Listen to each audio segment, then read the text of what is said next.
Зямля. Роман Кузьмы Чорнага.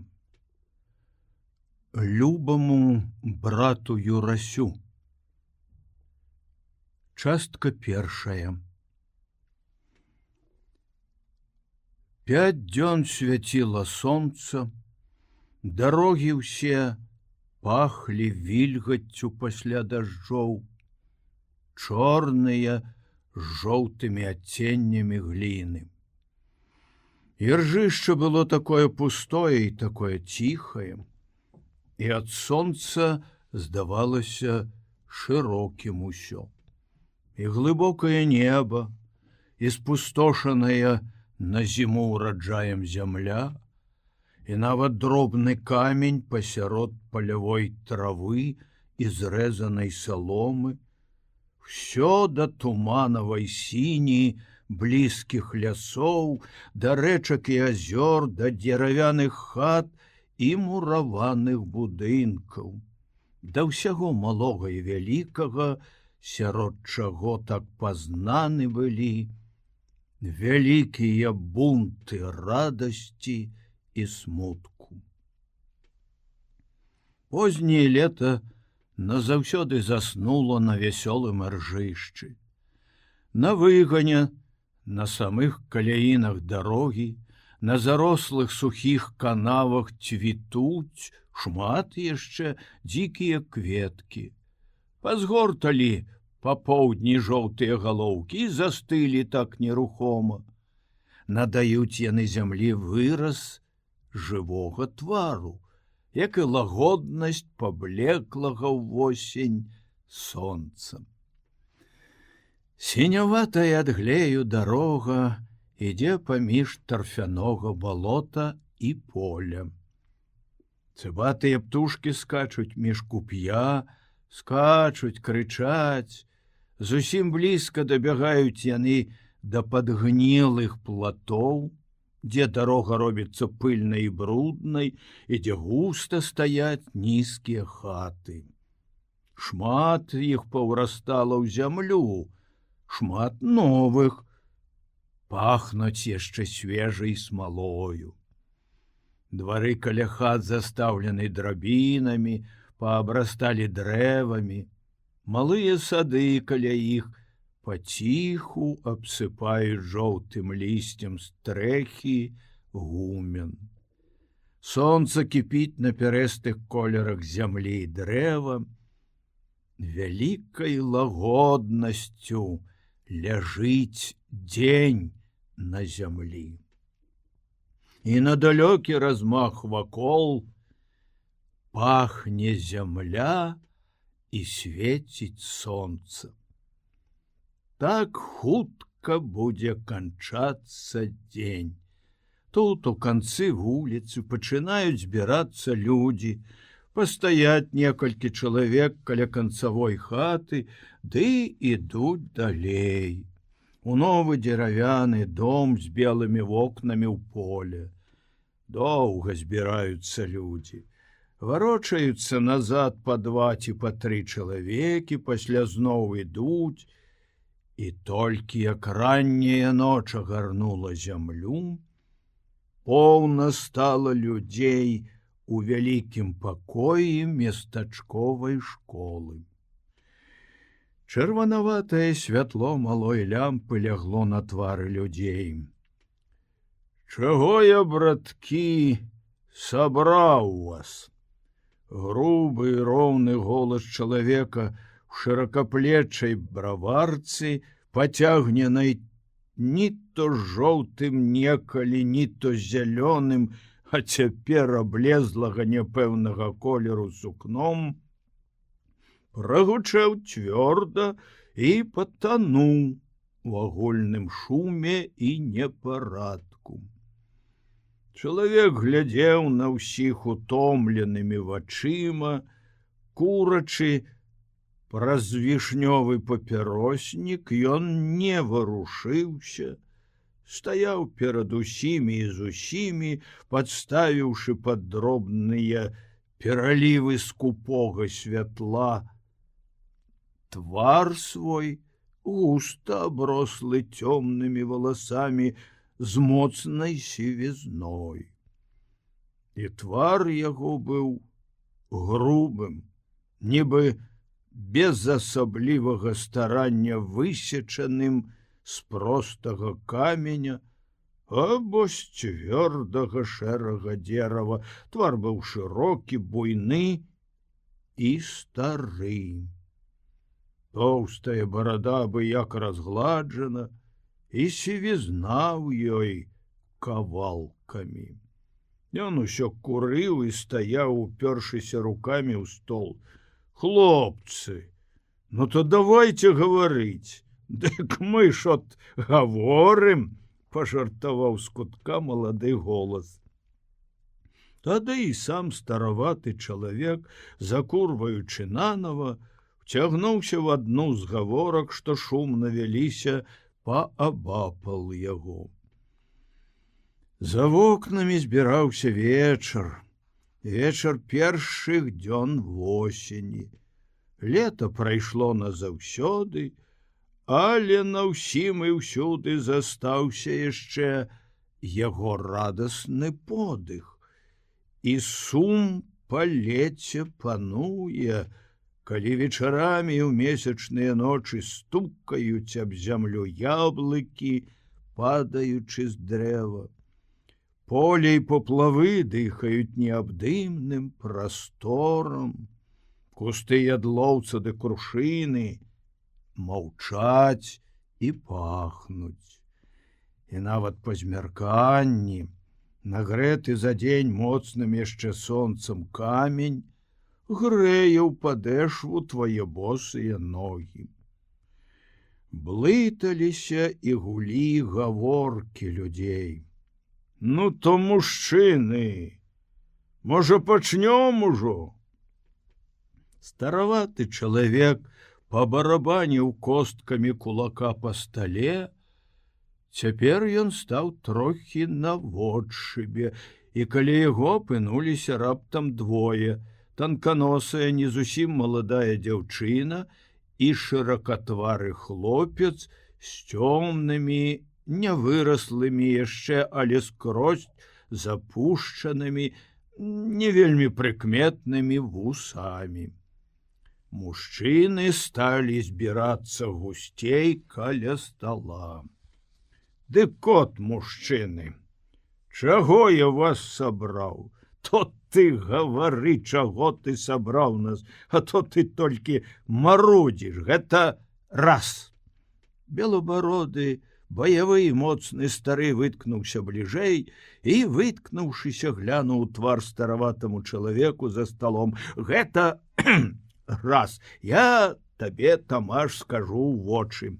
Не мог ты, ліха, табе падабраць іншага якога святочнага, скажам, дня, а то папалі моду адрываць людзей ад работы». Тамаш, прыкурыўшы з лямпачкі, апраўдаўся: «А я табе, Павал, скажу толькі адно, што раз мне сказалі сабраць сход, дык я і збіраў, от што, калі ты хочаш ведаць. А тым часам, калі ўжо я гэтак адарваў цябе ад работы, дык можаш сабе ісці дадому. Я табе слова і не скажу, вер майму сумленню. Не ў тым дзела, што я гэта тут збіраў, ці не я, раз патрэбна, дык патрэбна. Няма чаго абцірацца па-за вуголлю. Я гэта кажу, казаў я, казаць буду, калі ты хочаш ведаць от што. І скончана дзела». Павал напоўніўся раптам крыўдаю. Паварушыў шырокімі і кантовымі, падагнуўшымі наперад ад старасці плячыма, узняў накіраваны ўніз барадаты твар і падышоў да самага Тамаша з такім выглядам, як бы Тамаш быў вінаваты ва ўсіх бядотах, якія калі хто-небудзь перажываў. «Я табе павінен расказаць раз цябе выбралі. Мы табе, Тамаш, даверылі. Калі выбралі, значыць, цябе, дык я табе і скажу, як я цярпеў і цярплю. Ты мне не гавары. Што ты мне гаворыш? Я тут ні пры чым. Маё дело старана. Як старана твоё дело? Тамаш, кепікі з мяне строіш?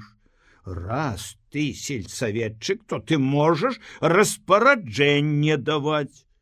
Якое распараджэнне? Што ты гэта, што я начальнік які, ці што? Я просты чалавек. Мала што мяне выбралі. Ты маўчы. Раз ты стаіш бліжэй да справы, дык ты павінен ведаць. Што ты не бачыш, як хто жыве, як я гарую? Хлопец з маладымі вусамі папрабаваў уняць Паўла. Ціха, дядька, пачакайце, трэба сход пачынаць. Сход пачынаць. А калі я хачу сваю крыўду выказаць, дык вы пасля выкажаце. Пасля. Дык гэта значыць, працоўнаму чалавеку не даецца слова выказаць. Затыкаеце рот? Ніхто нікому рот не затыкае. Я ўсё-ткі цябе, Алесь, люблю. Твой бацька быў рамеснік, вечна яму пакой на тым свеце. Я гэта табе заўсёды скажу. Ты, хлопец, Алесь, з толкам у галаве. Ты вот паглядзі на Яўхіма Петранчуковага. Што? На яго як належыць наклалі падатак, ці не? Скажы, ты ж таксама в сельсавеце. Ты маладзейшы за Тамаша. Калі ты пра падатак не даеш веры, дык от табе Сабастыян можа пацвердзіць. Ты думаеш, тут сваяўство у мяне з ім? Дык ён будзе гаварыць не ведаючы? Не такі ён чалавек. Это нічога, што нашы дзеці пабраліся. Тут гэта ні пры чым. От што. Сабастыян, хадзі сюды. З натоўпу мужчын вылез буйны чалавек з вясёла панурым, поўным тварам і вялікімі вусамі. Алесь пастараўся не заўважыць яго і пачаў сход. Сабастыян выплешчыўся на самы перад, не даючы Алесю гаварыць: Алесь, я табе раз назаўсёды скажу, не будь ты такім. Раз чалавек хоча выказаць, то ты чаму яму слова не даеш? Раптам ён звярнуўся да танканосай дзяўчыны. Вы у нас у сельсавеце ўжо другі год? Паставілі вас, значыць? Дык вы павінны ўзяць, мадам таварыш, на ўвагу, што тут слова не даюць, выказацца народу не хочуць даць. Тут заўважылі, што Сабастыян п'янейшы за Паўла. Я, мадам таварыш, кажу проста, бо я і сам, можна сказаць, чалавек просты і шчыры. Гэта правільна робіцца, ці не? Што? Усе гэтыя парадкі? Хто скажа, што я не пацярпеў, як былі тут немцы? Хто скажа? А цяпер ніхто і вухам не вядзе, а? Калі прыйшлося да справы.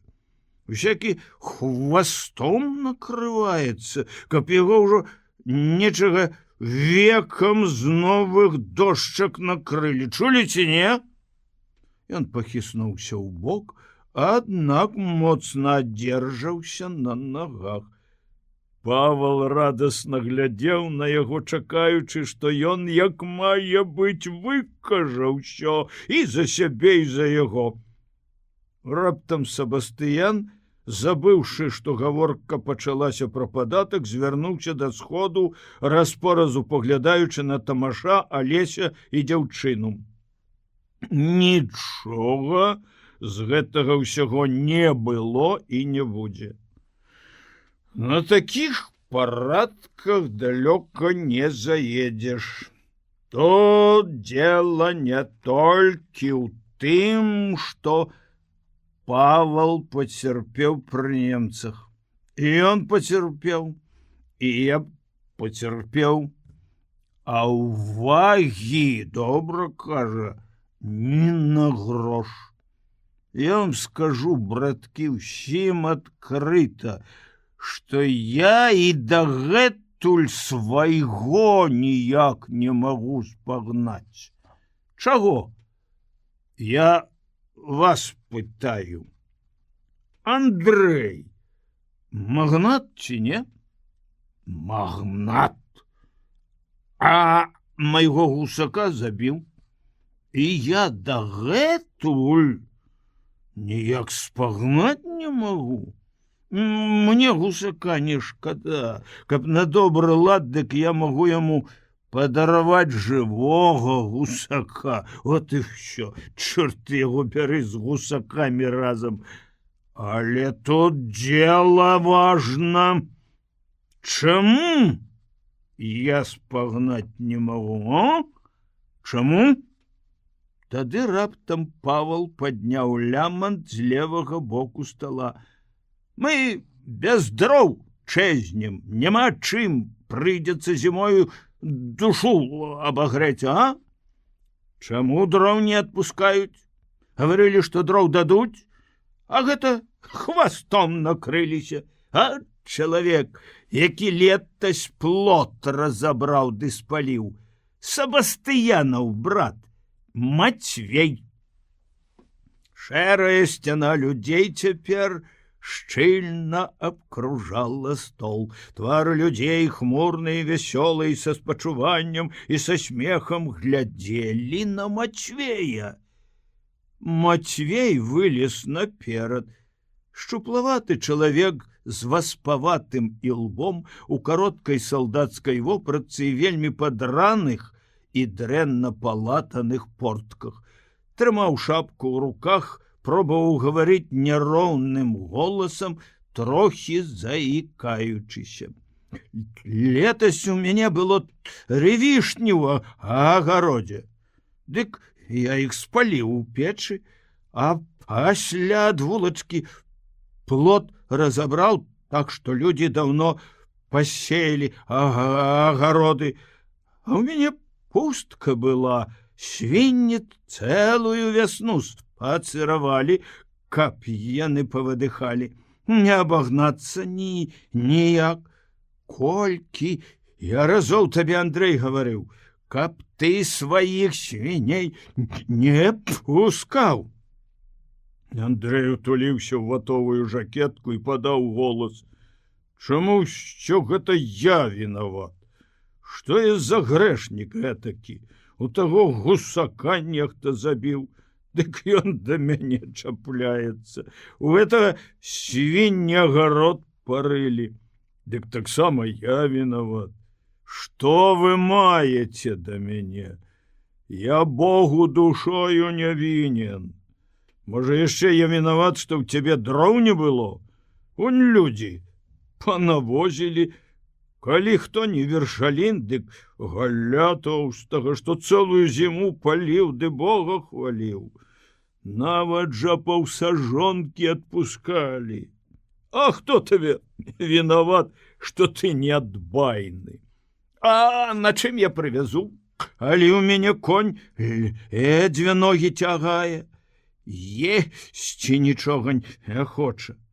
Што я, жонку запрагу у драбіны, ці што? Можа, у каго браты ці сваты памагаюць? А ў мяне брат такі, што каб ён мне калі на макавае зерне памог. Тут Мацвей глянуў на брата Сабастыяна, бачачы, што справа пайшла зусім у іншы бок, вакол зарагаталі. Сабастыян падышоў да брата, палажыў руку яму на плячо. Матвей застаўся стаяць так, не пакідаючы гаварыць. Голас яго гучэй няроўна і з перапынкамі. Я тут скажу Эраду с усім народам. І, Сабастыян, не па-брацку робіш. Брат гэтак не робіць. Ты багацейшы за мяне. У цябе 2 коней летась было, а дзяцей малых няма. Што табе адходзіць? Ты застаўся жыць на бацькаўшчыне, а мяне аддзялілі. Бо ты з моладу па свеце бадзяўся, а я ўвесь час рабіў на гаспадарцы.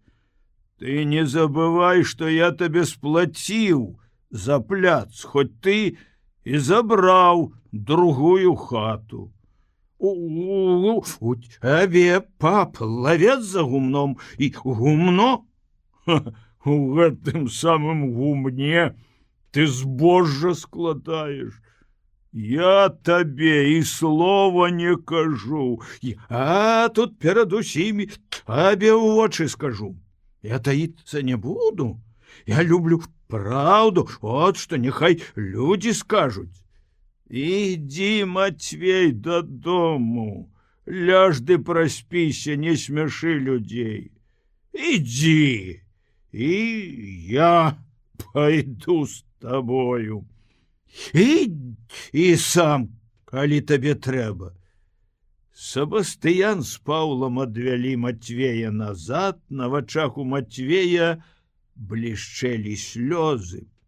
Выціраючы іх каравым рукавом, Матвей стараўся давесці: «Айце, браткі, мне крыўду выказацца, а Бастыян, да я выкажу перад усімі людзьмі, хачу сказаць не то, што... Дядька Павел, пусти! Сабастыянка, братка, куды ты цягнеш мяне? Ну чаму ж сам ніколі ў крыўду не падаешся? А брат, по-твойму, павінен загінуць, ці што? От ты які!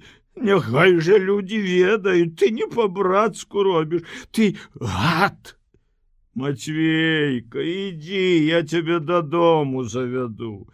Ідзі спаць ляж, Сабастыян. Тады пачуліся галасы з усіх бакоў.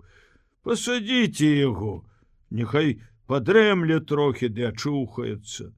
Дадому яго завесці трэба. Няхай пагаворыць, калі яму так хочацца. Няхай выкажа чалавек, калі патрэбу мае. Нашто яму рот затыкаць? Няхай гаворыць, калі якая бяда ў яго ёсць. Гавары, Матвей. Аднак Матвей неўзабаве ціха ўжо сядзеў на лаўцы каля сцяны. Сабастыян стаяў каля яго, стараючыся сцішыць яго. Чаго ты вскіпеў, дзівак? Калі ты лічыш, што я цябе пакрыўдзіў, то давай у суд на мяне. Калі што з мяне спагнаць думаеш. Суд прысудзіць з таго, хто вінаваты. А то ты, халера, цябе ведае, чаго ты хочаш, што ты мяне абармотам робіш перад усімі людзьмі. Ну, чаго ты ад мяне хочаш? Дурань. Брат, ты абармот. Ты гавары больш выразна. Ты багацейшы. А ці памог ты, калі мне? Ну, не крычы, гэтак няма чаго. А мне, калі хто памагаў, калі на тое пайшло? Я табе скажу, толькі адно. Багаты беднаму ніколі таварышам не будзе. Сабастыян, брат. А тым часам Павал стараўся ўсіх перакрычаць, даводзячы аб сваёй крыўдзе. Тады Алесь стукам рукі па стале сцішыў агульны шум і непарадак галасоў. Вакол стала цішэй, і нават Сабастыян з Мацвеем панізілі свае галасы. Тамаш зноў пробаваў растлумачыць, чаго ён сабраў сход, што яму было загадана збіраць, аднак жа ён не скончыў растлумачванне свайго, бо Алесь, не слухаючы, мацней за яго сказаў, аб чым будзе сход. Раней перад гэтым, кагадзе вакол вяліся гаворкі, спрэчкі аб тым, пра што павінен быў гаварыць сход. Нават сам Тамаш, калі адыходзіўся ў бок ад стала, даводзіў, што якраз цяпер самая пара пачынаць работу. Да зімы яшчэ можна паспець, а тым часам якраз і каморніка можна затанна дастаць. Якраз тут нейкі практыкант жыве, яшчэ месяцаў са 2 будзе жыць. Тады гаворкі пра гэта вяліся моцна, але няпэўна. Цяпер жа пачалі гаварыць адзін аднаму цішэй, але цвёрда і ўпэўнена. І хоць даўно ўжо самай вясны нагаварыліся пра гэта, аднак і цяпер здавалася, што толькі пачулі пра гэтую справу. Усё пачалося нанава. І вось пасля таго, як Алесь прагаласаваў і большасць галасоў паказала, што ўсю прыбалотную зямлю трэба перамераць і перарэзаць, тады падняў галаву Мацвей. Твар яго быў узбуджаны. А я магу сказаць, што гэта толькі згуба і больш нічога. Чаму? Бо каморнік дарэмна мераць не будзе. Дык багатаму чорт яго не возьме. Табе, Сабастыян, якое ліха адходзіць? Ты памятаеш, як Наталя памерла?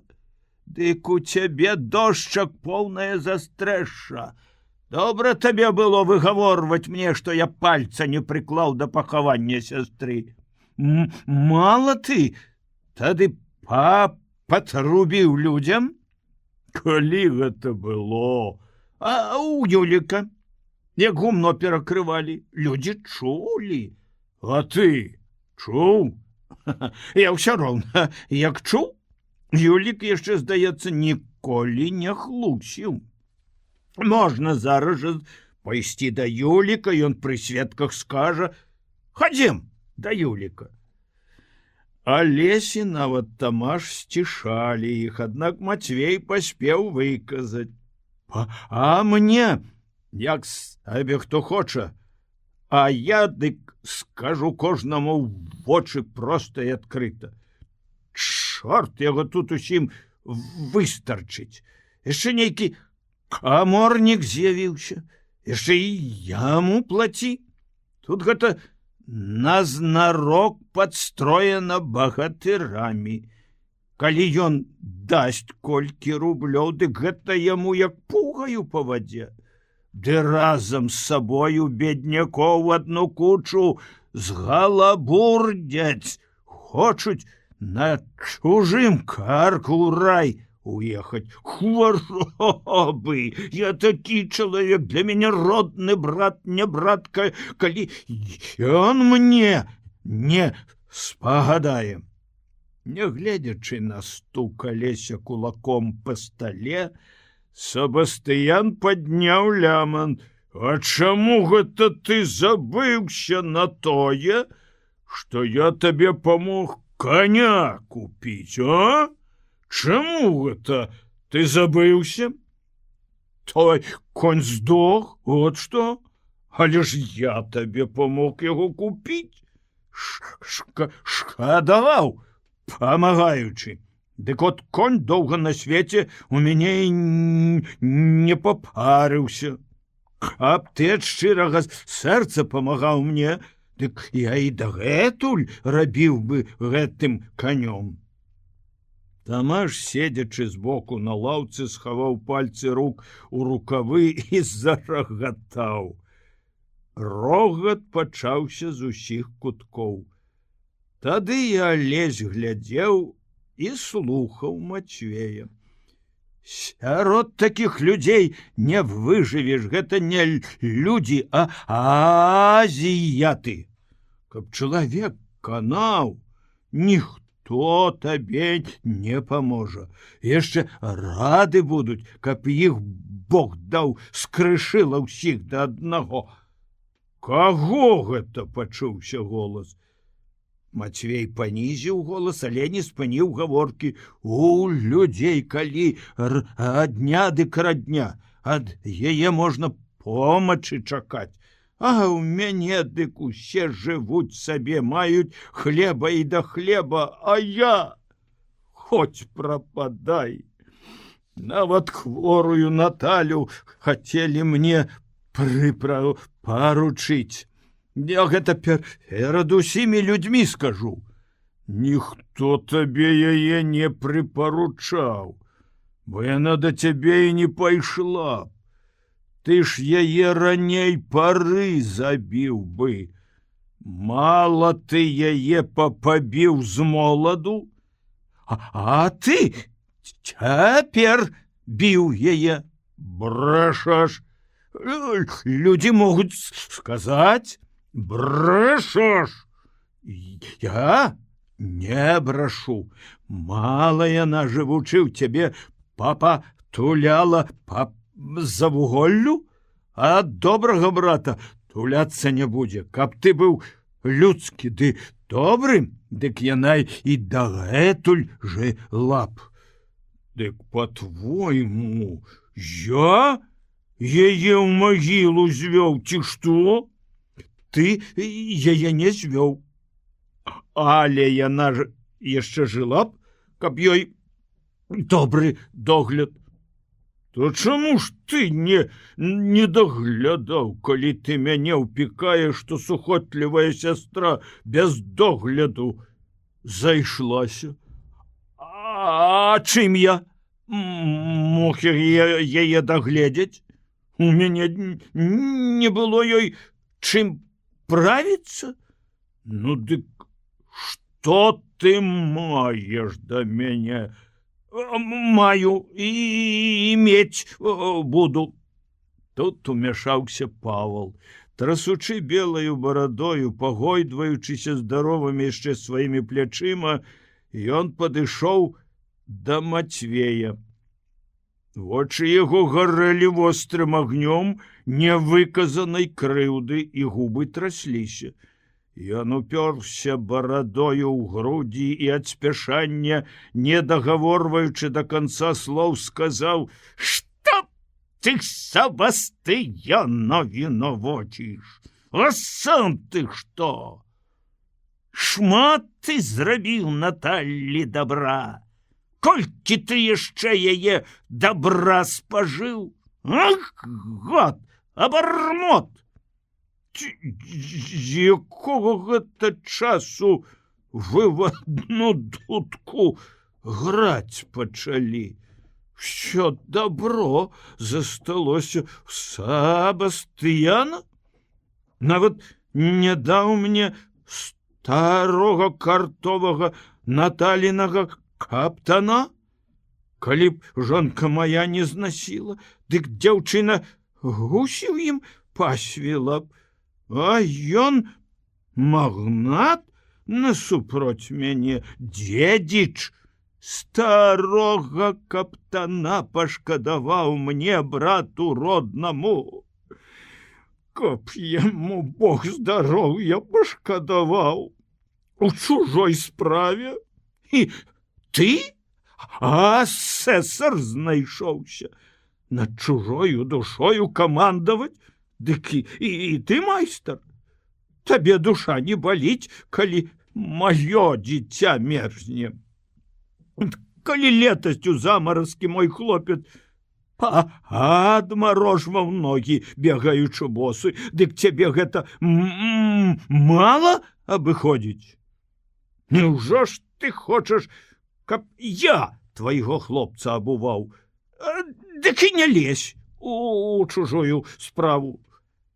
Тут Матвей скрывіў набок твар, левы куток губ ад'ехаў уніз, і ён пачаў плакаць. Слёз у яго было мала, толькі чырвань з'явілася вакол вачэй, і ён некалькі разоў чмыхнуў нос, гаворачы: Наталька, і на тым свеце не дадуць, гады, поляжаць табе спакойна. Нават чужыя абармоты косці твае варушаць. Як на гэтым свеце не было табе спакою, так і на тым паляжанне табе не даюць, каб ім Бог шчасця не даў. Раптам Сабастыян, расчуліўшыся, далучыўся да Матвея, сам недалёкі ад таго, каб заплакаць. Жыла, гаравала, працавала і памерла, ліха ведае як. Матвейка, хадзем дадому. Нехта недзе ўздыхнуў, нехта засмяяўся, і вакол была цішыня. Вялікі сход маўчаў, толькі зрэдку чуўся шэпт сярод людзей. Вечар быў ціхі і лагодны, спакойная змрочнасць яго прыпала да акон, за вокнамі счуўся гэты спакой. За вокнамі над апусцелым поле, праз вокны відаць было, неба ўзняло некалькі малых і чырванаватых хмар, на захадзе краі іх яшчэ ледзьве прыкметна залаціліся белаватымі колерамі, і сплывалі яны за рысу зямлі і неба. На фоне іх вырасталі чорныя вялікія дрэвы, і драмалі яны чула і радасна. Нейкі час на сходзе маўчалі, пакуль патроху зноў не ўзняліся гаворкі. Алесь нанава павёў сход. Сход цягнуўся да самай поўначы, пад поўнач жа моцна стукалі яблыкі, ападаючы з дрэў. Моцна грукалі коні ў хлявах, жуючы і тручыся аб сцены і жалабы. Востра пахло ўсё. Сход разыходзіўся шумней, чым збіраўся. Мацней ад усіх чуўся голас старога Паўла. Голас быў прарэзлівы і ўзбуджаны. Як мы мучымся, дык не дай Бог, колькі на ўсё трэба будзе выстарчыць, дык ой. А ён яшчэ, гэта ж падумаць, заяўляе, каб кожны па рублю даў, капелю пажарную зрабіць ці наняць, чорт яго душу ведае. Музыкі ўжо захацеў, каб ён душою заграў. Ці даўно без хлеба сядзеў. Хто гэта? Ах, гэты жэўжык Мартынюкоў. Дадумаўся ліха яму па рублю з гаспадара. От абы здзерці, выдумаў. Калі ж ён гаварыў пра гэта? А ў тую нядзелю, як спіскі рабіў па хатах ходзячы, у кожнай хаце плёў, пакуль я яго не аблаяў. І сягоння всё каля стала пакручваўся, думаў, мусіць, ушчаць работу гэтую сваю. Няхай бы ушчынаў, трэба было б асекчы дурня гэтага, а? Тут хлеба няма, яму капеля. Музыкі, я ж кажу, захацеў. Вясёлы голас заўважыў: ды ўжо калі сядзіш галодны, то тады і музыка добра, забываеш на голад. Тады яшчэ адзін голас пачуўся: а за граніцаю, калі ў каго нястраўнасць, дык лечаць музыкаю. Просто над вухам у яго рэжа музыка, дык кажа ліха яму, так адразу ў жываце ўсё і ператравіць. Ну, добра, а калі прыйдзецца часамі так, што ў душу кавалка хлеба не ўбіць, то таксама з музыкаю пхаюць сабе ў горла? А чорт яго ведае. Ты ж быў там, ты ж павінен ведаць. Чорт яго ўсё ўведае. Свет вялікі, а галава малая, да і тая ўсяго адна. Раптам пачуўся Тамашоў голас: хлопцы, а каб гэта і сапраўды музыку сваю завесці? Заводь! Хто табе не дае? Пайдзі ў Шалавічы, там, кажуць, вельмі капеля лоўкая. Наймі, ды і няхай сабе граюць табе. Ляж на палаткі, паплёўвай у столь, ды і слухай. Вот выгаду мецьмеш. Тамаш больш не гаварыў. Толькі калі цвёрды і заклапочаны голас Алеся у 10-ы раз пачаў даводзіць неабходнасць перамеркі зямлі, Тамаш памог Алесю. Я вам, хлопцы, давяду гэта прыкладам. Справа была ўлетку, а вядома, ўлетку ноч, як у зайца хвост. Калі твоя галава чым вельмі забіта, то ты яе і не прыкмеціш. Я ўстаў быў яшчэ на рассвітанні, а дзень тады як год, так што часу было на ўсялякую работу хопіць. Ну, устаў я гэта сабе на цямочку, яшчэ нават сцежкі пад нагамі не відаць. Голас яго доўга гучэў. Пасля ён адзін ішоў свой далёкі канец вуліцы. Ступаў ён цяжкімі ботамі сваімі цвёрда і няроўна, моцна асядаючы плячыма у такт сваім крокам. Шырокая постаць яго сіратліва варушылася на змрочным фоне вясковай ночы. Напроці сваёй хаты ён прыпыніўся, пачухаў шыю і пайшоў да студні. Выцягнуў вядро вады і, разліваючы на дубовы зруб і сабе на боты, доўга піў, прыпаўшы губамі да халодных клёпак слізкага вядра. Вада плюхала моцна і доўга. Пасля, як пайшоў ён, вядро, гойдаючыся на жэрцы, стукала аб зруб, і гэта былі адзіныя зыкі безутрапёнай ночы. Вецер плыў з надхмарнай вышыні. Шырокасць і напорнасць яго весяліла сэрцы. Весялілася і зямля ў пустэчах палявога ржышча. Каля кустоў птушкі ўзнімаліся і гойдаліся ў неабдымным імчанні паветра. Сінія далягляды былі маўклівымі і думнымі, як і той дзень, шумны толькі ветрам ды жоўклым лісцем на кустах і сухім, раскіданым па траве пад імі.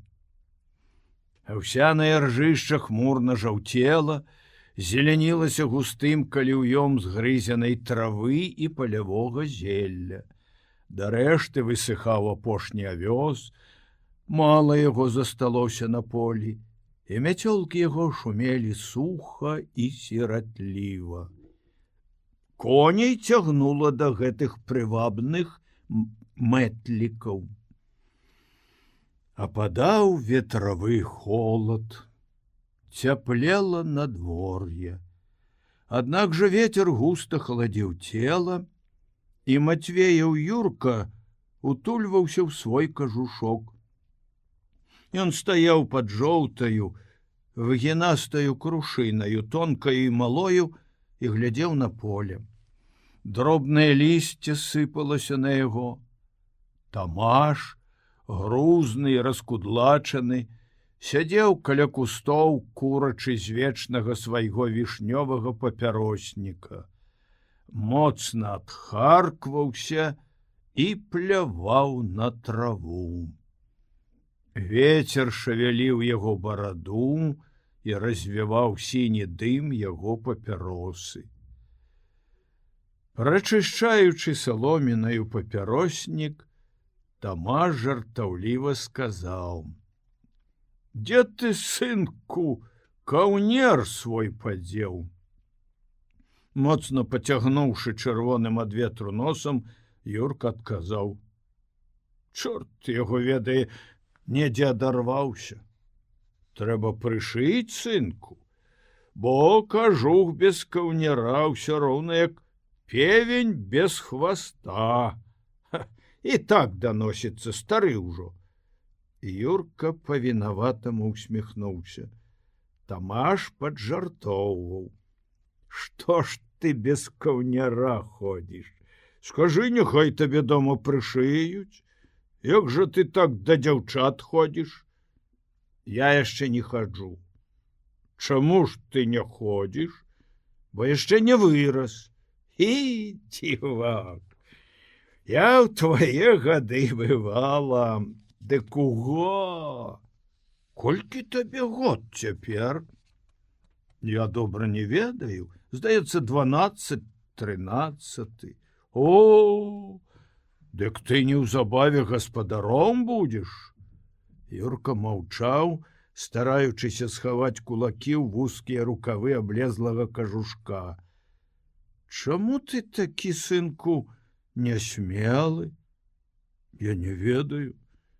Хіба я не смелы? У вас, дядька, запалкі ёсць? На што табе?» «Гэта я хачу агню накласці». «Кладзі, на табе запалкі».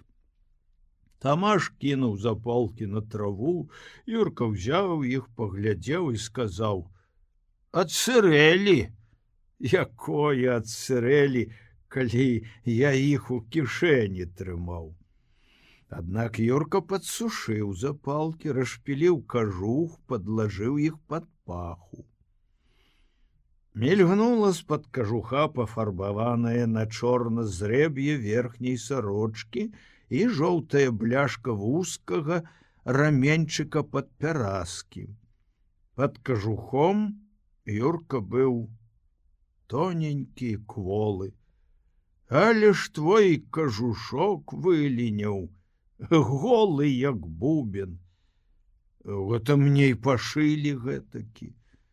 Дзе ж вы такіх аўчын дасталі?»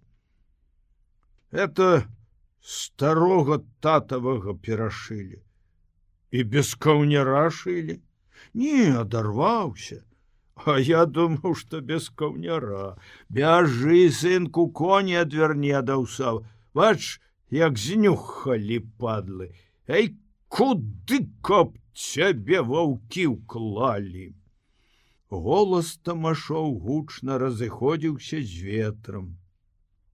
Сядзеў ён, як моцна ўрослы ў зямлю і траву, шырокі постаццю, узлахмачаны валасамі і адзежаю. Юрка сваім дзіцячым голасам, тонкім і няроўным, адварочваў коні. Ён бег па ржышчы, махаючы аброццю.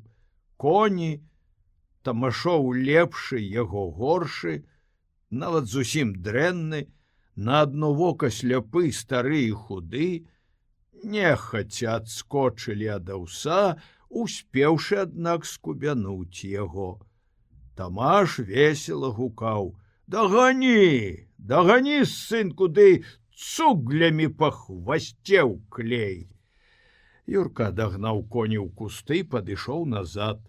Тамаш зноў курыў, моцна харкаючы і плюючы. Юрка збіраў ужо лом для агню.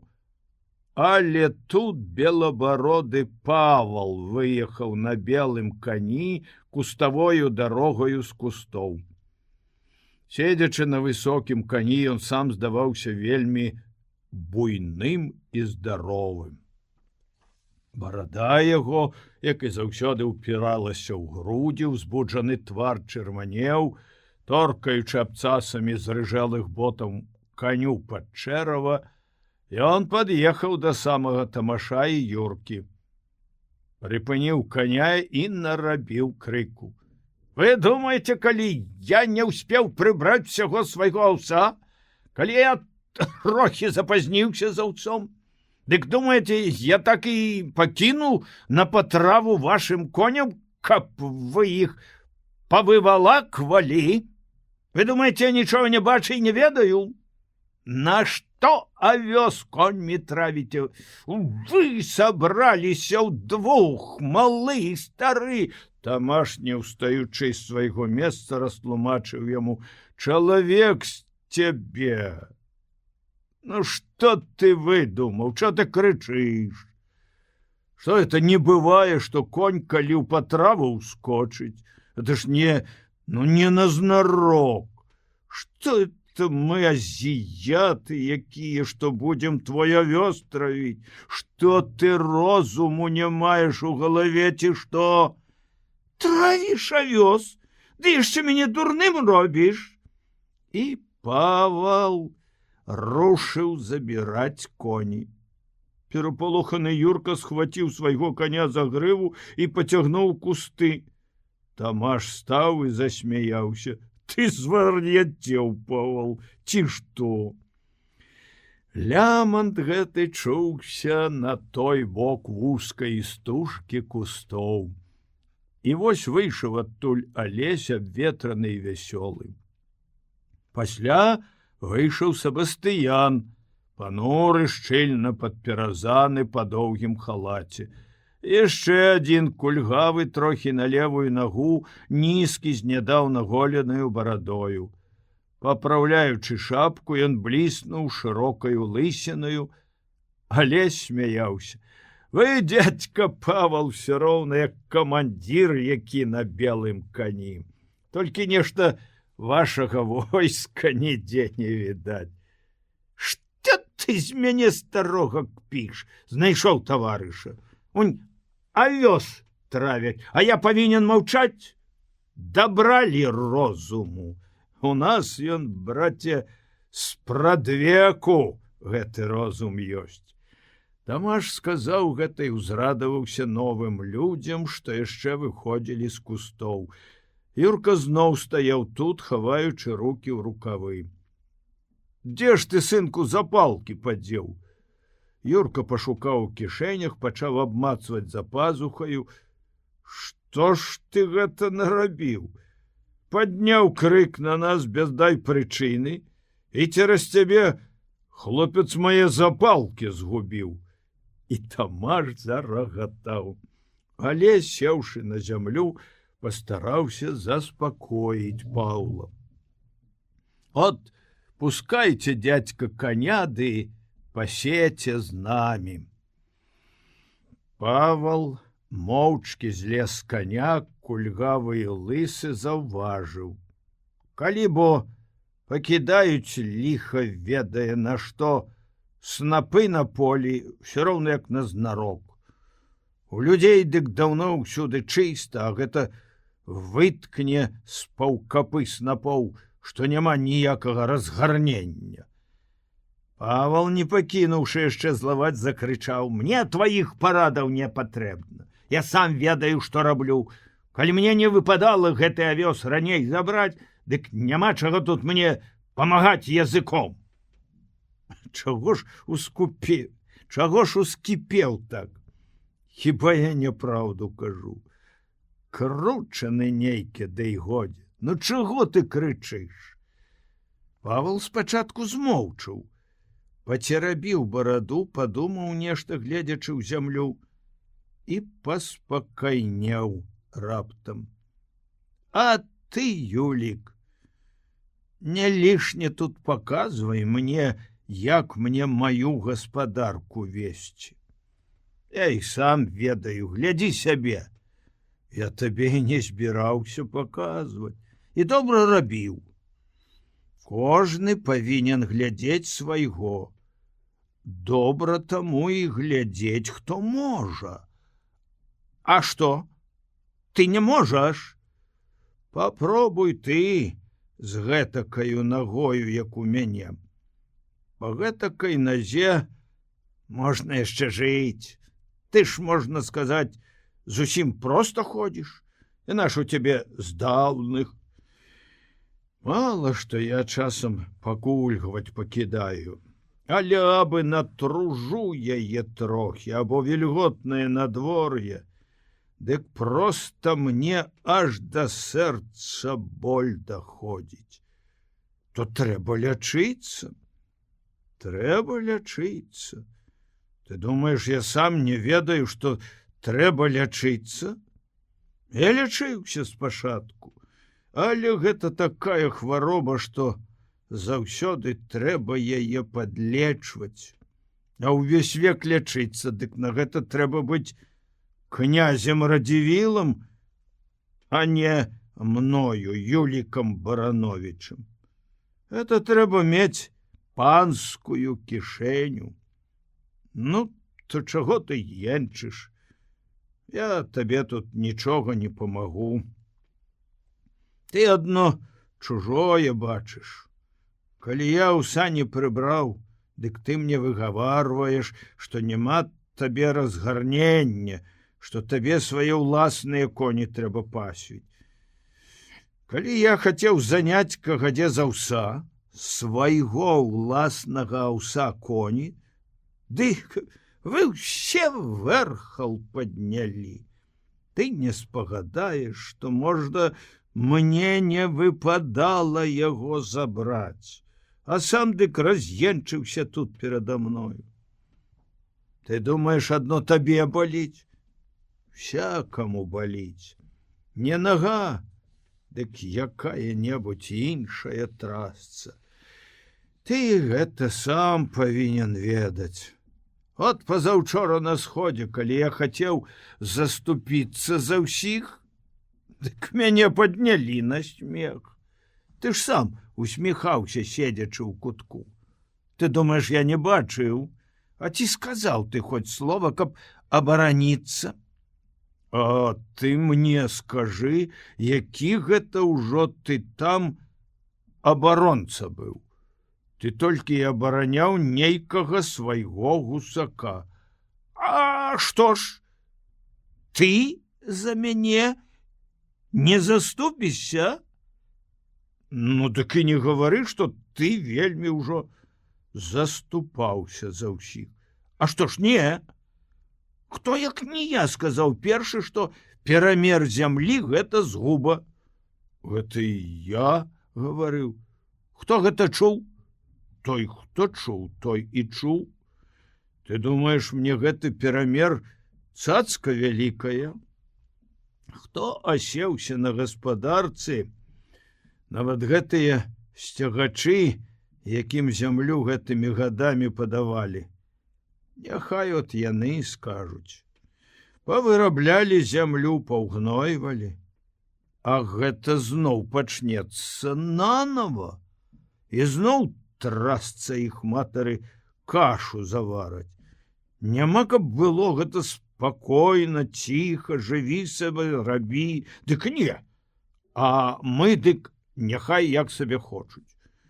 Ніхто мяне з маёй зямлі не спора, на якой я спрадвеку сядзеў, не маюць права. Цяпер Гэтакае права, ніхто ў цябе пытацца не будзе. Але цяпер добра кажа, гэтакае права. Дык жа гэта не ўсю зямлю, а толькі прыбалотны клін. Колькі там тае зямлі? Больш там з яго таго клопату, чым тае карысці, пакуль яна будзе так ляжаць і пакуль яе не ўлегаваць, як мае быць. Дзе ж вашы вушы былі, як гаварылі пра гэта? Мае вушы былі там, дзе яны павінны быць. Я хоць не чуў, можа, але сам ведаю лепш за цябе. У гэтым будзь пэвен. Юлік Баранович пачухаў хворую нагу і сагнуў шыю, прыстройваючыся пад кустом. Твар яго быў заклапочаны. Чухаючыся, ён збіў шапку на патыліцу, і высокі лоб, пераходзячы ў жаўтаватую лысіну, абвяваўся ветрам і блішчэў. Ён так ляжаў, упёршыся ў зямлю левым локцем, і раскідаў думкамі, як яно лепш і як горш. Ён паглядаў на Паўла, які так прыкра кагадзе гаварыў з ім, аднак чуў, мусіць, у ім нейкага прыхільніка свайго. Неўзабаве ён заўважыў Паўлу. Горш заўсёды гэтыя сцягачы. Крыўдна, ай, як крыўдна ліха на яго. Панасцягваліся з усяго свету і цяпер камандаваць пруцца. У іншым, можа, дзе якім паскудствам займаўся, па свеце валачыўся. А гэта прыблытаўся сюды, зямлі ўхапіў і ўжо адразу, як роўны з усімі, разявіў горла арудаваць. Што, неправда? Павал сядзеў на траве, падагнуўшы пад сябе ногі, трымаў на каленях аброць і ціха пагойдваўся ўзад і ўперад. Тамаш, зноў пачынаючы курыць, сказаў: ён-то всякі з іх цягаўся па свеце, брадзяжыў, але цяпер, як асеўся на зямлі, дык от, будзе сядзець і рабіць. Што ён вінават, што нідзе прытулку не меў? Всякаму жыць трэба. Папробаваў бы ты на яго месцы. Як табе вельмі крыўдна, што чалавек жыць пачаў, па-чалавечы. Ах, як табе крыўдна. Павал бліснуў вачыма і ўскіпеў: а чаму гэта, канешне, мы павінны ўсіх у людзі выводзіць? Чаму гэта мы павінны быць такімі міласэрнымі, а? Добра, 2-3. Гэта ж чалавек 20 прытулілася тут, як который хоць блізкі які, а як гэты вонь канапацкі, дык аж з-пад Смаленску аднекуль прыблытаўся, ці якое яму ліха, чэрці яго ведаюць, што ён рабіў там, можа, сабак лупіў. А што табе, што ён там рабіў? Няхай сабе лупіў, абы не ты. Вот не хапала яшчэ, каб я сабак лупіў. А чаму? Уга, чым кепска. Ёсць людзі, што і з гэтага хлеб ядуць. Згарыць ён няхай сваім такім хлебам. Чаму ж ён адцураўся гэтага свайго хлеба ды падаўся сюды? Зямлі захацеў? Ты гаворыш все роўна, як бы ён і сапраўды сабак лупіў. Ну чаго ты за яго так абстойваеш, а? Чаму яму, канешне, у нас прытуліцца, а не дзе іначай? Ну чаго ты на яго напаў? Я не на яго, я на ўсіх. У нас зямлі і так не хапае. А гэта яшчэ некага ўспамагай. Тамаш глыбакадумна абцёр губы вялікім пальцам правай рукі, змоўчаў. Юлік Баранович пацвердзіў Паўлаву гаворку. Ёсць, вядома. І не было б крыўды, каб ён хоць сядзеў ціха, а то ўсё наверх стараецца выбрацца. Дзе які камітэт, дык ужо і ён там адразу. Ён ужо камітэтчык. Не дай Бог, што за асэсар. Тамаш зноў не сцярпеў. Ну, бо і добра робіць.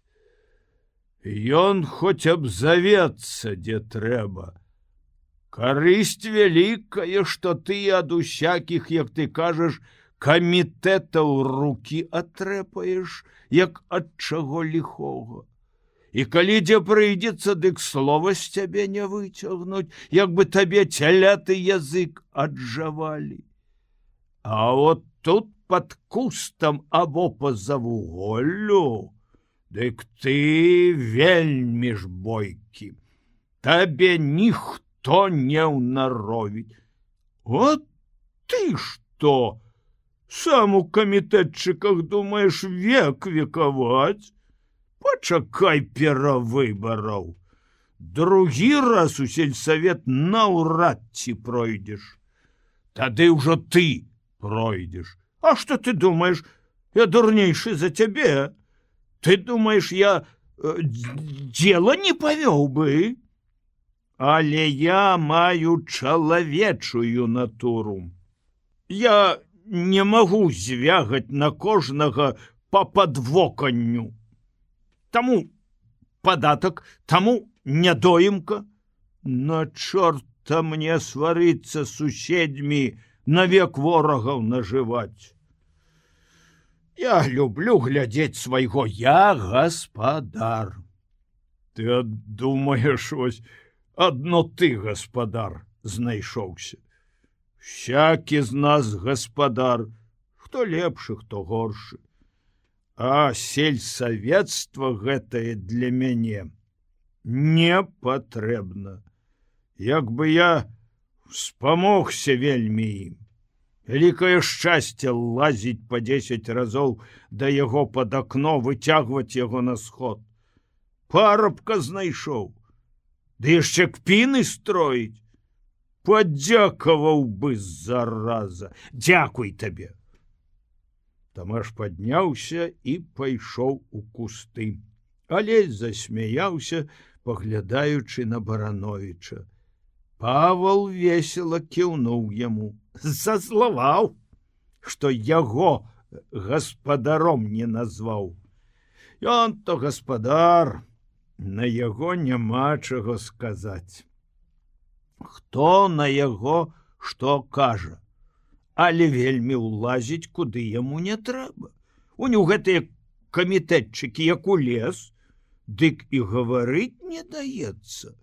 Такі ўжо адразу пралентар стаў, што хоць ты перад ім вазьмі ды скачы.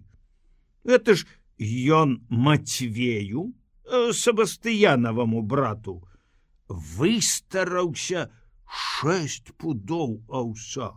Дык той не так пасеяў, як канём скарміў. 6 пудоў? 6, а можа нават і больш, яшчэ і зусім, і аддаваць не трэба. Юрка выйшаў з кустоў і стаяў збоку каля іх. Ён змёрз і ўсё чмыхаў сваім малым пачырванелым носам. Сваім дзіцячым, няроўным і танклявым голасам ён умяшаўся ў гаворку. Ад холаду голас яго быў яшчэ танчэйшы. Ды не! Тата канём скарміў усяго пуд аўса, можа нават і менш, а то ўсё пасеяў, я сам бачыў. Маўклівы цяпер Алесь глянуў на яго, мужчыны не звярнулі на яго ўвагі. Павал гаварыў: якое ім ліха адходзіць. Робяць мала, клопату ў галаве нямнога, а ты ім давай. Чаму не? Уга! Гэтакім пралентарам і я магу зрабіцца. Што гэта? Дрэнна гатовае браць? Ха-ха! А хто ж табе вінават, што ў цябе не гаспадарка, халера ведае што? Што ты сваю гаспадарку да торбы давёў, а? Гультаёў на свеце колькі хочаш. Памагай толькі кожнаму, давай гатовыя, дык іх табе яшчэ больш наплодзіцца. Узбуджаны Алесь сказаў: Мацвей хворы. Як ён табе будзе гаспадарыць? Ён не так хворы, як рабіць лянуецца, не дбала. Не дбала? Папробаваў бы хто іншы на яго месцы, няхай паскакаў бы. Юлік Баранович заварушыўся і падсунуўся бліжэй да Алеся. А я не хворы? Я, можна сказаць, на адной назе скачу. Аднак жа гаспадарку вяду. Ніхто не скажа, што горш за людзей. У вас, хлопцы, зараз новобранцамі будуць. Але ж я іх павыгадоўваў, то тады вы яшчэ рабіць маглі, як мае быць.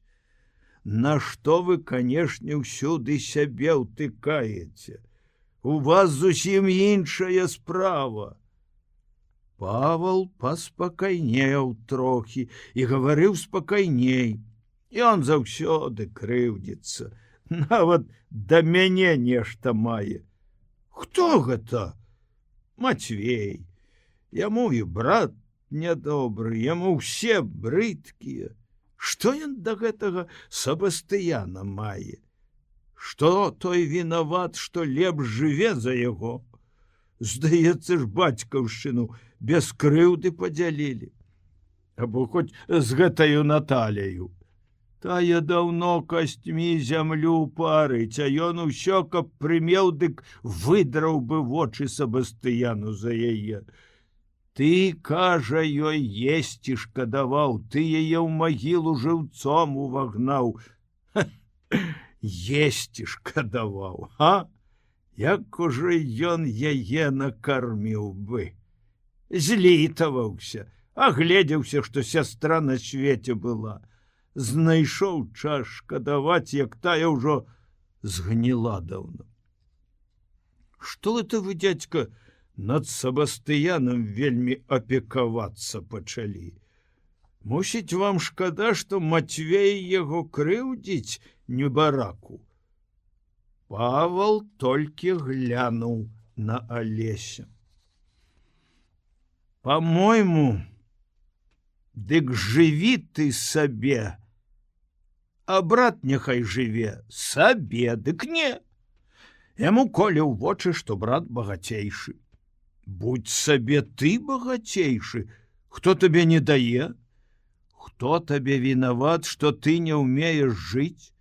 Каторы год, як на коня, не можа ўзбіцца. Купіць падлу за 5 рублёў, а пасля той здохне, дык ён яшчэ горшага купляе. Быць не можа, каб так ужо дайшло, што ніякае рады. Посядзеў бы без хлеба, а коня ніштаватага прыдбаў бы. От як! Юрка адышоўся да кустоў. Перакінуўшы цераз плячо аброць, ён падаўся на блізкую дарогу, аброслую ў кустах мятліцаю і трыпутнікам. Мятліца паабсыпалася і тырчэла белаватаю травяною саломаю. У глыбокіх каляінах хавалася размешаная калясьмі гразь. Пазвоньваючы цуглямі, ён выйшаў на той бок кустоў. За паплавамі голае поле злівалася з небам. Неба на захадзе прачышчалася, сінія хмары бурна падалі за чорную рысу далягляду. І там, дзе яны назаўсёды разарваўшыся, імчаліся ў сваё бяздонне, зялёнае сінь неба веяла бязменнай далечынёю. На зямлі было пуста і прасторна. Юрка глядзеў на чорную раллю за паплавамі, гладкую і неўкрытую яшчэ першымі ўсходамі жыта. Падышоў паплавамі да вузкай чыстай рэчкі і раптам заплакаў. У вачах яго стаяў вобраз памерлай летась цёткі Наталі. І паўставала тая горкая хвіліна, калі бацька яго даў бы ёй раз хамутом у плечы. І яшчэ большае нешта выплывала ў памяці. Як пасля бацька тужыў і нудзеў аб гэтым, запрагаючы коня, каб падвесці Мікалая Крываногага на магілкі, капаць ёй яму. У хаце тады і на двары было пуста, усе пайшлі да дзядзькі Себастыяна наведваць памерлую. Яшчэ злосны твар старога Паўла і жорсткія вочы Юліка Барановіча з'яўляліся ўваччу яго. Глыбокая нянавісць да іх душыла яго. Ён не думаў, а свядома разумеў сэрцам, што ўсе гаворкі чужых людзей надзвычайна далёкія ад усёй той праўды, якая была, ці магла быць ва ўсёй гэтай жыццёвай справе. Мікалай Крываносы сядзеў на прызбе і паплёўваў сабе пад ногі. Глядзеў на раскалочаную калесьмі гразь, дрэнна ўшытыя ў плечы рукавы рудой жакеткі яго неміласэрна адтапырваліся каля плячэй ўсёю тоўсцю самаробнага сукна. Ядлаўцовым пугаўём ён пахвостваў па зямлі каля ног сваіх. Левае вока яго, як і звычайна было, прыплюшчана. Пад нагамі яго цвёрдая і прасохлая была зямля, з-пад разломанага тратуара ў два аполкі вылазілі пакалечаныя калівы шчуплай травы. У канцы вуліцы бялела голае поле, і ясныя адценні вячэрняга сонца хмарнага, кагадзе вызваленага з-пад хмар, клаліся на яго радасную прастору вясёлым хараством. Адвячорак рабіўся ясным і халодным. Мікалай пачаў наспеўваць сабе пад нос нешта без слоў, ціхае і доўгае. Па вуліцы ішоў рыжы коня, нізенькі і рухавы. Ішоў няроўна і чухаў шыю пад гаматным каўняром палатнянага фрэнча. Мікалай, а, Мікалай? Чаго ты? Ты не бачыў рыжага пеўня? Не, не бачыў. Ой, дзе ён дзеўся, чорт яго ведае. Пашукай. Коня пайшоў далей, праз хат 4 прыпыніўся каля студні, пачаў піць ваду з вядра, шырока растапырыўшы боты, запэцканыя ў гліну. На вуліцу выткнуўся Алесь без шапкі ў сініх портках. Нашто ты, Хоня, так много вады п'еш? Нездароўя. Што ж табе? Я не ведаю. Дык гэта ад хваробы табе вады хочацца. Я 2 гуркі з соллю з'еў. То калі ты хворы, дык скажы жонцы, каб табе курыцу зарэзала. Я курыцы не жадзён. Ты думаеш, я жадзён курыцы? Я цяпер, дзякуй Богу, зарабляю. Добра, што конь пакінуў кульгаць. Зараз зноў пачне, калі будзеш такія вазы велізарныя класці. Ат, не пачне, чорт яго не возьме. Коня пайшоў далей. Мікалай, моцна плюнуўшы пад ногі сабе, падаў голас. Каб ён так жыў, як у яго гэты конь доўга выбудзе, ён яго, як бачыш, згаблюе. Балагольскае сэрца каменнае, ён да коня літасці не мае. Мікалай дастаў з кішэні пачак махоркі, пачаў круціць папяросу. Крывы нос яго чырванеў, вока, і ён больш яшчэ прыжмурыў. Чаму ты, Алесь, так рана сёння коня прывёў?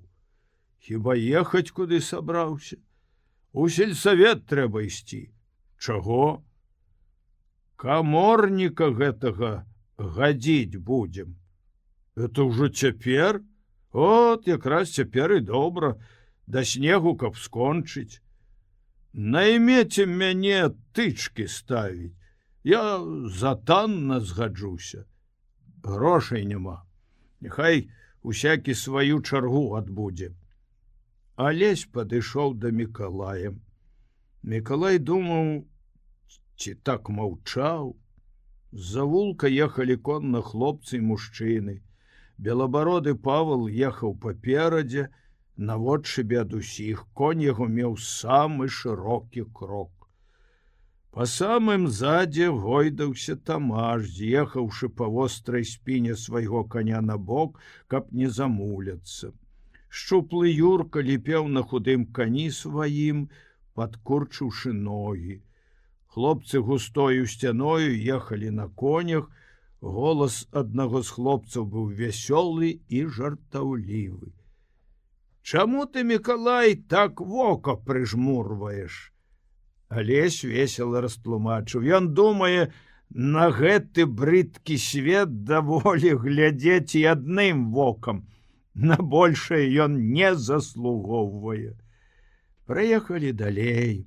Юрка непадалёку завярнуў налево ў свой двор, Алесь збавіў жартаўлівы тон.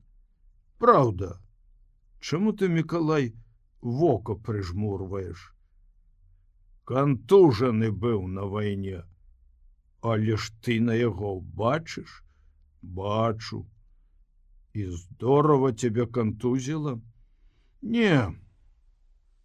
В левую палавіну твару зямлёю дало. Яны памаўчалі. Мікалай зноў зацягнуў сваю вечную аднатонную мелодыю, пасля сказаў: чорт яго ведае, от так жывеш, чалавек. Прывыкаеш. Да чаго? Да ўсяго. Быў там, на Горадзеншчыне, а гэта тут. Ну і што?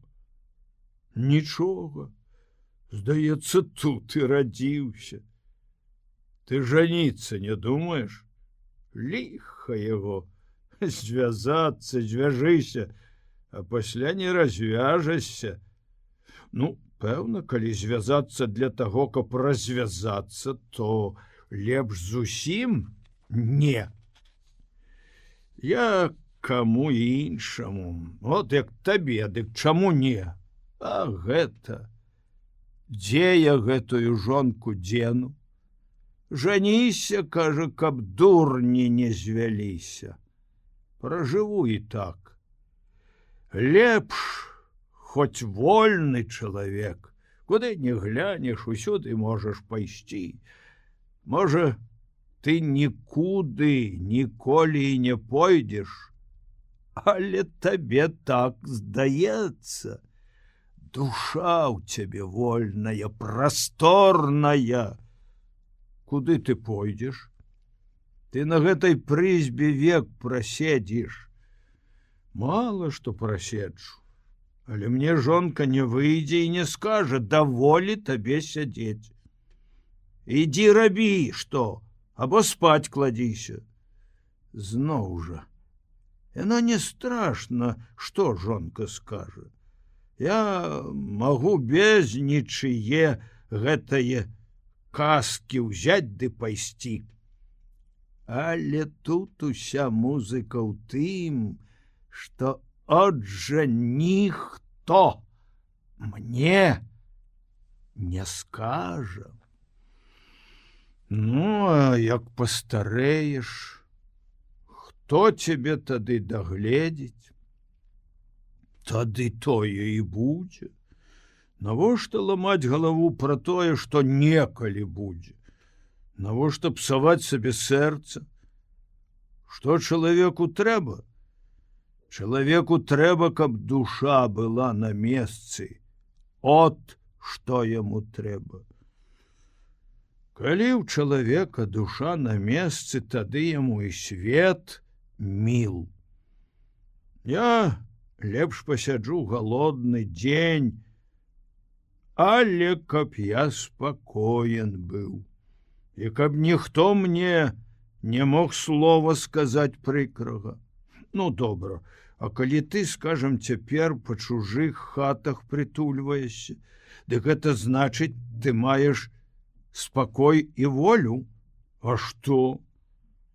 Калі мне гаспадар, што бурка некалі, дык чорт твою матары бяры. Я табе не прысягаў, канешне, жыць у цябе. Згары ты, няхай, плюну ды пайду. Адна галава не бядна. От як. Можа, мне калі захочацца пабрадзяжыць.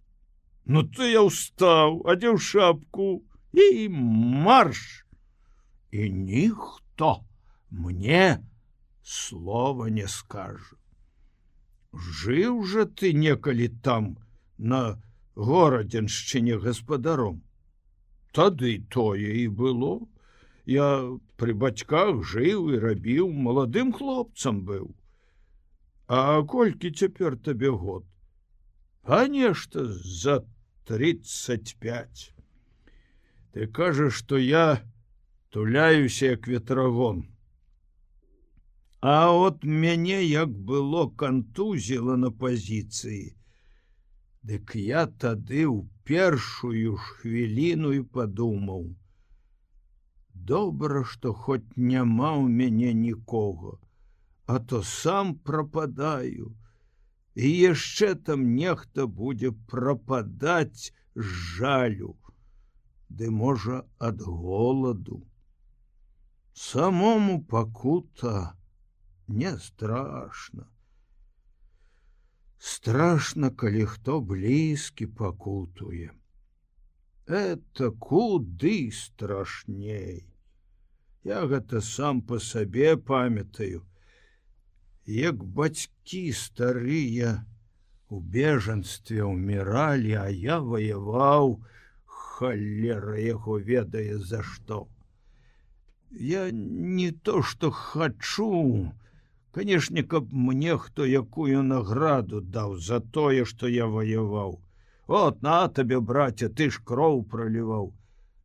Але тут крыўда, разумееш? Ты можаш іначай. Сам возьми сабе награду. Бяры кавалак зямлі, прырэжам і пачынай жыць нанова. Ды ўсё гэта не пра тое. Я не пра сябе гавару. Дык гэта ж усім і так вядома, што з немцам ваявалі немаведама за што. От так сабе з ласкі на пацеху некаму. А ты якраз гавары пра сябе. Калі ты загаворыш пра сябе, Тады, значыць, і пра ўсіх загаворыш. А то ты сам брадзягаю жывеш, а пра іншых клапоцішся. От я ж табе скажу, ты з немцам не ваяваў? Не дарос быў. А Варшаву браць хадзіў? Хадзіў. І можаш сказаць усякаму шмэндрыку, які часам цяпер над табою арудаваць хоча. А дзе ж ты, трасца тваёй матары, тады быў, калі мы галодныя і босыя порах нюхалі? Магу? Дык от, ты ёсць гаспадар тут. Сіла твоя. Ты малады і здаровы, дык табе так і здаецца ўсё. Праўдзіва здаецца, сам будь гаспадаром.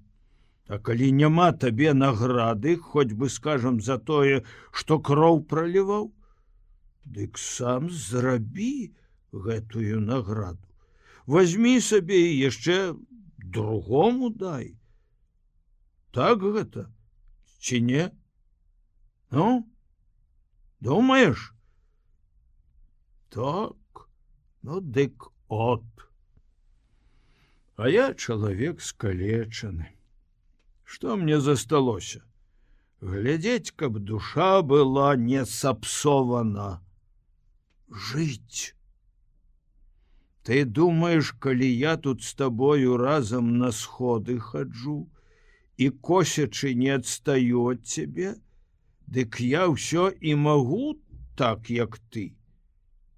А ці ведаеш ты, як гэта можа стыць душа, калі сам сядзіш пад смерцю ў загаджаных акопах з галавою аглушанаю пудам зямлі і ведаць, што ў гэты ж самы час канаюць за 1000 вёрст старыя бацька і маці з голаду, з вошай, выгнаныя з хаты, недагледжаныя валацугі.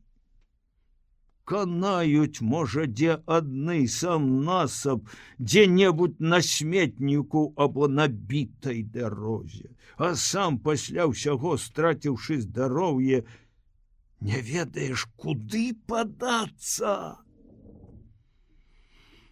Каб да маіх годы яшчэ здароўе, дык я табе тут горы варочаў бы.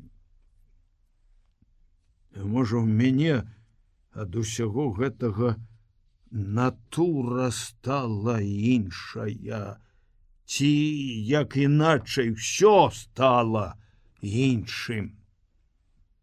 Людзі бываюць усякія.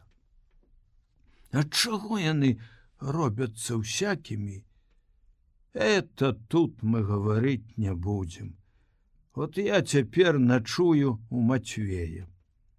Дык я тут табе скажу, што каб яго зрабіць іншым, дык трэба капыл новы. А так нічога не будзе. Так, дык ён табе будзе до конца дзён сваіх так гібець, прападаць, колькі ты яму не памагай, колькі ты яму не давай, усё як вада ў рэшата, як у тхлань, калі ў чалавека капыла няма, такога, які патрэбен. От як. Это я кому хочаш скажу. Што ж ён з малых дзён ніколі не з'еў па-чалавечы, не то што іншае. А цяпер дык ён прывык. Яму самому здаецца, што іначай і нельга. Не то, што ён дажывае веку, а так жыве. Можа, часам ён што і зрабіў бы, як мае быць, дык жа не прывык ён. Тут трэба, каб штурхануць яго, як мае быць, каб у яго аж душа затраслася. Тады ён табе інакшым зробіцца, на новы капыл яго нацягнуць трэба, бо замаладу, што б ён не пачынаў рабіць, дык усё яму рукі абцінала. Урэшце ў яго і выходзіць, што дзень пражыў, то і дзякуй Богу. Ай, на, куры, Алесь. Пра капыл, дык гэта праўда, што на новы капыл трэба яго нацягнуць. Але разам з ім і цябе.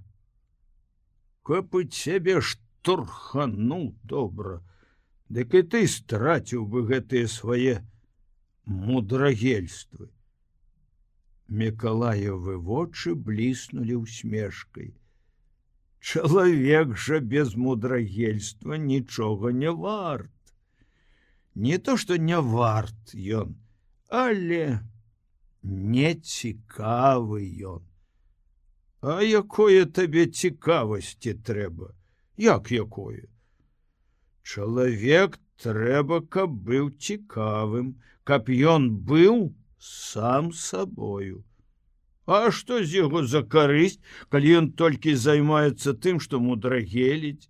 О, гэтак як я, хочаш сказаць ты. А можа нават гэтак, як і ты. От узяў бы ты кавалак зямлі, ды жонку, бабу здаровую. Што ты б з ёю?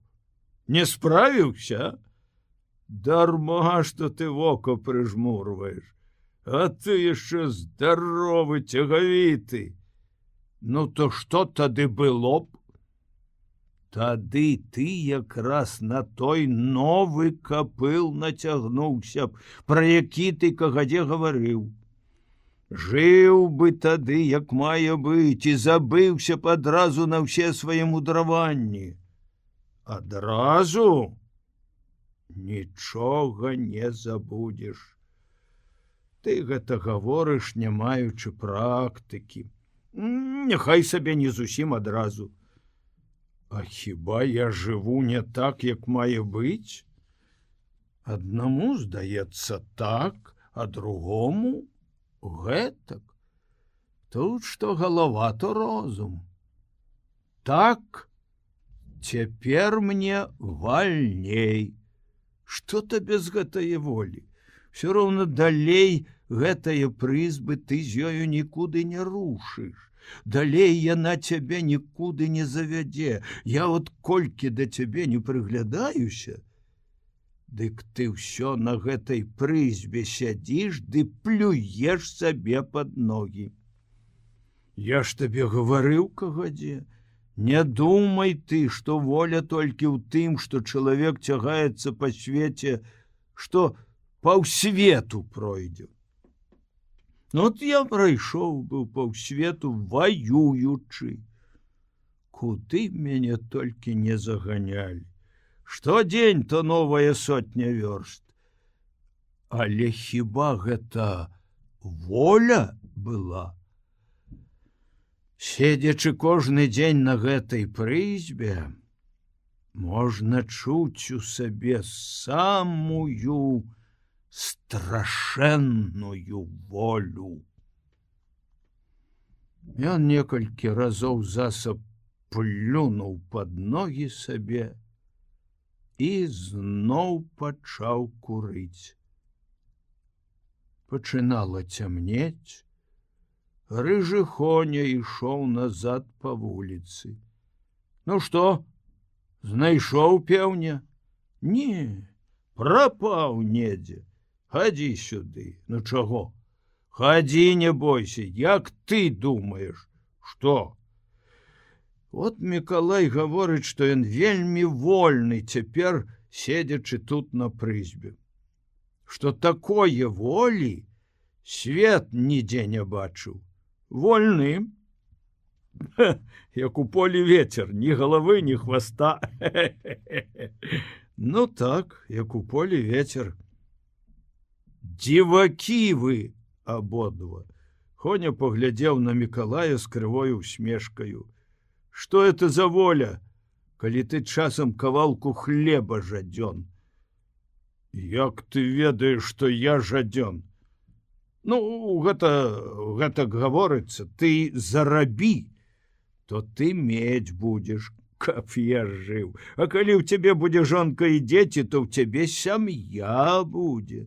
Тады ты будзеш, як трэба, сталы чалавек, а то ты, Мікалай, жывеш, ой, жывеш сабе і старэеш, гады праходзяць, а як пройдуць, тады не ажэнішся. Што ты мне за свата хочаш быць ці што? Не, нашто мне быць каму за свата, няхай Бог крые. Хоня пайшоў. Алесь, яшчэ стоячы тут, закурыў папіросу.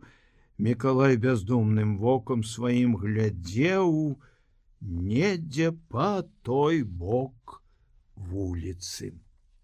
Кладучыся спаць, трэба будзе памыць ногі, думаў Юрка, упускаючы ў хлеў коня. І ў варотах хлява, знімаючы аброць у маўчанні перадвячэрняга змроку, убачыў. Вока ў коня маўклівае і глыбокае, чыстае, як крыніца ў поплавах. Пад вокам закарваў жаўтаваты гной. Чаго ты плачаш? — сказаў Юрка. Конь падышоў да жолабу. Абмацаўшы ў жолабе, Юрка заўважыў: адны цырбуны. Павыкідаў іх пад ногі, пайшоў у агарод пад купчастую грушу, узяў бярэмя накошанае сакі. А сака весяліла яго пахам балота. Асеннімі днямі яна не хацела вянуць, была такая ж жывая, як і некалькі дзён таму на балоце. На, еш, — сказаў Юрка, кладучы траву ў жолаб. Конь панюхаў, уздыхнуў, папробаваў жаваць і пакінуў. Не хоча есці, думаў Юрка, дзіва, што ён худы такі. За век зубы свае паз'ядаў. Ён пагладзіў коня па шыі. На седале пад страхою дрымотна абазвалася перапалоханая курыца. Кісла пахла конскім гноем і дрывамі. У варотах запахла хамутом. Зачыніўшы хлеў, Юрка нагнуўся і разглядзеў ногі. Яны былі чорныя ад засохлай балотнай гразі. На левай назе каля вялікага пальца было абадрана абтравяны корч на мяжы і крыху балела. Юрка пайшоў у хату, у сенцах Мацвей падсяваў у рэшаце жыта. Трэба прасушыць жыта, — сказаў ён, — ды заўтра змалоць у жорнах на хлеб. Сёння акалаціў 15 снапоў. Трэба будзе абмалаціць больш, ды ў млын завесці. Чорт яго ўсё зараз паробіць. Хаця, каб як на насенне паспець, тады ўжо будзем думаць пра млын. А можа, каб нам з вамі хоць акалаціць капу, ды змалоць у млыне, дык было б лягчэй, скарэй. А дзе я грошай возьму на млын?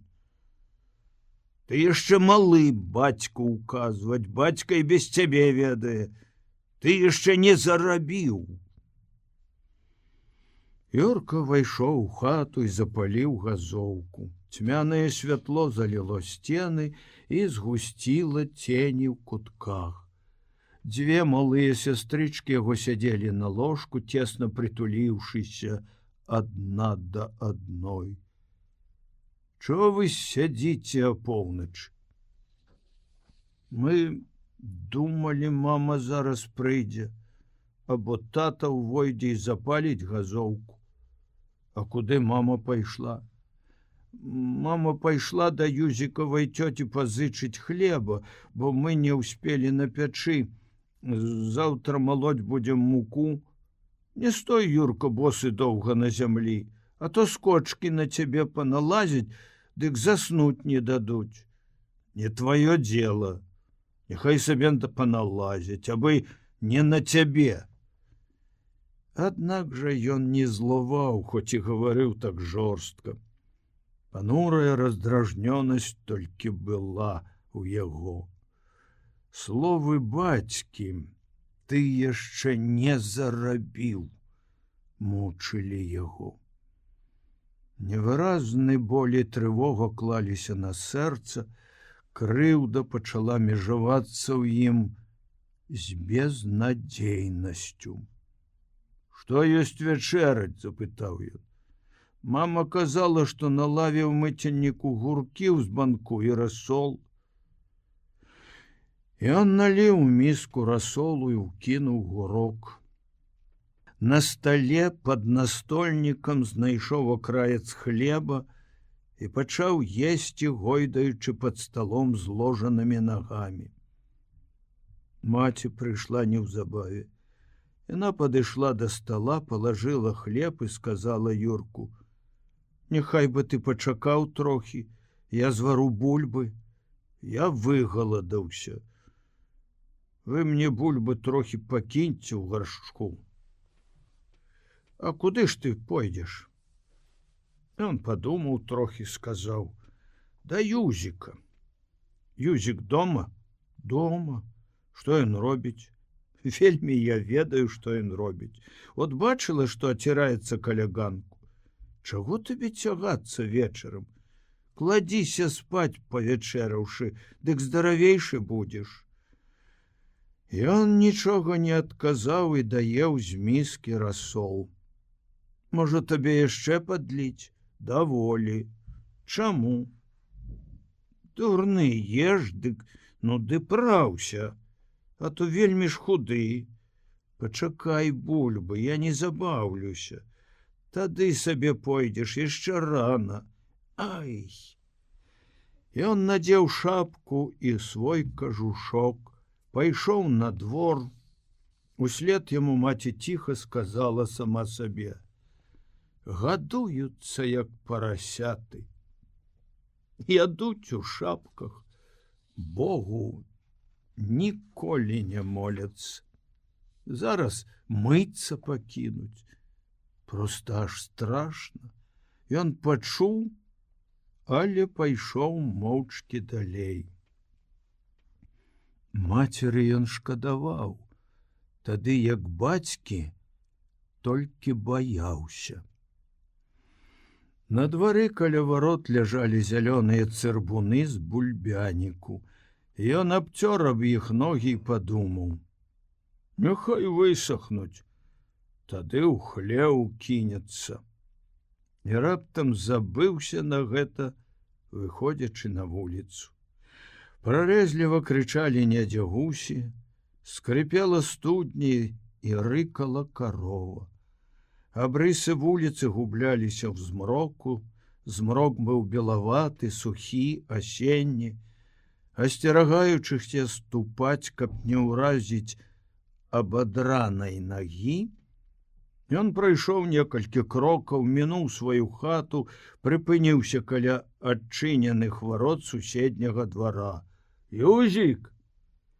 У адказ нехта коротка свіснуў. «Дзе ты?» «У цэбры ногі мыю. Ідзі, калі хочаш, і ты памый». Цэбр стаяў у глыбіні двара каля саламянай павеці, вады ў ім было да краёў, вада была дажджавая, прытухлая. Юзік сядзеў на непілаваных дрывах, пахнучых мохам і смалою, і боўтаў у вадзе нагамі. У Юзіка быў шырокі твар і сінія вочы. Цяпер толькі шырокі казырок памятай шапкі чарнеў у яго над тварам. Юрка сеў побач з ім, опусціў ногі ў цэбар. Юзік высмаркаў нос, плюнуў на той бок цэбра і запытаў: «Ваш конь пакінуў кульгаць?» «Не, яшчэ горш. Чаму ж вы яго не прадаеце?» «Ніхто за яго нічога не дасць. Раней тата хацеў прадаваць, а цяпер раздумаўся. Я яму кагадзе палажыў травы з балота. Дык ён не есць, бо ён, можа, на пашы наеўся. Не, у яго зубоў няма.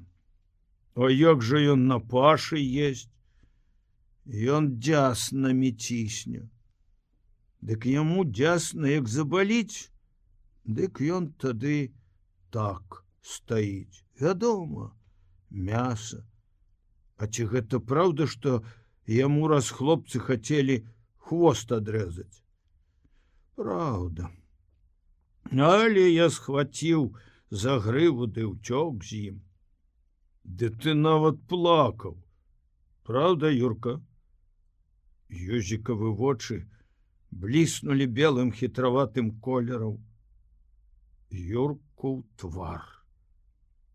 Юрка адвярнуўся і сказаў: «Не». Але вінаваты збянтэжаны тон голасу паведаміў, што плакаў ён. І раптам абодвум ім стала няёмка. Яны моўчкі кончылі мыць ногі, і Юрка сказаў: «У мяне, мусіць, надрываць каля пальца будзе. Вельмі ж балець пачынае. Я пазаўчора на мяжы нагу аб нейкі корч абадраў». Юзік моўчкі выслухаў і сказаў: «Хадзем куды». «Куды?» «Куды-небудзь». Пасля, падумаўшы, здагадаўся: «Хадзем у сельсавет». «Чаго?» «Там рэпеціца нейкая ідзе. Хадзем вулачкаю. Калі Хоня дзіркі ў плоце не загарадзіў, дык, можа, можна будзе у ігрушы ўскочыць. Вельмі ж ігрушы, братковы, от смачныя. Я еў». «Калі ж ты еў?» «Мне раз быў Хоня даў». «Хлусіш. Хоня нікому груш не дае. Недзе ускочыў быў, ды налаташыў». «Ей-богу, не, каб я так жыў». І цяпер зноў абодвум ім стала няёмка.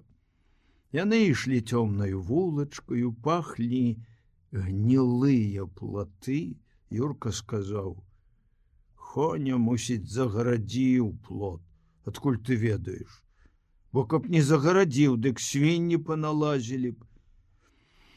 «Можа, яны і паналазілі былі». «Не, чаму?» «Бо, мусіць, плот загарадзіў». Каля Хоневага плота яны прыпыніліся. «А што я казаў?» «О, загарадзіў». Стоячы, яны пасвісталі трохі і пайшлі далей. Прэла пад нагамі лісця, плыў пах, густы і вясёлы. Юзік заўважыў: «Каб у нас былі свае грушы, от я папаеў бы». Холодна і спакойна Юрка адказаў: «Яблыкі лепш за грушы. От як у папа яблыкі, тыя чырванабокія вінныя, дык лепш за ўсякія грушы. Ай, вельмі ты еў іх». «Ого, я іх, чорт ведае, колькі папаеў, нават летась яшчэ». «Летась на іх яблык яшчэ не было. Это ж маладыя яблыкі, кагадзе шчаплялі іх. А для яблані нядобра, калі вельмі рана яблыкі пачынаюць расці. Калі яблыня добра ўмацуецца, дык тады лепш даўжэй радзіць будзе. У гаспадарцы добра, як у каго яблыні ёсць. Маўчалі платы, чарнелі стрэхі. У меншай палавіне дома ад двара жыў поп. У большай ад саду быў сельсавет. Два пакоі былі асвечаны вялікімі лямпамі. На падлозе насыпаны былі пілавіны, сталы былі пазаліваны атрамантам і голыя. У палітурованую шафу былі прыроблены грубыя дзверы з дрэнна абгаблёваных дошчак. Вялізны замок адцягваў тонкі прабой з двух драцяных сагнутых цвікоў. У пустым меншым пакоі дагарвала ў лямпе газа, у большым хлопцы мазалі насценную газету. Вокны былі адчынены ў сад, ліст паперы ляжаў на стале, удвух размалёўвалі яго. Вакол шчыльна панавісалі хлапячыя твары. Каля дома, у выгараджаным у садзе двары, поўна было хлопцаў і дзяўчат, Юрка і Юзік уціснуліся між чужых локцяў да самага стала. Чорны, як смоўж, Максімаў Петрык спрачаўся. А от я, калі захачу, дык яшчэ і нап'юся. Ніхто мне не забароніць. Я сам за свой заработак. Я сам адзін всю гаспадарку ўпраўляю. Дык каб яшчэ не пагуляць, то ты не крычы тут. Я гавару. Яго адазвалі ў бок, пасля некалькі хлопцаў выйшлі з ім у сад, Юзік і Юрка рушылі за імі. У садзе, узлёгшы на плот, Петрык даводзіў: маладыя гады неўзаметку пройдуць. І не агледзішся. Я праз 2 гады ў новабранцы пайду. А пасля салдат зусім другое. Можа, я тады ажанюся. Дык і меняцца ўсё. А цяпер хаця б пагуляць гэтымі гадамі. Колькі тут засталося гадоў 2 якіх. Ты, братка Клемусь, сам павінен ведаць. Клемуся тут няма. О, дзе ж ён? Клемусь! Спатыкаючыся на няроўнай зямлі, Петрык пайшоў у бок вуліцы, Юрка шапнуў Юзіку: Петрык жа з Макаркаваю волькаю гуляе. Ну, яй-богу, я нават сам бачыў. Што? Як яны вечарам пад ручку ішлі. Ідуць, баючыся, каб ніхто не ўбачыў, а я гляджу з свайго двара. Ёй-богу ж, праўда. Кот турны, чаму ж ты не гукнуў на іх? Або няхай бы свіснуў моцна. Ну, але трэба было свіснуць. Ой, трэба было свіснуць. Клемусь, белагаловы і цыбаты, пералез цераз плот аднекуль з папоўскага двара. Ён падышоў да хлопцаў і ляпнуў Юзіку по плячы. Юзік спрытна вылузаўся з-пад рукі з дробнаю вясёласцю ў голасе. Ай, братка, ну, Клемусь, не чапайся. Клемусь, гойдаючы каленьмі, цесна абцягненымі чорнымі порткамі з прыточанымі ўверсе галіфе, адказаў: я чуў, што твой бацька хоча, каб ты ажаніўся. Юзік пастараўся не зразумець. Хто? Ты? Табе ж бацька казаў, каб ты шукаў сабе якой-небудзь кабеціны. Юрка зарагатаў. Юзік з раздум'ем плюнуў сабе пад ногі. Хлопцы засмяяліся, пачалі гаварыць пра капэлю. Гаварыў Клемусь: нават каб мы пасля, злаўчыўшыся, пачалі вяселле граць, дык на тое выгадалі б. Это каб Адно цяпер купіць струмант. А хто ж тебе граць навчыць? Не святыя гаршкі лепяць. Можна было б на месяцаў 2 наняць якога-небудзь Капельдуткіна. Няхай бы вучыў. Хлопцы зарагаталі. Гаворка пайшла далей. А каб гэта кожная хата дала частку на арганізацыю капэлі, а рэштку дала пажарная дружына, бо наўсёдык у яе не хопіць грошай. Нічога там няма. Ну, то і не дай жа ніхто табе. Ткніся адно ў якую сабе хочаш хату, дык пакажуць табе такую музыку, што не рад будзеш.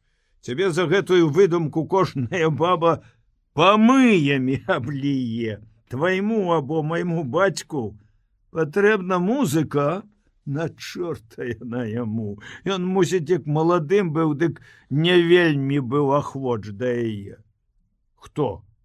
Твой бацька? Мой бацька сам музыкантам быў. Яго ж бацька ў дудку свістаў. Тут жа, кажуць, свая капэля была. Дудкі і 2 бубны. Хлопцы зарагаталі. Чо ж гэта вы, а? Ей-богу. Мой бацька расказвае. Адзін бубен малы, а другі вялікі. Ты думаеш, што твайму бацьку не патрэбна музыка? Грошай у яго няма. От што. А спраў ты музыку, дык ён сам рад будзе.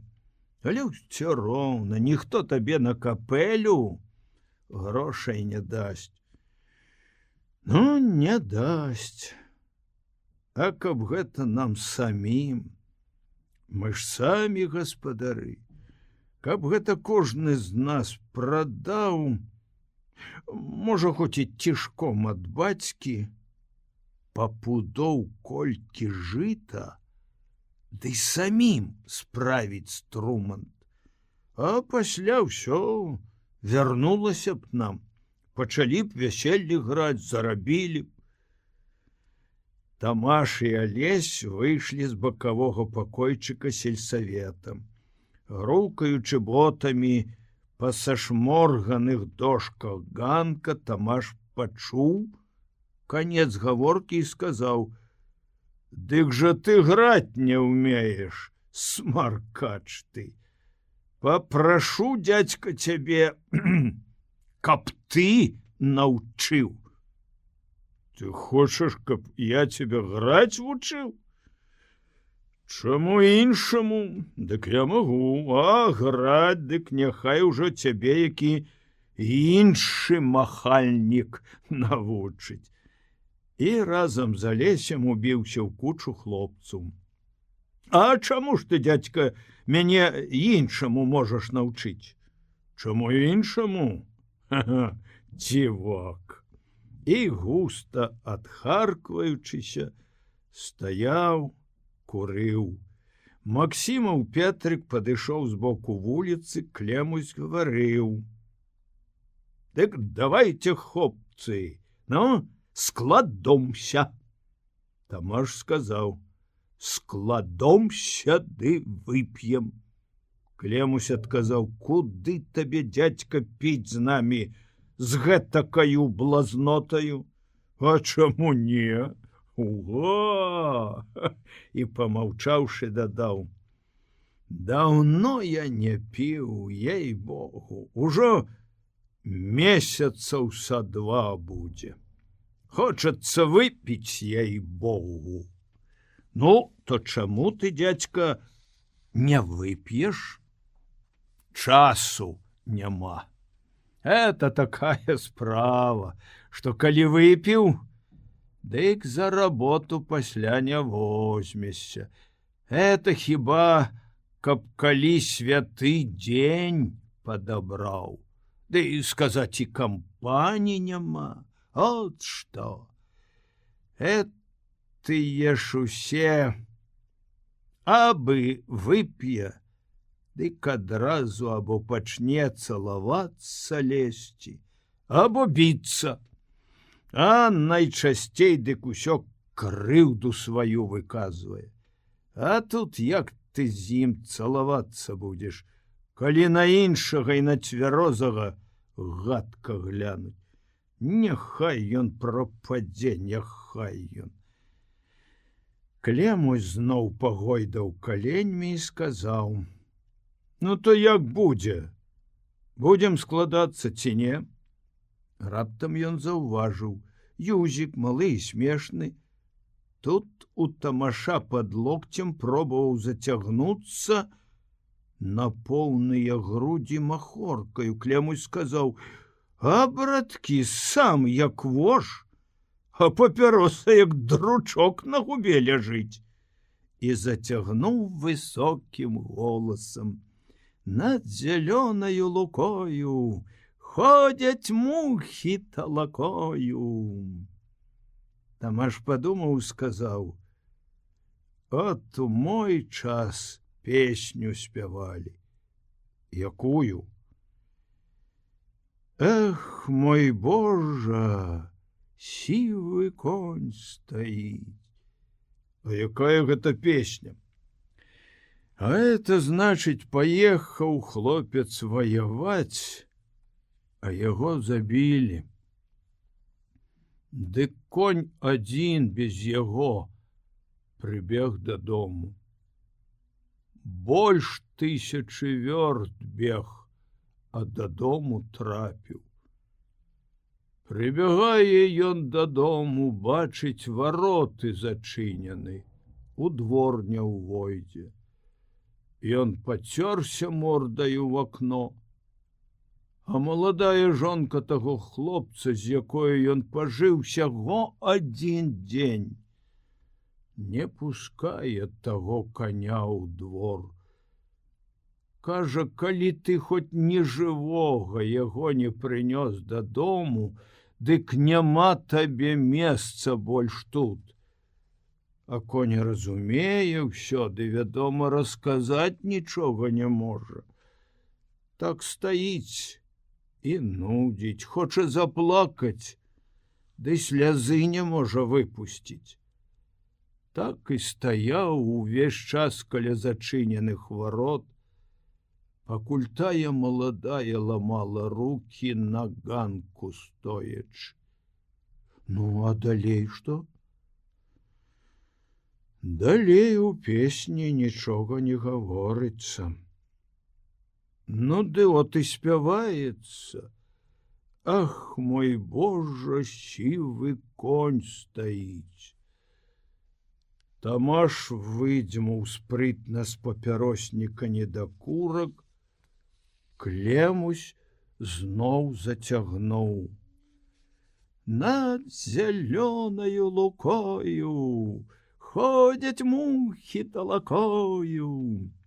За радасным захапленнем усе, хто быў тут, гукнулі: пад гарой на гары таўкуць кашу камары, ай, фью! Тамаш паварушыў плячыма, уткнуў галаву ў грудзі і пайшоў раптам адсюль. Мінуўшы браму, заспяваў ціха. Той прымчаўся конь дадому. Ах, мой Божа, сівы конь стаіць. І ішоў далей, аглядаючыся, каб ніхто не ўбачыў і не пачуў. Юрка адышоўся ад брамы і, слухаючы, раптам прыпомніў і ўявіў. Вока ў кульгавага коня глыбокае і не міргае ў ім затуманены смутак. Адышоўся яшчэ далей, палажыў бараду на сукаватую жэрдку нізкага плота і запаліў у вачах агні, ад страшнай навалы вострага смутку. Алесь быў у вялізных ботах і палатняных портках, пафарбованых на чорна. Тамаш у сваёй рудой вопратцы на кажусе і босы. Калошы кортавых портак былі падвязаны. Зноў быў вечар, зноў было хмурна. Яны ўдвух сядзелі ў полі на мяжы, утомленыя аглядам балота і поля. Тамаш гаварыў: «Самае горшае, дык гэта, што каторую пору на боты ніяк не ўзбіцца. Проста аж надакучыла кожны месяц правячы іх. Няхай іх немач. Зусім распорваюцца падлы. А гэты трасца яму хоніў швагер, падвёў. Я яшчэ пазаўчора занёс іх яму. 2 латкі трэба паставіць, дык ён яшчэ і сягоння не зрабіў, а? Ой, трэба будзе на зіму як-небудзь агораць, ды галоўкі прыставіць. Халявы ў іх яшчэ добрыя. Халявы ж, я кажу, добрыя, салдацкія. Ён прачысціў саломінаю папяроснік і гаварыў больш. Это каб на зіму валёнкі справіў. Раней дык я мог і ў абы якіх ботах зімаваць. А гэта ўжо лета зімою чую. Не тое. Не то, што мне ногі карчанеюць, не, але абы хоць чуць прабярэ холадам, так проста нейкая ліхаёй слабасць нападае. Леташнюю зіму пад вясну я ў лесе прамок быў. Дык дома вечарам адразу ногі самлелі былі. У каленях пачало ламаць. Што ж, браце, гады, от я стараюся тут з табою, а наўрад, Господі, і я прычакаю ўбачыць усю гэтую фармальную перастройку, ей-богу. Але отварушыся, весялей жыць. Унь, той лох, каб забараніць грузіць коровамі. Дык там сенажаць буяла б. А то чорт яго ведае што. Праўда ці не? Але з нашым народам нічога не зробіш. Няхай яны паправальваюцца скрозь зямлю, гэтакія людзі. Чаму ты, Алесь, не жэнішся? Можа, ажанюся? На якое ліха ты чакаеш? Ты ўжо сказаць у розуме. Прызвы адбыў. Ды якія к чорту прызвы? Напаваяваў, можна сказаць, у сваю ахвоту. І гібееш так без жонкі. От яшчэ год, яшчэ 2. Дык жа ты тады да марцовых кавалераў дарасцеш. А колькі табе год? 27. Ну, от, бачыш, цяпер жа табе заводзіць гаспадарку і жыць за пане мой. А што ты без бабы? Ты без бабы ў хаце, ні госць, ні гаспадар. Праўда ці не? Я гэта і сам ведаю. Мала ведаць, трэба дамагацца, раз ты чаго хочаш. На гэтым свет стаіць. І стаяць заўсёды будзе. Дык тут жа гэтакае дамаганне. Взяў, ажаніўся і скончана дзела. Жаніся, а то гады праходзяць. Маладыя гады пройдуць, тады не вернеш. І час такі, пакуль што спакойны. Я вот думаю, каб быў я малодшым, дык я тут бы цяперашнім светам. О, чорт ведае, чаго нарабіў бы. Я вот і цяпер думаю, трэба будзе зімою зрабіць алейню. Калі ўжо, як той казаў, ні сконт рады не будзе, дык падгаварыць мужчын ды скласціся. Я пра гэта ўжо думаў. А ты, браце, жаніся. Ты, можа, пакрыўдзішся, што я ў твае справы умешваюся, але я скажу. Я чалавек стары, маю практыку, дык яно, можа, і можна мне гаварыць табе. Ты ўжо от другі год валаводзішся з Барановічаваю гэтаю дзяўчынаю. Дык я табе скажу, што даволі табе з ёю ўжо важдацца. Бяры ты яе замуж, а то яна дзяўчына зграбная, трохі вучаная. Дык глядзі, каб ты яе з рук не выпусціў. А я табе, дзядзька, калі ўжо на тое пайшло, таксама шчыра скажу, як старому чалавеку, што я вясною ўжо быў намерыўся браць яе, але яна сама ўсё адцягвае. А што? Не казаў я, што? Што ты яе гатоў з рук выпусціць. Яна сама сабе верыць і не верыць. Што ж, яна там трохі навучылася ў горадзе, дык ёй цяпер здаецца, што свет гэта не свет, а яна гэта не яна. Яна і за цябе згодна пайсці. І разам з тым некага іншага чакае, от як. А цяпер каморнік гэты у іх закватараваў. Мераць пачне праз тыдзень, а з'явіўся ўжо учора.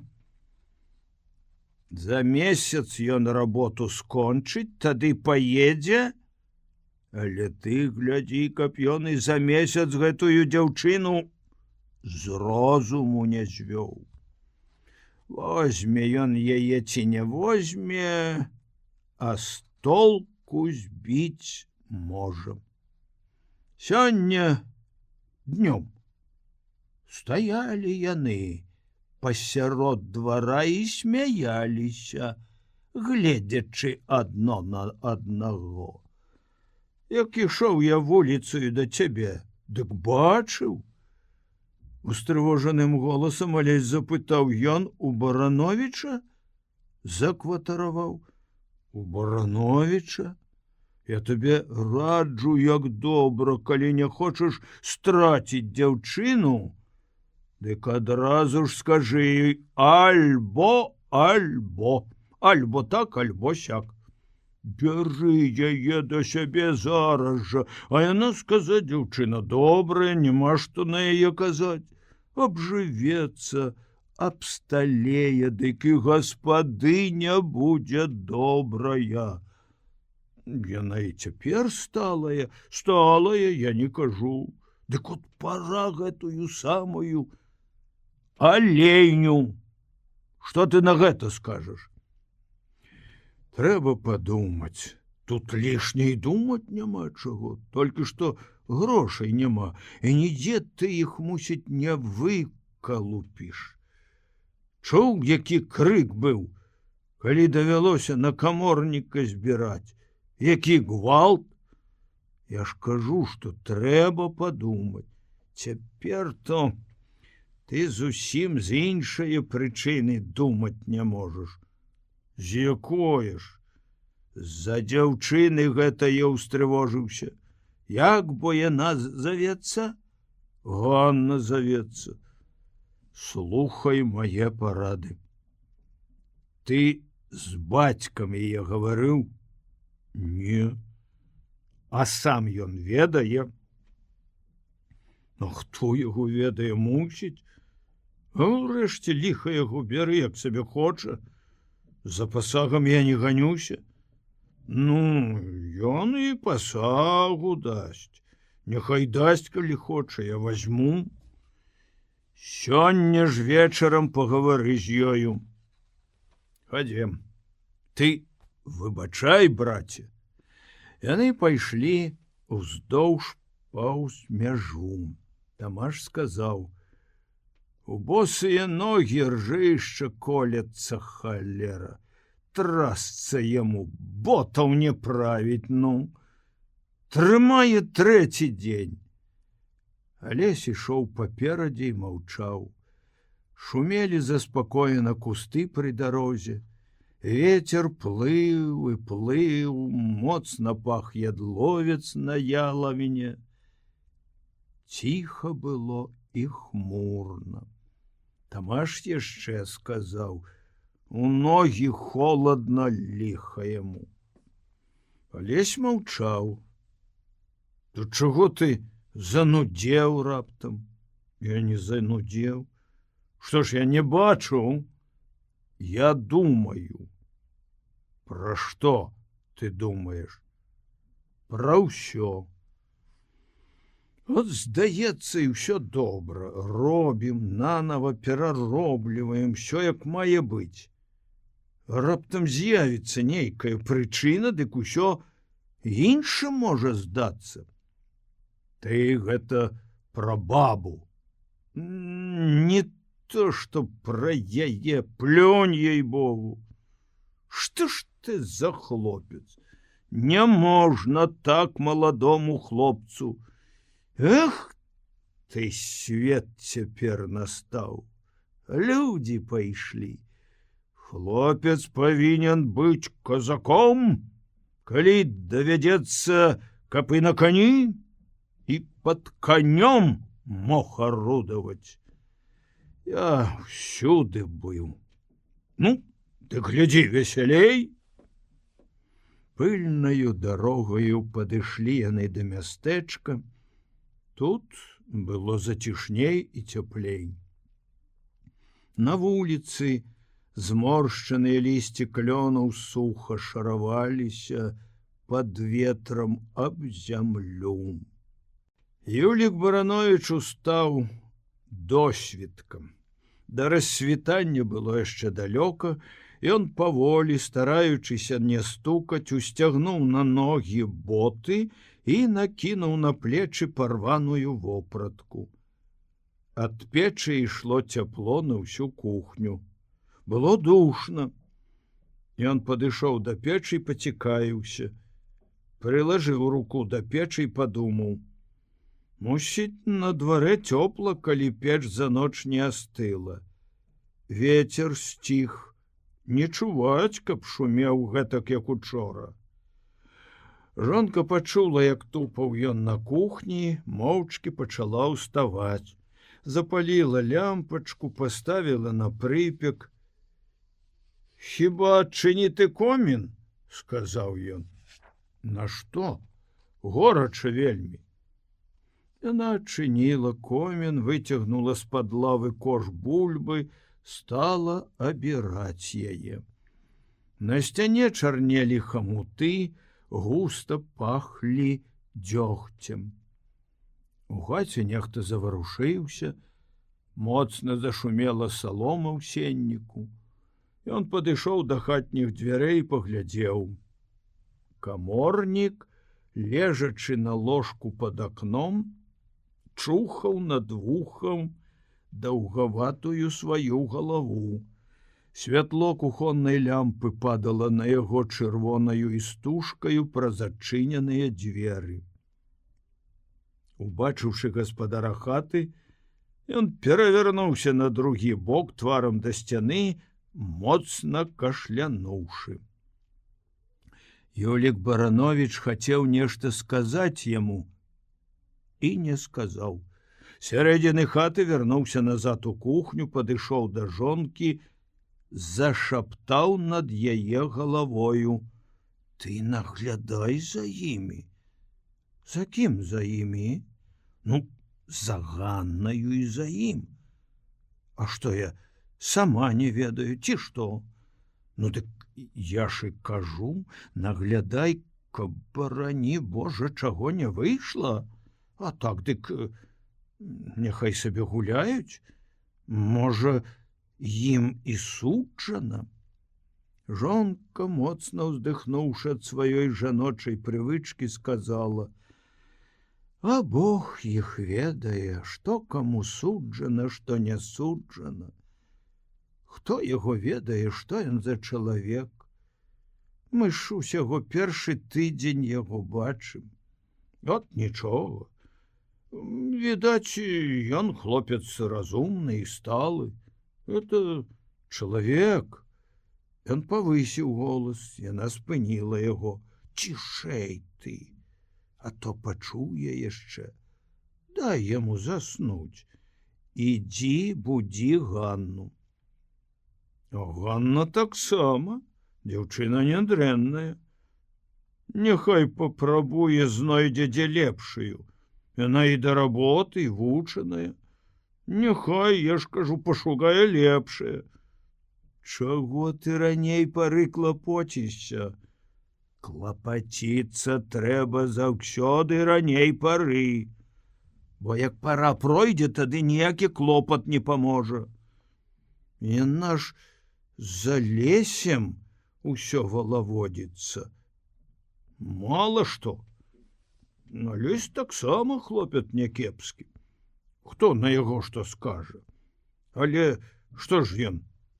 Просты гаспадар, ды яшчэ і бедны. Будзе за ім увесь век у гнаі корпацца, і больш нічога. Цішэй ты. Паабуджваеш усіх. Чо ты балбочаш, як цецярук? У падпечку заспяваў певень. Недзе за сцяною на дварэ ў хляве, мусіць, следам за ім абазваўся другі. Жонка сказала: «Яшчэ гэты гарлач, каб ён здох, зараз усіх на ногі ўзніме сярод ночы. От горла, выпусці яго вон. Цёмна яшчэ. Пачакай, няхай развіднее трохі». Ён пераставіў лямпу на лаву і выпусціў з-пад печку куры. Пасля сыпануў ім са збанка ячменю. Паглядзеўшы, як ядуць куры, дрэнна бачачы пры лямпавым святле і палохаючыся ценяў, ён пайшоў на двор. Было цёпла і вільготна. Яму даўно з густы пах прэлай восені. Пад нагамі ў дварэ макрэла жоўтае лісце з яблыні. Пад платамі нудзела зелля. Стог саломы бялеў у глыбіні двара за нізенькім плацом. Пачынала развідняцца. За гумнамі белела цёмнае неба, цяжкія дзяругі хмар раставалі, гінулі, і цераз агароды з поля веяла радасцю прасторнай цішыні. Ён падышоў пад гумно, нагроб са стога пярэберак аўсянай саломы, ператрос на таку сенам, занёс каровам.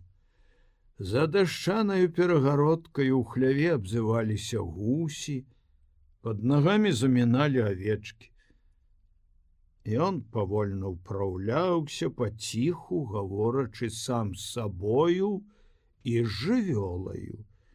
Закідаючы каровам трасянкі, ён сказаў: «Ешце, падлы, няма чаго лішняе перабіраць. Стаўшы вас карміць адным сенам, дык да каляд можна ўсё скарміць. Унь, людскія каровы ядуць чыстую аўсяную салому і малака даюць. Ён адапхнуў з-пад ног авечку і сказаў: «Зараз і вам дам, пачакаеце». Яму весела было, як вакол у суседніх хлявах спявалі пеўні. У конскім хлеве ён агледзеў жалабы, дрэнна бачачы ў змроку і абмацваючы каструбаватыя дошкі. Пагладзіў па шыях коні, падлажыў ім сена, пастаяў каля іх, слухаючы, як яны ядуць. Весяліў яго гэты стук і шум. Усё яму здавалася добрым, толькі нездаваленне было тым, што Мікалаю Крываносу было пераплачана за малацьбу. Лішнія 40 копеек аддаў, думаў ён. Не варта было даваць. Мала што ён звягаў. Так і прайшло. Потом, чорт яго ведае, якую цану здёр. Развіднялася хутка. Лісце і зелля відаць стала выразна. Два высокія клёны каля гумна здаваліся сінімі і мокрымі. Відаць былі на іх яшчэ чорныя камякі сонных варон. Ён павольна хадзіў па прыгуменні, падцягваючы сваю хворую нагу, і ўсё гаворачы сам з сабою. Насыпаючы ў мяшок мякіну, ён гаварыў: «Чэрці яго ведаюць, можа, ён і сапраўды гэту кашу заварвае, гэты хлопец. Што ж, ён каморнік, невялікі лішні пан, сам мусіць з мужикоў, але вельмі скора нешта, всяго тыдзень як жыве, а разам ходзяць. Хіба ён раней якім-небудзь парадкам Ганну ведаў? Що можа быць? Калі гэта напраўду ён, дык няхай бы ішла. Невялікая раскоша пайсці за якога-небудзь Алеся. Ён то хлопец, можа, і нішто. Бацька яго быў рамеснікам, ён да всякай работы здатны. Але ж вельмі галетнік. Пакуль ён на гаспадарку ўзаб'ецца, а гэта не чалавека гатовая крупа. Ха! Пройдзе месяц, рабіў не рабіў, а пенсію на. От, няхай бы жылі здаровенькія. Калі дом, дзе захацелі б сабе пабудаваць, дык я памог бы і грашыма, і коньмі. Няхай бы ішла. А Алесь, напэўна, гэта ён на пасах гоніцца. Ён ужо 2 коней у мяне угледзеў, і жарабіцу 3, ой, разявіў горла галетнік. І злосць на Алеся, немаведама чаго, пачала апаноўваць яго. І пакуль ён нанасіў з-пад калодзязя цэбар вады, зусім ужо быў злосны на яго. Развіднелася зусім, калі ён, управіўшыся, выйшаў на вуліцу. Цяпер засталося толькі напаіць коні. Ён стаяў напроці свайго двара, глядзеў, як з коміна суседняй хаты ўздымаўся дым, і, не ўзняўшыся высока, ападаў уніз і слаўся па страсе. Ці не пойдзе дождж, падумаў ён, жуючы саломіну і пакручваючы ў руцэ трухлявы відук, адарваны дзецьмі ад плота. І раптам прыпомніў зноў, што пераплаціў Мікалаю за малацьбу 40 копеек. І тут ён не мог змоўчаць. Ліха яго матары, падла крываносая. Пайду згаджу яшчэ на які тыдзень, няхай малоціць, а пры расплаце гэтыя 40 копеек я з яго вылічу. І ён пайшоў да Мацвеевай хаты, дзе жыў цяпер Мікалай. У хаце было цесна і брудна, не падмечана пасля ночы. На зямлі нацярушана была салома, дзве курыцы грабліся ў ёй, каля дзвярэй застаўлена было кашамі і вёдрамі. Мацвейха абірала бульбу, седзячы на зямлі. Мацвей стаяў над дзеравянаю скрынкаю, поўнаю старых чаравік, падэшваў і абрэзкаў са старых халяваў і выбіраў кавалкі, мусіць, на нейкія ладкі. Дзеці сядзелі на печы, Мікалай на лаве курыў і гойдаў нагамі. «Дзень добры ў хату», — сказаў Юлік Баранович. «Дзень добры», — адказаў Мацвей. «Добра здароўе», — адказаў Мікалай. «Але ж на дварэ цёпла стала», — сказаў Юлік Баранович. «Але», — адказалі ўсе гуртам. Юрка ўвайшоў у хату і паскардзіўся. «Конь нічога не есць». Мацвей паглядзеў на Юрку і даў загад. «Завядзі яго на паплавы, няхай жывіцца. За дзень пад'есць трохі. Толькі не выпускай на вуліцу, а завядзі, бо ён сам усё роўна не пойдзе, падла, воўчае мяса. Дай яму вады». Даваў. Дык ён аднагубы памачыў і не піў.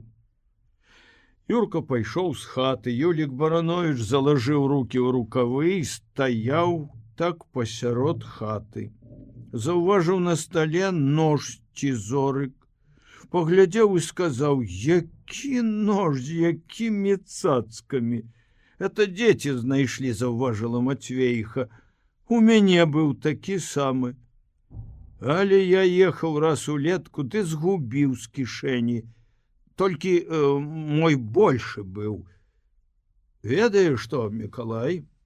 Трасца яго мотары, 40 копеек будзе дапамінацца», — падумаў Мікалай, прыжмурыў вока. «Можа, ты яшчэ ў мяне тыдзень памалоціш?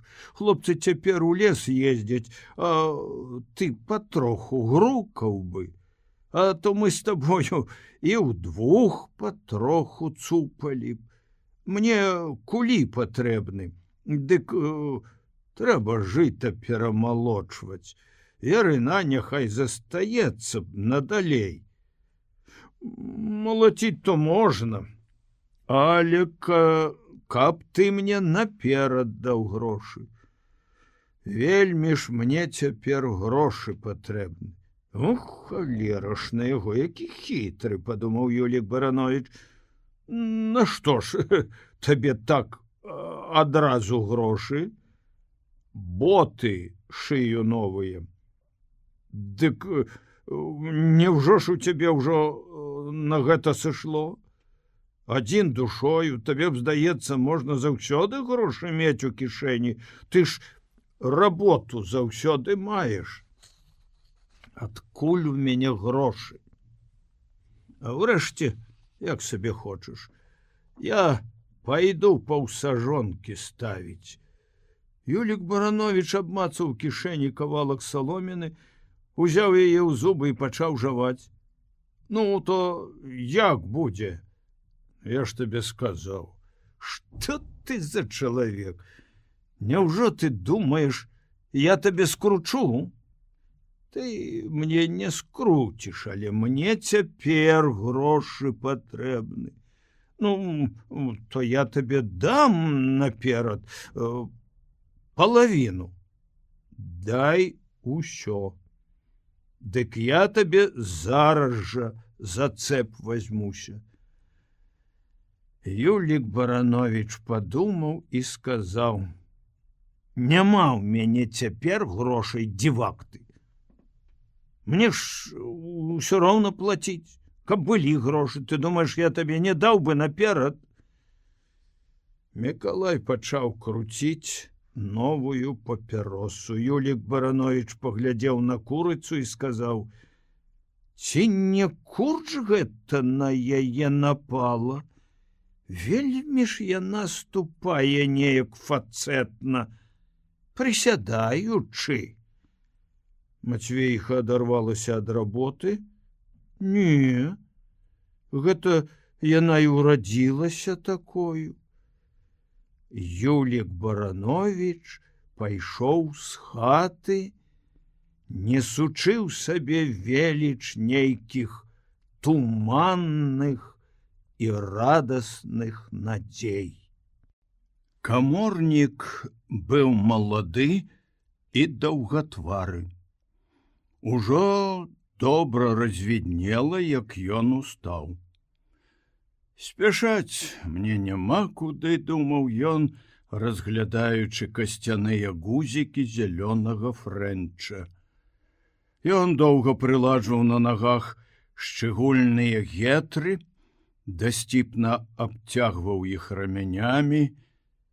Яшчэ даўжэй ён мыўся ў кухні, сам не ведаючы чаму і перад кім, стараючыся быць дасціпным. У кухні нікога не было. У печы датляваў жар, два хворыя вазончыкі на акне пахлі на ўсю кухню. Ён прычэсваў ужо стрыжаныя свае валасы, стоячы ў хатніх дзвярах, як Ганна ўвайшла з надворку з дайніцаю малака. Яна пачырванела, глянуўшы на яго, і адказваючы усмешкай на яго вясёлы выраз твару. Чаго вы пачырванелі? Сказаў ён. Я не пачырванела. Пачырванела? А чаго вы смяецеся? Хіба ж я смяюся? Чаму вы так позна каровы доіце? Гаспадыня з вас як з вас каморнік. І яны абое засмяяліся. Трымаючы твар уніз, яна бліснула на яго востраю прывабнасцю шырокіх вачэй сваіх. Ён колькі хвілін моўчкі глядзеў на яе, поўны жадання не адходзіць ад яе. От замест таго, каб так прыглядацца, дык памаглі б мне. Няўжо вы самі не справіцеся, што яшчэ памагаць вам, гаспадыня? Да я то спраўлюся. Дык нашто вы просіце, каб я памагаў вам? Не люблю, калі хто без работы стаіць. Ох, як ужо вы вельмі работу любіце. Бо і люблю. З вялікіх любошчаў да работы сягоння спалі чуць не да поўдня. А вы? Я ўжо колькі работы зрабіла. А вы кагадзе узварушыліся? Я раней за вас узварушыўся. Дык відаць жа, добрыя людзі напрацаваліся ўжо, а ён яшчэ нават не прыбраўся, як мае быць. Я ж вядомы для ўсіх гультай. Яны зноў засмяяліся, гледзячы адно на аднаго, і тут ён падышоў бліжэй да яе, гаворачы: каб вы ласкавейшыя былі, дык я памагу вам. Не трэба. А вы ж кагадзе прасілі. Ну, памажэце. Толькі што ж мне рабіць тут трэба? Дзяржэце збанок. Ай, ды не так. Я ж казала вам даўно, што вы няўдалы. Як вы маглі мне даўно гаварыць, калі ўсяго тыдзень, як я жыву ў вас? Ён пачаў траціць адценні жарта ў голасе. Тое ж самае пачало рабіцца і з ёю. Яна сказала: я вам даўно гэта гаварыла. Калі? Яшчэ ў горадзе. Мы там усяго разоў 3 бачыліся і нават амаль што не былі знаёмымі. Яна ў раздум'і памаўчала і адзначыла факт. Ідзіце вы прыбірайцеся, зараз снедаць будзеце. Ён не адыходзіў, і раптам тон яго голасу зусім змяніўся. Вы не скончылі школы? Не. Чаму? Не было як ад дому. Не было каму рабіць дома. А канчаць не думаеце? Не. Дзе ўжо там? Вы даўно былі ў горадзе? Даўно. Некаторага году з татам прадналог завозіла. Цяпер пачалася маўчанка. Яна была прыкраю. Жадаючы зноў збіцца на той ранейшы жартаўлівы тон, яна сказала: не ўмееце вы збанка трымаць. Пакажэце як? Дзяржэце вышэй. Яго рука паднялася вышэй, яна ўжо вылівала апошняе малако на цадзілку, пальцы яго рукі ляглі на яе руку. Яна паставіла дайніцу і пачырванела. Тады ён прытуліўся тварам да яе валасоў. Яна маўчала, і толькі чуваць стала яму, як у яе стукала сэрца. Яна глядзела недзе сабе пад ногі. Ён прыпаў губамі да яе валасоў. «Пусціце», — сказала яна, — «зараз прыйдуць». «Не прыйдуць». Зноў помаўчалі. «Ідзіце, будзеце снедаць». «Я пасля буду снедаць». «Не, вы цяпер ідзіце». «Чаго вы мяне гоніце? Я вас не ганю». Чырвань залівала яе твар, чорны каўнерык яе рудой сукенкі варушыўся нішэй шыі. Так яна моцна дыхала. Ён стараўся глянуць ёй у вочы, а яна ўпарта глядзела ўніз. «Ідуць, пусціце, ідзіце», — сказала яна. Голас яе быў няроўны, у гэтую хвіліну хрыплаваты. Апошняе слова яна сказала моцным шэптам. На ганку нехта стукаў ботамі. У маўчанні яны моцна прыціснуліся адно да аднаго і разышліся, несучы ў сабе вялікую буру радаснай трывогі. На стале ляжалі планы і каморнікавы рысункі. У хаце было накурана, каля стала стаялі заслоны і некалькі старых, выпадкова падабраных крэслаў. Мужчыны разышліся ўсе разам. Сядзелі ж яны тут доўга. Кожны заходзіў на 5 хвілін, а сядзеў больш гадзіны.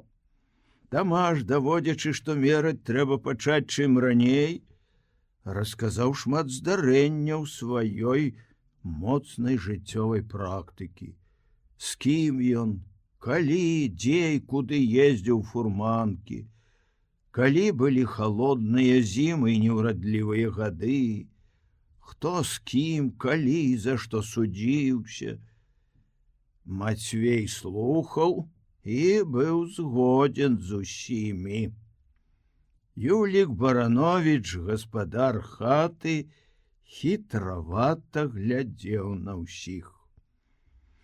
Алесь застаўся адзін, вясёлы і жартаўлівы, Пальцы яго рук назаўсёды зачарнёных работай перабіралі алоўкі, цыркулі і всякія іншыя дробныя каморніцкія прылады на стале. Каморнік здаваўся яму вясёлым хлопцам, дружакаю, з якім можна і пажартаваць, і пагуляць. Юлік Барановіч цяпер некалькі разоў выходзіў у кухню, зноў уваходзіў у хату, хвалячы надвор'е, хвалячы чырвоную кабылу, ганячы Мікалая, хвалячы мурожнае сена для коней. «Я маю 2 коней», — сказаў Юлік Барановіч, «а жарабіцу 3. Мяне раней все лічылі кулаком, цяпер лічаць серадняком. А гэта што значыць? Это значыць, што я чалавек. Я сабе маю гаспадарку, гляджу яе, маю, што мне трэба, і нічые ласкі не прашу, калі ўсе такія разумныя пайшлі. Не дай Бог, як замаладу. Ой, я мучыўся. Як жа вы мучыліся? Хлеба кавалка не было. А цяпер 3 коней маю, і ніхто мне не памог на макава зерня. А цяпер кулак, серадняк, чорт, вашу матары бяры. Як сабе хочаце, я ёсць сам сабою. Не лішне да каго прыслухоўваюся. Калі тут, сказаць, няма каго лішне прыслухоўвацца. У іх што гадзіна, то навіна. Як, па-твойму, Алесь, я кулак ці серадняк? Ты мне скажы. По-мойму, серадняк. А за што мяне ўсе гады лічылі кулаком? Хіба не падабаецца? Ай, мне ўсё роўна. Няхай мяне хоць чортам лічаць, да мяне нічога не прыстане. Я нікога не забіў і не аграбіў. Іншы не мае, бо рабіць лянуецца. Абібока або дурня ніколі кулаком не назавуць. Няўжо ўсе бедныя абібокі, гультаі? Не то, што ўсе, не ўсе, на што казаць. Але ёсць і такія, што на палатках ляжыць і сніць, што яму гатовыя кавалкі зараз будуць горла валіцца. Каморнік глядзеў у акно і курыў. Сіні дым папіросы густа цягнуўся на ўзроўні яго галавы ў адчыненую фортачку. На вуліцы было ціха, прыемна пахла ў хаце гэтым дымам. Я гляджу гаспадаркі, бо хачу жыць на свеце, а не прападаць. Он я і дзяўчыну сыскаў з навукі дзеля гэтага. Мне і шкада яе было, от што. Але я не глядзеў на гэта. У мяне сэрца таксама ж не каменнае, і мне таксама хацелася, каб моя дачка вывучылася і была паняю. Але што ж ты зробіш? Не даўчылася, а тут, калі што якое, дык адразу кулак. Ой, як бы гэта ганьба, што чалавек мае. Няўжо ж, каб усе нічога не мелі? А калі кулак? Ну то што? Трасца матары іх, які я кулак, я трудяшчы пралентарыят. І больш нічога, калі яны хочуць ведаць. Вам цяпер далі скідку з падатку на канюшыну? Далі? бо паразумнелі. Бачаць, нічога не выходзіць, на галетніку далёка не заедзеш. Адразу і мяне серадняком зрабілі. Як гэта ўсё лоўка робіцца ў іх. Ой, што за майстры! Патроху Алеся ў твар пачаў рабіцца нудным. Каморнік усё курыў каля акна, зрэдку ўстаўляючы слова. Алеся азіраўся на кухонныя дзверы, каля печы там мільгацела ўваччу яго рудая сукенка Ганны. Каморнік усміхнуўся, азірнуўшыся на Алеся. Алесю вядома стала, што каморнік здагадваецца, што яму раптам захацелася, каб пайшоў адсюль сам гаспадар Барановіч. Алесь падышоў да акна і стаў побач з каморнікам. Каморнік быў ростам роўны з Алесем, толькі шчуплейшы за яго і маладзейшы. На малым пальцы ў яго быў адгадованы вялізны пазногаць, роўна падрэзаны і падскрэбены. Яны абодва глядзелі ў акно. «Сёння субота», — сказаў каморнік. «Можа, дзе гульнём вечарам?» «Можна будзе гульнуць», — адказаў Алесь. «Табе яшчэ надоўга в отпуск?» «Мне яшчэ 1,5 месяца». Алесь глядзеў на жоўтую сцяну новай хаты па той бок вуліцы. Яму яшчэ няёмка было называць яго на «ты». Першы раз гэта было пазаўчора вечарам, калі пасля кароткай нарады наконт дня, у які трэба было пачаць на полі працу, яны ўдвух пайшлі да дзяўчат. Каля крайняй хаты ціхай вуліцы рагаталі хлопцы і дзяўчаты. «А праз 1,5 месяца куды?» «Дыпломную работу здаваць паеду і справаздача аб практыцы». «А гэтая наша работа будзе табе залічана ў практыку?» «Думаю, што будзе». Юлік Барановіч пасядзеў трохі на лаве, пабарабаніў пальцамі па стале і пайшоў недзе ў кухню, дзе ўсё яшчэ ўпраўлялася каля печы з мацераю Ганна. Алесь і каморнік, стоячы каля акна, абодва туманна адчувалі яе блізкую прысутнасць.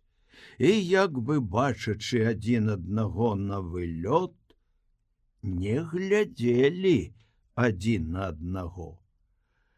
На абтынкованай сцяне прарэзліва стукаў танны гадзіннік, яснеў дзень. «Ты вучыўся дзе?» — раптам запытаў каморнік. «Вучыўся трохі». «Дзе?» «Гарадское вучылішча скончыў, 4 класы». «У які гэта час?» «У першыя гады рэвалюцыі». «А пасля?» «А пасля ваяваў з палякамі».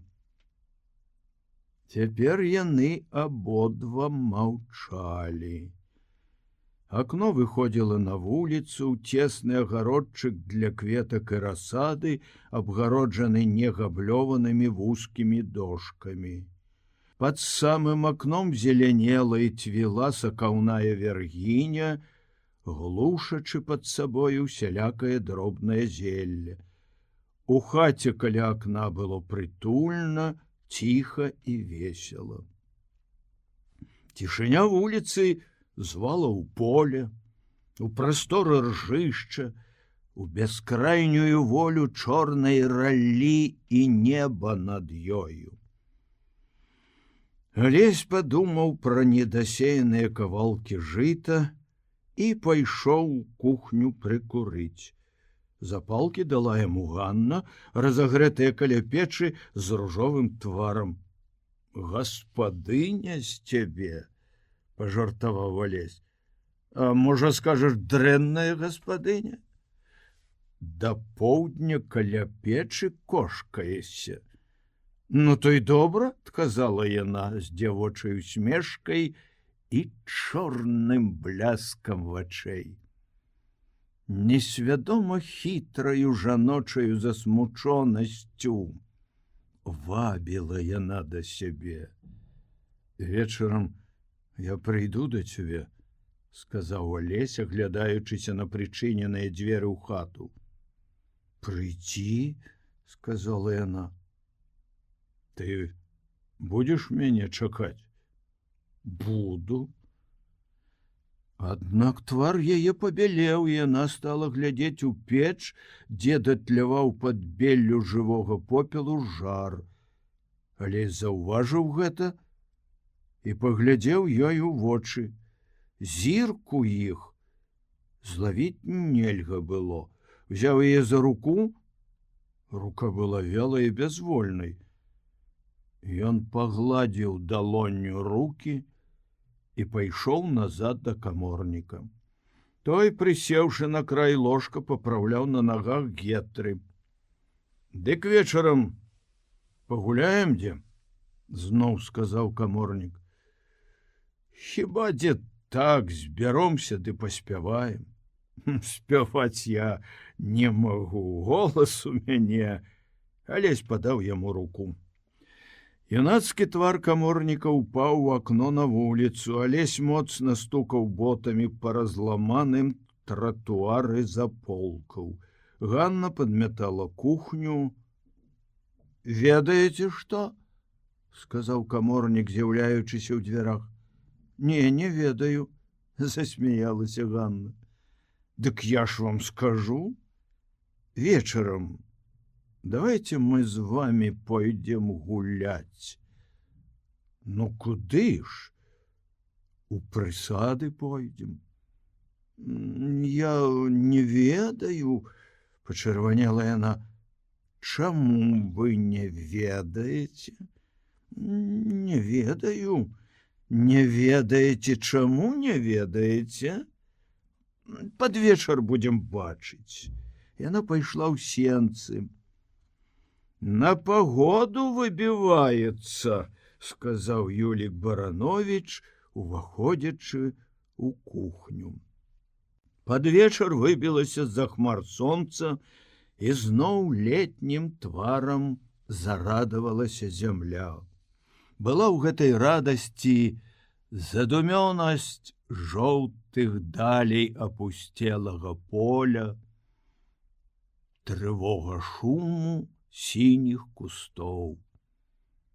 Але клалася цішыня вонкавай безутрапёнасці, і радасць зямлі была магутнаю і неабдымнаю. Чарнелі дарогі вільготнай глебай, асенняй травой зеляніліся іх каляіны. Жоўты ліст прыпадаў да травы, чуючы пад ёю зямлю. І разам з усім, што было навокал яго, шэрым і яскравым, нязграбным і прыгожым, маліўся вялікай радасці. Неба сінела, сонца абнімала захад, далі зямлі вабілі жыць. Летняя шырыня і восень. Восень. Пахла поле і паплавы, і аброслыя мохам платы, і кара абветраных дрэваў. Дзяўчына хадзіла босая па траве. Лёгкі холад жоўтага лісця пад нагамі быў прыемным. Слаўна цямнела рудая сукенка яе сярод тонкіх садовых дрэў і шэрых сцен.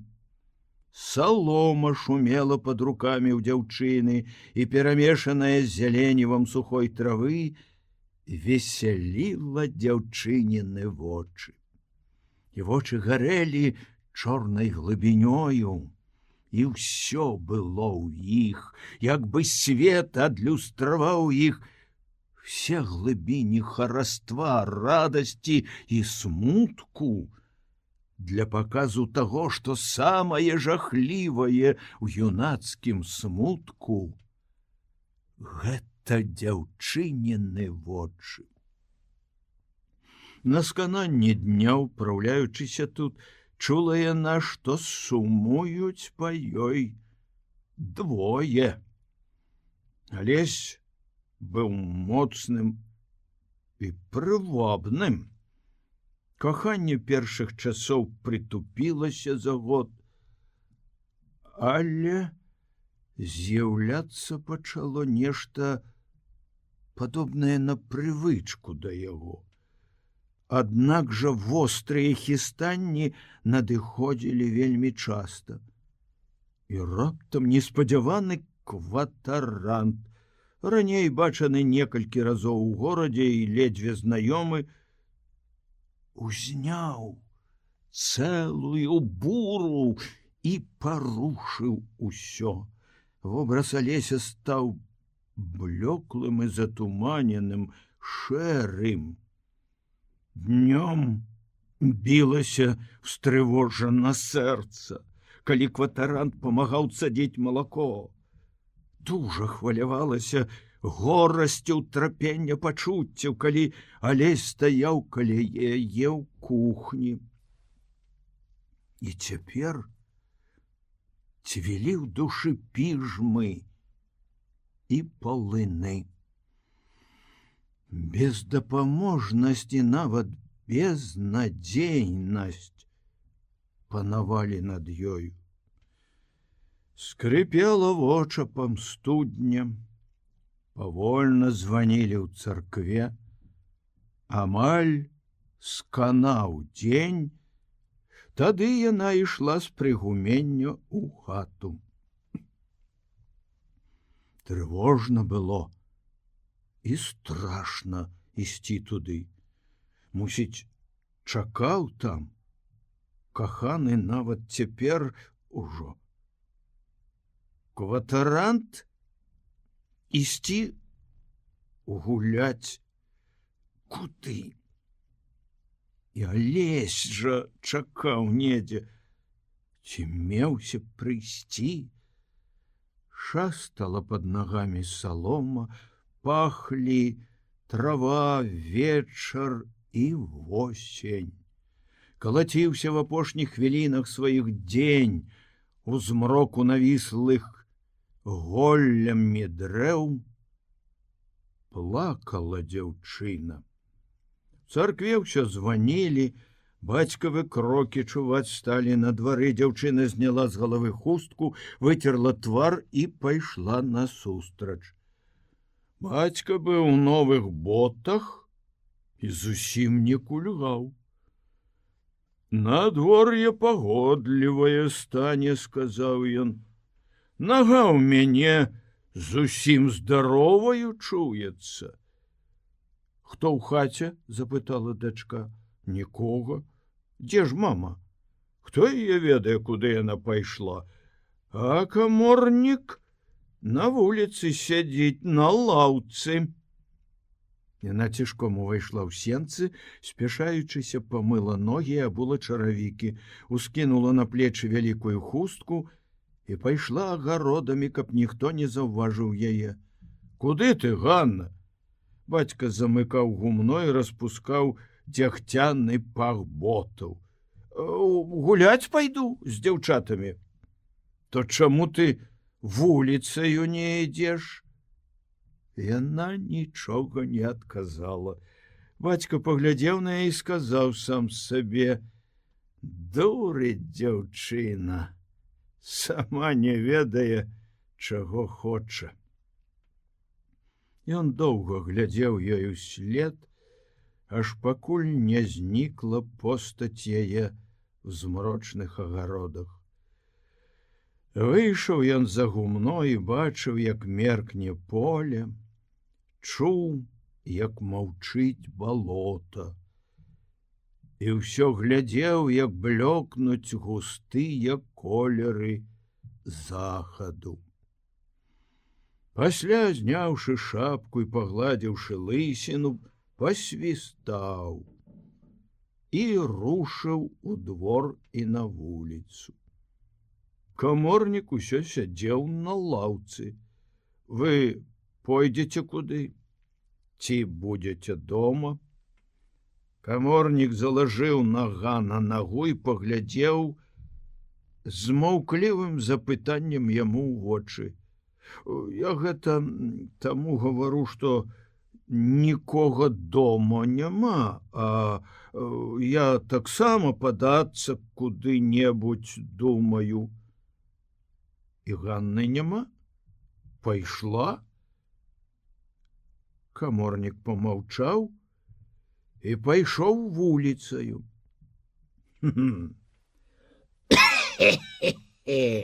Добры хлопец, сказаў, гледзячы на яго, Юлік Баранович. Увайшоў у двор, замкнуў сенцы, падлажыў ключ пад ганак і павольна закрочыў змрочнаю вуліцаю. Неўзабаве павярнуў ён на рыначны пляц, каля панурага будынка народнага дома быў крык і рогат. Юлік Баранович падышоў бліжэй і пільна разглядзеў, як белагаловы Клемусь прапускаў сярэдзіну людзей.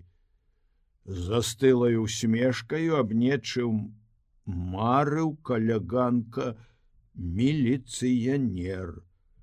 Што гэта будзе тут? Запытаў Юлік Баранович. Міліцыянер перакруціўся на адной назе. Спектакль. Асінае гняздо ставіцца. Асінае гняздо? Юлік Баранович пайшоў далей, ціха пасмейваючыся. Аж асінае гняздо. Шпіль так нейкі трасца іх матары. Шпіталь вар'ятаў. Праз хвіліны дзве ён увайшоў у царкву. У прытворы гарэла тоненькая свечка, маўклівы твар Хрыста глядзеў у бяздонне чорных сцен. Пахла заляжаласцю і спакоем, без бур і трывог. Спакой гэты межаваўся з неіснаваннем. Ён пацалаваў халоднае дрэва, дзе абшморгана была людскімі губамі нага Хрыста, і паправіў свечку перад Хрыстовым тварам. У царкве скупа асветленай дзяк чытаў кафізмы. Налева каля сцяны кум прадаваў свечкі. Юлік Баранович падаў куму руку. Як маецеся? Дзякуй Богу, як вы, дзякуй за памяць. Што это за гвалт такі чуваць? Это ж, отпусти Бог грех, шпіль так. Ага, ну але асінае гняздо. Яны яшчэ пашапталіся пра цану на познія гуркі, пра нямецкае войска і пра новую кадушку, якую кум пазаўчора купіў на капусту. Пасля ўдвух запалілі яны панікадзіла і зноў пачалі перашэптвацца. А палове службы сабралася трохі народу. Тады Юлік Баранович заўважыў куму, што ў панікадзіле адна свечка пахілілася на бок. Яны ўдвух выйшлі на сярэдзіну царквы, агледзелі панікадзіла. Моцным шэптам, каб чуў народ, кум сказаў: «Будзе гарэць, нічога». Юлік Баранович не згадзіўся, аплыве. Не аплыве, я кажу, што аплыве і падлогу закапае. Аднак ён быў далёкі ад таго, каб спускаць панікадзіла і папраўляць свечку. Так яны памеркавалі, паглядаючы на ўсіх, падаліся назад да свечнай шафы. Пасля службы яны прайшлі з дзякам пад дзякаўскі дом, пастаялі ўтрох каля варот. У агародчыку перад вокнамі чарнела вяргіня, і гусцілася каля сцяны плота мята. «Цёпла», — сказаў дзяк. «Ну, але цёпла. А я хрыпаю». «Што ж такое? У мяне была спеўка перад нядзеляю, дык я ўпацеў і адчыніў акно, от мяне і прабрала». «Спацець трэба. Я пацеў, але хрыпата не праходзіць. Як жа вы спяваеце?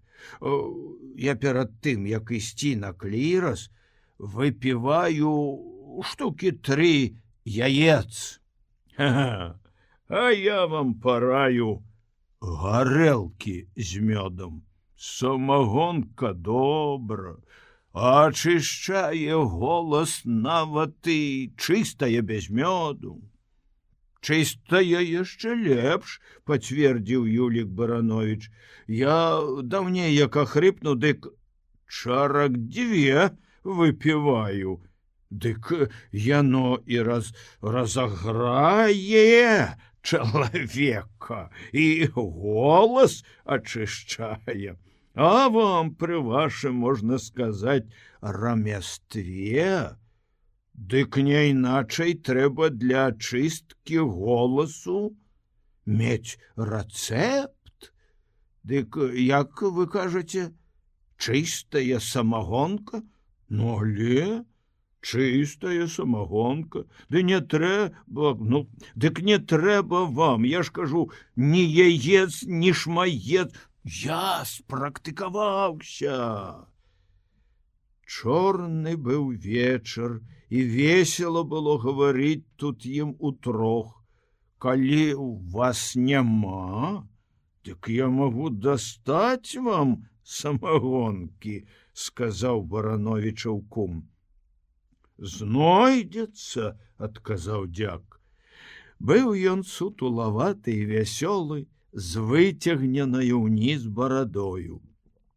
Развітаўшыся з ім, Юлік Баранович ступіў колькі крокаў, азірнуўся і сказаў куму: «Можна сказаць, самавіты ён чалавек, ей-богу».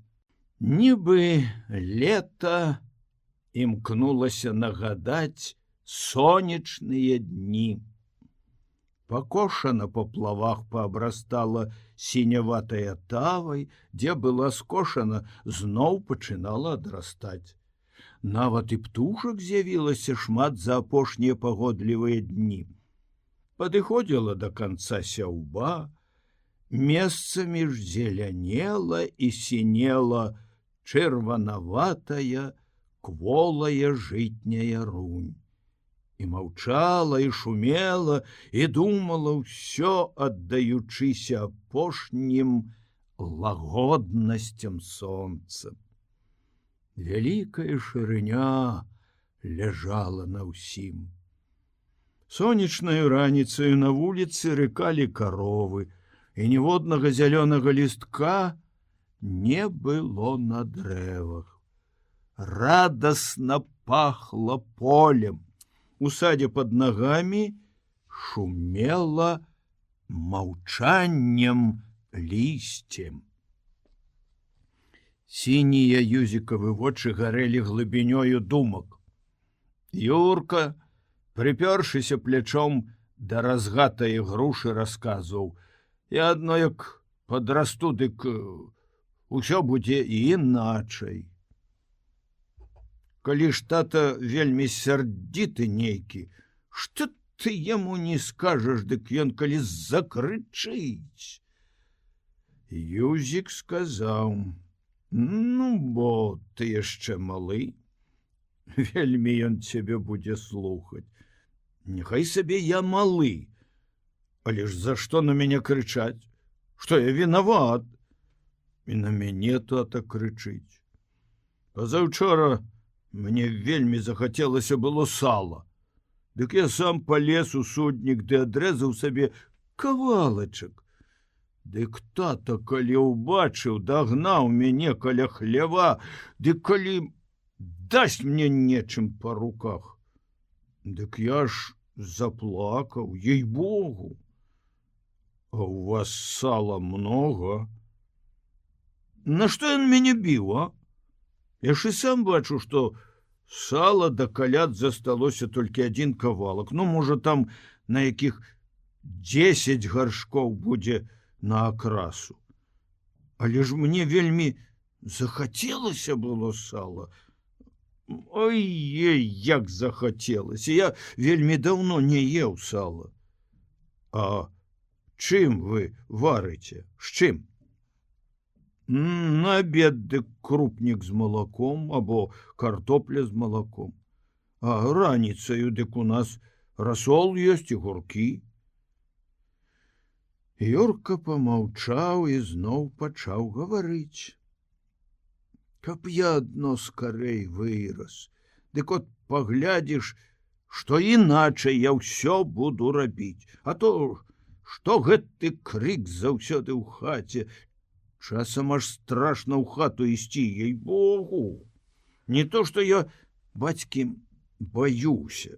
Ой, але калі пачне сварыцца з мамаю, ды як паднімецца на ўсю хату гвалт, дык, здаецца, на свеце не жыў бы. Ей-богу, праўда. Дык я тады стараюся з хаты ўцякаць, каб я так жыў. А я дык свайго таты баюся. Бо твой тата б'ецца. Ён мала калі і б'ецца, але так я неяк... Мой тата дык думае, што ён вельмі разумны і спрытны, лепшы за ўсіх. А тут сам не ведае, што як пачне ён гэты свой розум паказваць, дык аж смешна робіцца. Мой таксама вельмі мацак вялікі ў сваёй хаце.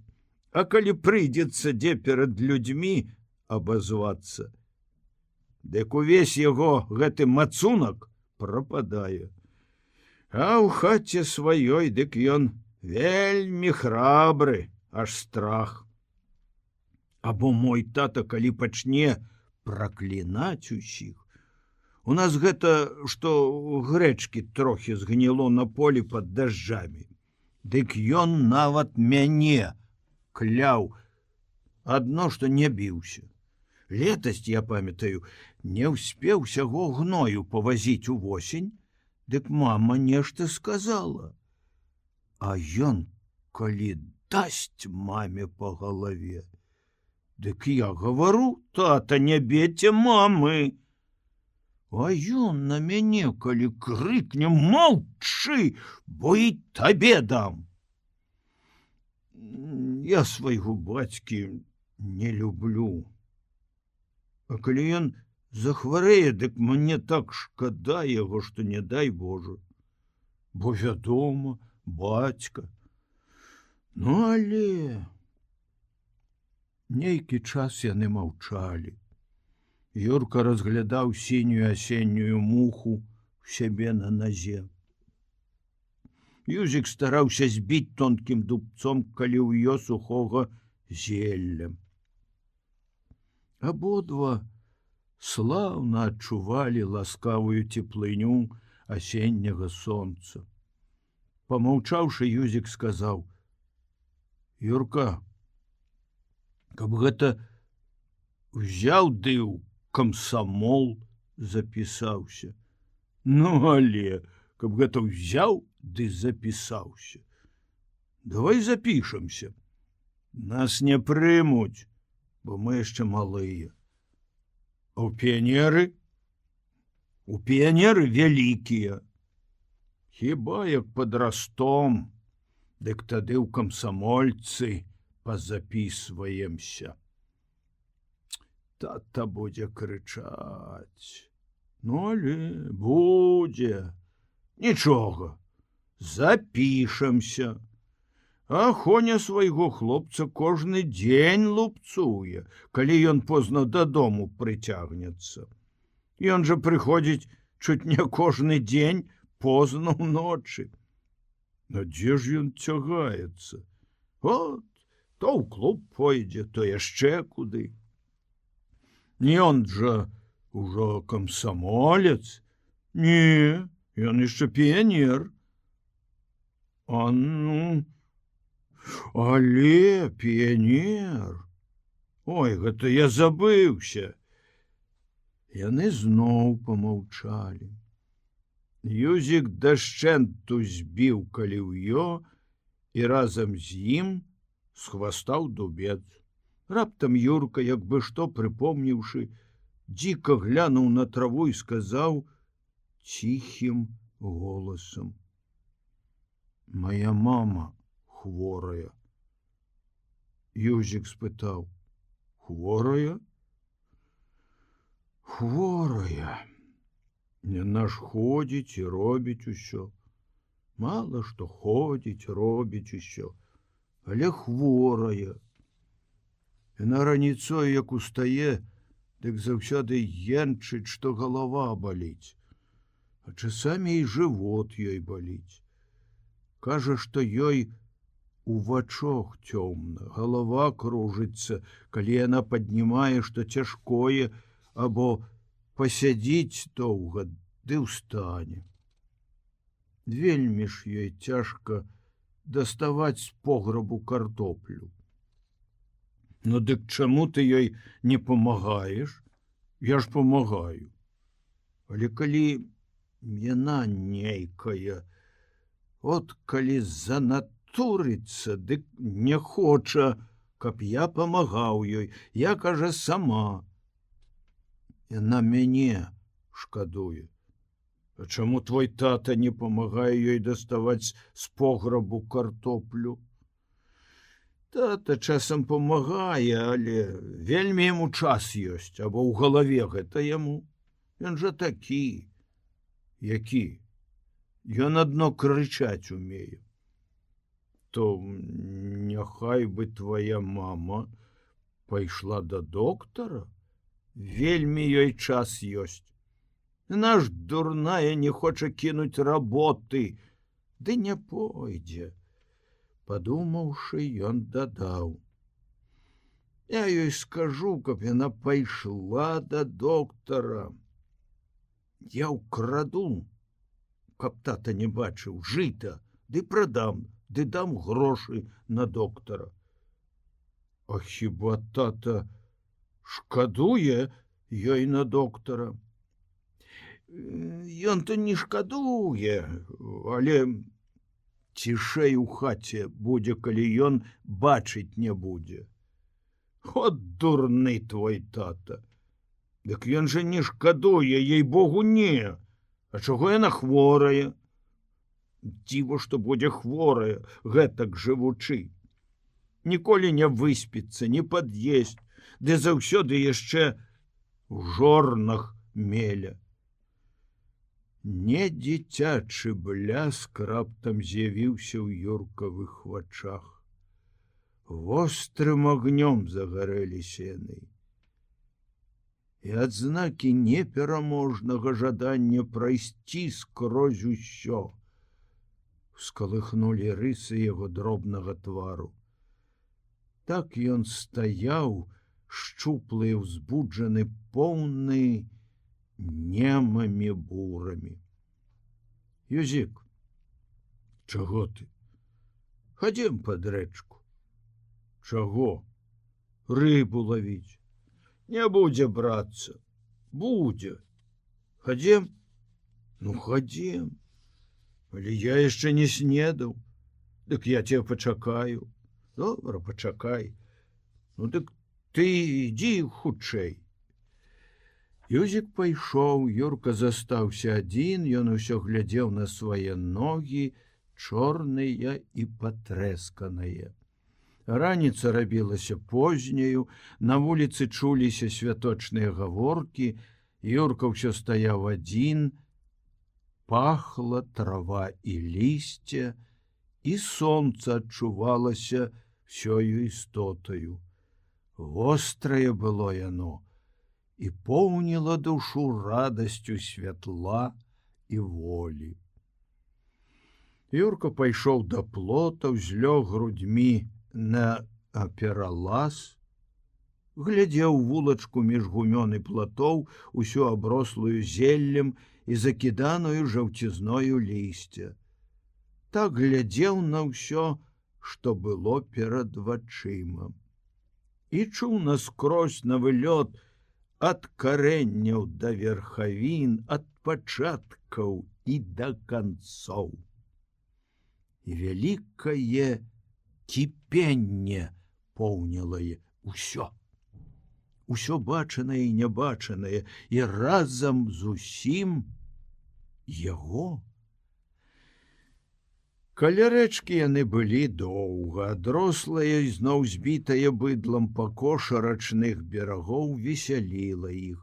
Яны забываліся на ўсё. Хадзілі паўз рэчку, кідалі ў яе чыстую ваду траву, пробавалі купацца, ды вада была вельмі халоднаю.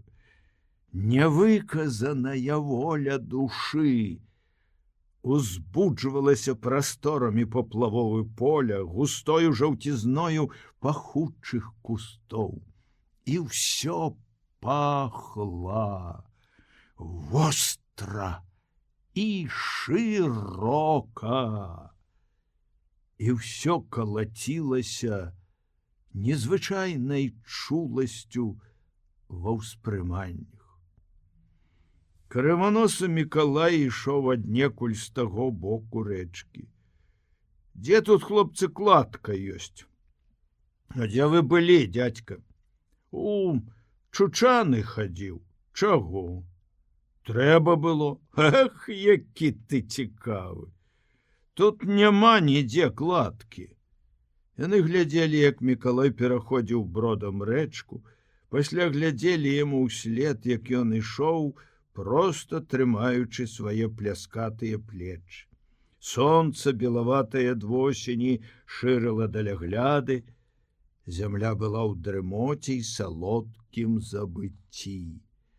Аддаўшы ўраджай, яна поўнілася цяпер глыбакадумным хараством бурнай цішыні. Мікалай у нас жыве цяпер, сказаў Юрка. Ведаю. Яму Юлік 40 копеек пераплаціў. Як ён малаціў яго. А, добра, што скупяндзя гэтая пераплаціла. Хадзем дадому. Пачакай яшчэ трохі. Я ўжо есці захацеў. Хадзем покуль зойдзем. Яны ішлі куставою дарогаю, крушыныя алешыны абсыпалі іх багаццем жоўтага багацця свайго. Лісце на дубовых кустах трымалася яшчэ моцна. За кустамі журылася поле, і ржышча і ралля межаваліся з чырванаватаю жытняю рунню. Вы ўжо, Юрка, всё жыта сваё пасеялі? Не, яшчэ, можа, з які пут пасеем. А мы ўжо всё. Бо у вас конь лепшы. Каб у нас быў добры конь, дык я адзін усё парабіў бы. Ты яшчэ малы, але я падростаю. От каб гэта конь добры, каб скорей адно я падрос. Няхай сабе тады бацька што хоча робіць. Ей-богу ж, праўда, от паглядзіш. Ты думаеш, не? Онь, Юрка, твоя мама. Дзе? Онь, каля рову, каровы гоніць. Жанчына была адзета ў ватовы кароткі руды каптан і паволі падганяла карову. Пастухі забыліся выгнаць, сказала яна. Давай я заганю. Ідзі, сынок, гуляй. Ты ў будзённы дзень напрацуешся, то хаця сёння пагуляй. Ідзі сабе, ідзі паабедай, дома ў печы знойдзеш. Я заганю і вярнуся скора. Юрка азірнуўся некалькі разоў на мацеру, усё ішоў, гледзячы на свае ногі. Чаго ты, Юрка, азіраешся? Так, але ён яшчэ больш пільна паглядзеў на свае ногі, і раптам твар яго загарэўся вастратою чалавечых глыбінь. Не дзіцячым, на некалькі момантаў зарабіўся гэты твар. Онь поп ідзе, заўважыў Юзік. Нізкі чалавек клапаціўся каля платоў. Што ён тут робіць? Мусіць, аглядае, каб дзірак не было ў плоце. Яны прайшлі паўз нізкага чалавека, маўкліва паглядаючы на яго. Трасца яго матары, сказаў Юрка, і ён мне раз чуць вуха быў не адарваў. Это тады, калі у яблыках быў злавіў. Ну, але тады. Дайшоўшы да канцавой хаты, Юзік яшчэ раз азірнуўся на нізкага чалавека і дробна заміргаў вачыма. Вочы сталі раптам чырвонымі, твар пабялеў. Чаго ты, Юзік? Я памятаю, як ён спавядаў маму, як яна ляжала і як хворая памерла. І пастараўся забыцца на гэта, подбегам ідучы па вуліцы. Себастыян быў рад. У адчуваннях цеплыні жыцця была яго радасць. Самага ранку загадаў ён пастушку, якому была чарга цяпер тыдняваць у яго, падмесці двор. І самага ранку, назіраючы гаспадарскім вокам за цішынёю ў двары гумне, слаўна адчуваў лёгкасць чыстых ануч на нагах у новых ботах. Тупаў каля хаты, падглядаў, як клапаціліся каля печы жонка з невесткаю, і стала пакручваў вусы. Госці павінны былі сабрацца па поўдні, калі скончыцца абедня. Ужо званілі ў царкве, як быў ён у Мацвея. Мацвей сядзеў на парозе сянец, босымі нагамі на двор і чухаў іх. Вот ты ўжо і ўнука прыждаў, усміхнуўся Мацвей, гледзячы брату ў твар. Але прыходзь на радзіны сёння. Калі? Ну, так, пад абед. Это сёння гуляць хрысціны будзеце? Але ці не дастану я ў цябе паўпрыцы. Раскідаліся жорна, хоць ты што хочаш. А заўтра чуць свет трэба будзе вобмешкі ўмалоць. У цябе, здаецца, паўпрыца другая была? Можна. Юрка, дзе наша паўпрыца другая? Юрка выскачыў з хаты і адразу ўспомніў. Наша другая паўпрыца на гары каля коміна. Дастаць? Дастань. Себастыян сеў на парог. Ну, як твоя маецца? Нездарова нешта была, моя гаварыла. Нешта ўсё ёй далягае, ніяка долі не возьме. Дык так, пад абед. Падыдзі, братка. Толькі от што ты мне так позна гаворыш, а? Все равно як чужому. Моя ж там помогла б што-небудзь каля печы, каб ты раней сказаў, а то нічого не гаворыш. Хто там вас ведае? Ты сказаў бы дзён за два, дык я прыгатаваўся б. Ну то як жа гэта з пустымі рукамі ісці? А нічога, мы ж з табою родныя. Не ў тым тут музыка, што з пустымі рукамі ці не з пустымі. Мы з табою браты. Жыта адсеяў? На гэтым тыдні яшчэ клінок пасею. Немного там засталося. Неяк сяк так падсяваў. Колькі там, праўда, тае сяўбы ў мяне. Яно, каб добры конь, дык гэтая моя сяўба плёвая справа. Гуляючы можна адсеяцца і скончана дело. Это не то, што... Ну, пэўна. Дзе ты сабе дубка такога дастаў? Дастаў? Шула у пограбе пастаўлю. А то столь гатова ўламацца. Спарахнела ўсё.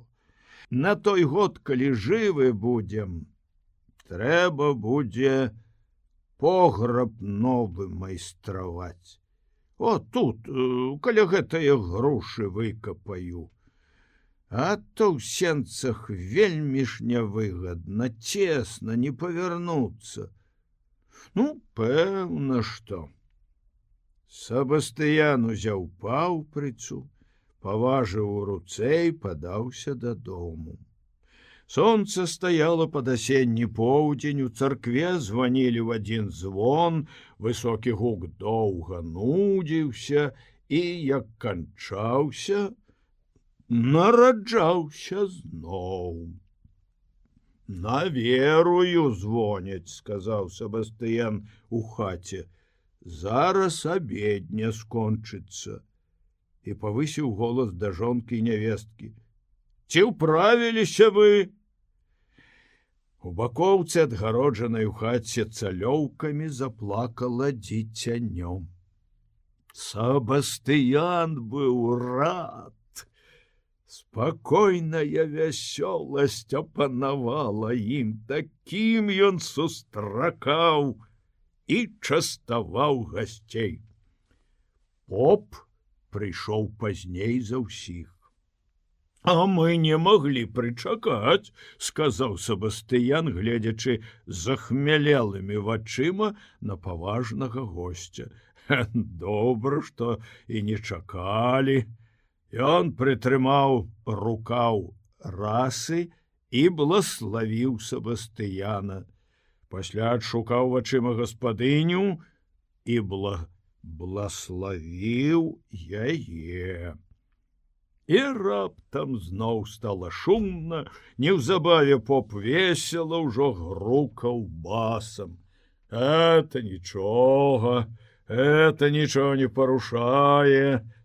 Хрысцілі ў тую нядзелю, хрысціны спраўляем у гэтую, это і весялей, таінства совершано. Гуляць можна, калі хочаце. У другім кутку дзяк не менш грымучым голасам даводзіў: я гэта не цярплю. Трэба выпіваць да дна. Калі вам страшна, вы разам хлопніце і делу канец, смела. Дзяўчына пачырванела і прыгожая сарамліва адмаўлялася. Я ж вам кажу, вы смела разам, ей-богу, ой, дзевачка вы. Я лепш другім разам. Што? Значыць, другім разам? Раптам дзяк, стараючыся трымаць галаву роўна, грукнуў вясёлаю октаваю. Горка! Ціхо ты! Штурхануў яго ў локаць белабароды Павал. Тут табе не вяселле, што ты, чалавеча, адцапеў, а? Выбачайце, я упусціў з віду, сказаў дзяк і ўспомніў перарваную раней гаворку. Кобыла? Что кобыла? А, что значыць кобыла? Раз яна добрага заводу, тады яна і добрая будзе. Белабароды Павел таксама ўспомніў перарваную на паўслове гаворку. Завод, кажаш, калі ты добры гаспадар, дык табе і завод ні пры чым. Правильно. Калі ён добры гаспадар, тады ён і коней трымае добрага заводу. Не гэтак. А як? А так, што калі ты добры гаспадар, дык у цябе і дрэнная кабыла будзе добраю, бо яна ў цябе заўсёды дагледжана будзе. Падлу, колькі не даглядай, яна навек вечны падлаю застанецца. З паскуднае кабылы толку не будзе, гэта факт. Я табе таксама пакажу факт. Покажы, толькі цвёрды факт. Покажу цвёрды. Які факт? Падаў голас Себастыян. Ці можа з паскуднае кабылы толк быць? З паскуднае кабылы толк? Ой, бацюшка, як вам здаецца, што? Пра кабылу угаворка ідзе. Пра чыю? Пра завадскую і простую. Раней вып'ем яшчэ па адзінай. Ну, але, госцікі, заклапацілася Себастыяніха. Чаму не па дзве? Усхваціўся Себастыян. Раней закусім, а тады па другой благословляю, бо і ў пісанні сказана: не выпіўшы, не закусвай. Белабароды Павел раптам устрапянуўся. Хоць ты, батюшка, але я не побаюся сказаць табе ў вочы, бязбожнік ты, мяцежнік, дамакрат. Поп пакінуў есці, уцягнуў галаву ў плечы і, як злосны кот, утаропіўся вачыма ў Паўла. Бязбожнік! Кагадзе абедню адслужыў, а сам што гаворыш? Што ты святога кпіны строіш? Не можа быць, каб у пісанні так было сказано. Пакажы мне зараз жа, всенародна пакажы, дзе гэта сказано. Ткні пальцам і больш нічога.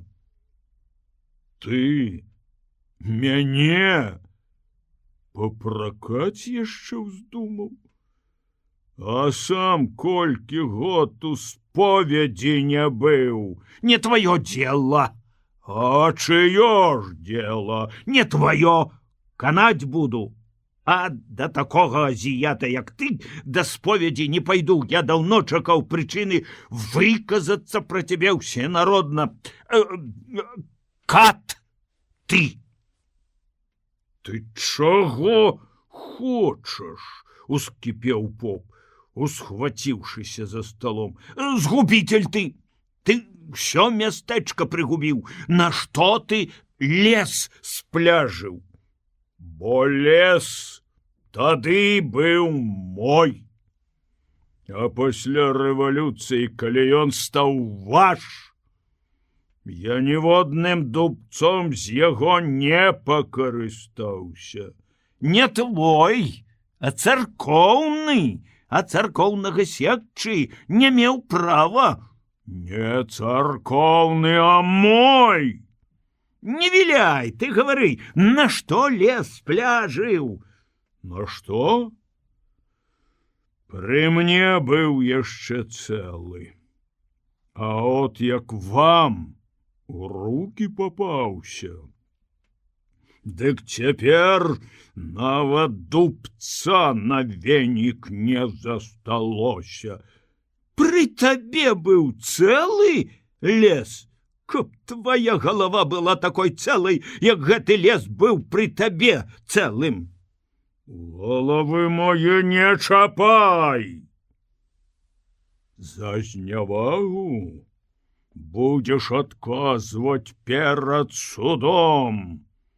А што я пажартаваў словам, успомніўшы свяшчэннае пісанне, дык у царкве я свяшчэннаслужитель, а тут я такі самы чалавек, як і ўсе.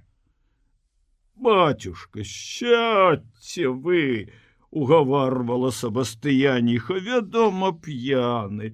Ён як працвярэзіцца, дык прабачэння папросіць. Павал пачуў: што? Я у яго буду прасіць прабачэння?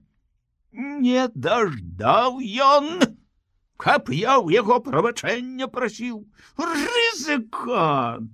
Ён думае, калі дачку аддаў за армейскага камандзіра, дык ужо вялікі, вельмі вялікі асэсар. Многа я іх бачыў, я яшчэ з яго спаганю тыя 2 рублі, якія ён з мяне здёр. Брыдка, Паўла, ты ж сам ведаеш, што твае каровы нарабілі, мяне в агародзе шкоды не на 2, а на 10 рублёў. Побойся Бога, трэба ж мець сумленне. Што ты? Што ты, а? Не маеш Бога ў сэрцы? Паўла сілком пасадзілі на лаву, в агульным тлуме поп вылез за стола, збіраючыся ісці, некалькі мужчын і баб упрошвалі яго. Батюшка, плюньце вы, ліха яго бяры, от ён ужо зусім зваліўся. П'яны ж ён, пабудьце хоць трохі. Раптам дзяк зноў пачаў гаворку пра кабылу. Не, я табе дам на руки факт. Блытаў словы Павал, стараючыся пачухаць пераноссе. Поп сеў на сваё месца. Ты для мяне 0. Раптам схіліўся да яго Мацвей. Чуеш? Ты для мяне 0. От што? А ты яшчэ чаго? За дзяцей сваіх, от што? Ты на што майго хлопца за вушы круціў? А ты не прывучай свайго хлопца да зладзейства. Што ён у цябе украў? Мала ён у мяне яблык папакраў. Ён у цябе яблык, калі украў, дык на капейку. Я яго і за вушы накруціў, не больш як на капейку. Не, ты не жартуй. Калі ты яго злавіў, дык няхай бы ты прыйшоў ды мне сказаў. Я яго сам бы ушчунуў, калі трэба было. Ты, Мацвей, не рабі капеечных крыўдаў. Мне і капейка дорага. Гэта табе, можа, капейка нічога не варта. Якое табе ліха адходзіць? Я цябе не пасаромлюся і не пабаюся. Ты для мяне 0. Яно Так, гаварыў кум Юліка Барановича, адапхнуўшы Мацвея. Я ж кажу, тут, батюшка, такая справа, што тымчасове народ наш, можна сказаць, цёмны. Это цемнікі, а не людзі. Кожнаму ўсё мала. Кожны ўсё разявіўшы горла, стараецца ўварваць дзе толькі льга. Няма, каб тымчасове ўсё рабілася памяркоўна, па-чалавечаму, па-божаму. Я, батюшка, такі чалавек. Мне няхай сабе хто што хоча, а я, калі пэвен у чым, дык знімай ты мне галаву, а я не адступлюся. Я люблю, можна сказаць, праўду і парадак. У Себастыяна нарадзіўся ўнук, то няхай Бог гадуе. Сабраліся тымчасове, як добрыя людзі, выпілі, закусілі, пагаварылі сабе. А нашто вэрхал паднімаць? Нашто паднімаць тымчасове вэрхал, а? Праўда ці не? На чорта гэтая работа. Раз ты чым нездаволены, падавай у суд, а не то што. Ён не ўзнімае лямант. Няма, каб усё памяркоўна. Я, калі хочаце, батюшка, устрою штуку. Павал зараз жа будзе ў вас прабачэння прасіць. Не трэба, ніякіх штук не трэба. Чаму? Я на яго націсну, калі хочаце. А ты, Мацвей, таксама. Што? Не ўмееш ты трымаць сябе ў кампаніі. Дзяк глянуў цераз стол наўскасы і сказаў: весела жывуць, а? Забіяцкі народ. Пачуўся голас: які забіяцкі? У нас народ запечны. Это толькі здаецца. Толькі слава тая, што народ. Дзяк падаў тлумачэнне. Ну, пэўна, што няма тут сярод нас вельмі выдатных герояў. А дзе яны ёсць, вельмі тыя героі? Чаму? Яны ёсць. Ёсць такая казка. Наеўся цыган кіслага малака, ды вельмі ж бараду гэтае малако абрабіў.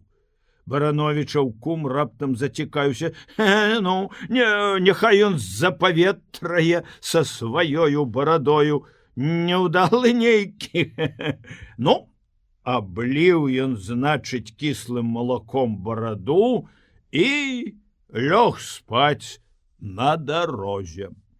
А сонца, калі прыпякло, дык на гэтую яго бараду нешта 700 мух села. А хто гэта вылічыў, што якраз 700? А можа, там было ўсяго 100? Хто гэта знайшоўся такі, што якраз бо вылічыў? Пачакай ты, дай чалавеку сказаць. О, дык мухі сабе сядзяць ды жывяцца в цыганскай барадзе. А цыган, калі чамярахнуў рукою, не з гэтага расказваць пачаў. Это пасля ўжо ён малако еў. А дык ён калі чамярахнуў, ну, дык іх усе і падушыў. Усе зараз 700? Так, зараз. Не, зараз піша на паперы. За адным махам 700 галоў пабіяхам. Кум узнепокоился. Тьфу, на что за столом всякое паскудство говорить. Покиньте, ай няхай расскажа, на что тымчасове. Я ж кажу, за Боже, можно сказать, даром про всякое паскудство. Дяк вычысціў вусы і устаў. Куды ж вы? Коня трэба напоіць ісці. І пайшоў, вясёлы і спрытны. Можа і нам пайсці, сказала Матвеіха, дагледзець там усяго дома, вечар на дварэ. Хадзем, сказаў Матвей, вылазячы з-за стола. Госці пачалі разыходзіцца, каб праз гадзіну сабрацца зноў. Сонца блізка стаяла да захаду свайго. Святло яго было блеклае і ціхае, як бы яно нудзілася і сумавала па тых днях, калі бурнаю радасцю шырокага лета раскашэльвалася яно ў палях. Вуліца была сухая, з пагодлівым тварам. Мікалай казаў, што заўтра будзе вецер, сказаў Юрка, сустракаючы ў варотах бацькоў. Як гэта ён пазнаў? Паглядзеў на неба, ды і пазнаў. Мікалай крываносы сядзеў у двары на прызбе. Матвей пайшоў праўляцца каля жывёлы. Матвеіха управілася хутчэй.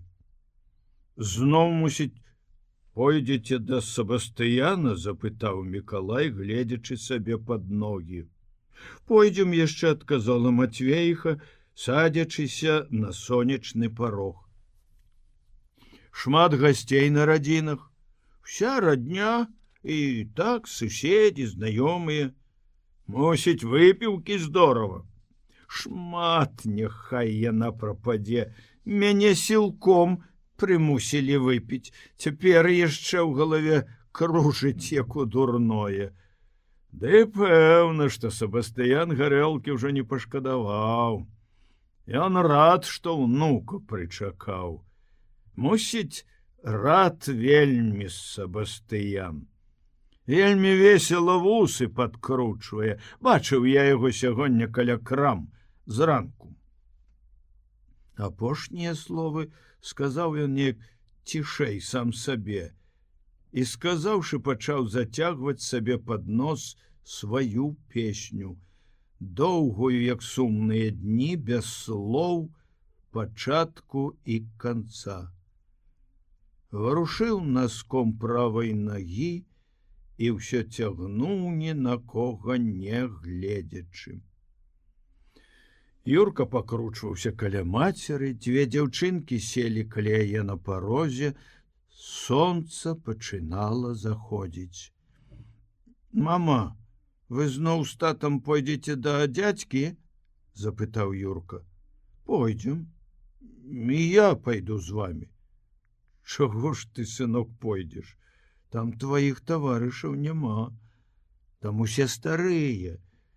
Ты вот лепш пайдзі да Юзіка, ды пагуляй трохі, а пасля неўзабаве прыходзь ды кладзіся спаць. Кладзіся сёння ў хаце, бо, мусіць, ноч будзе здаровая. Не, я в адрынцы, там мне цёпла ў сене. У сене цёпла і здаравей, заўважыў Мікалай, не пакідаючы варушыць ботам. І зноў заспяваў. Дзяўчынкі прытуліліся да мацеры.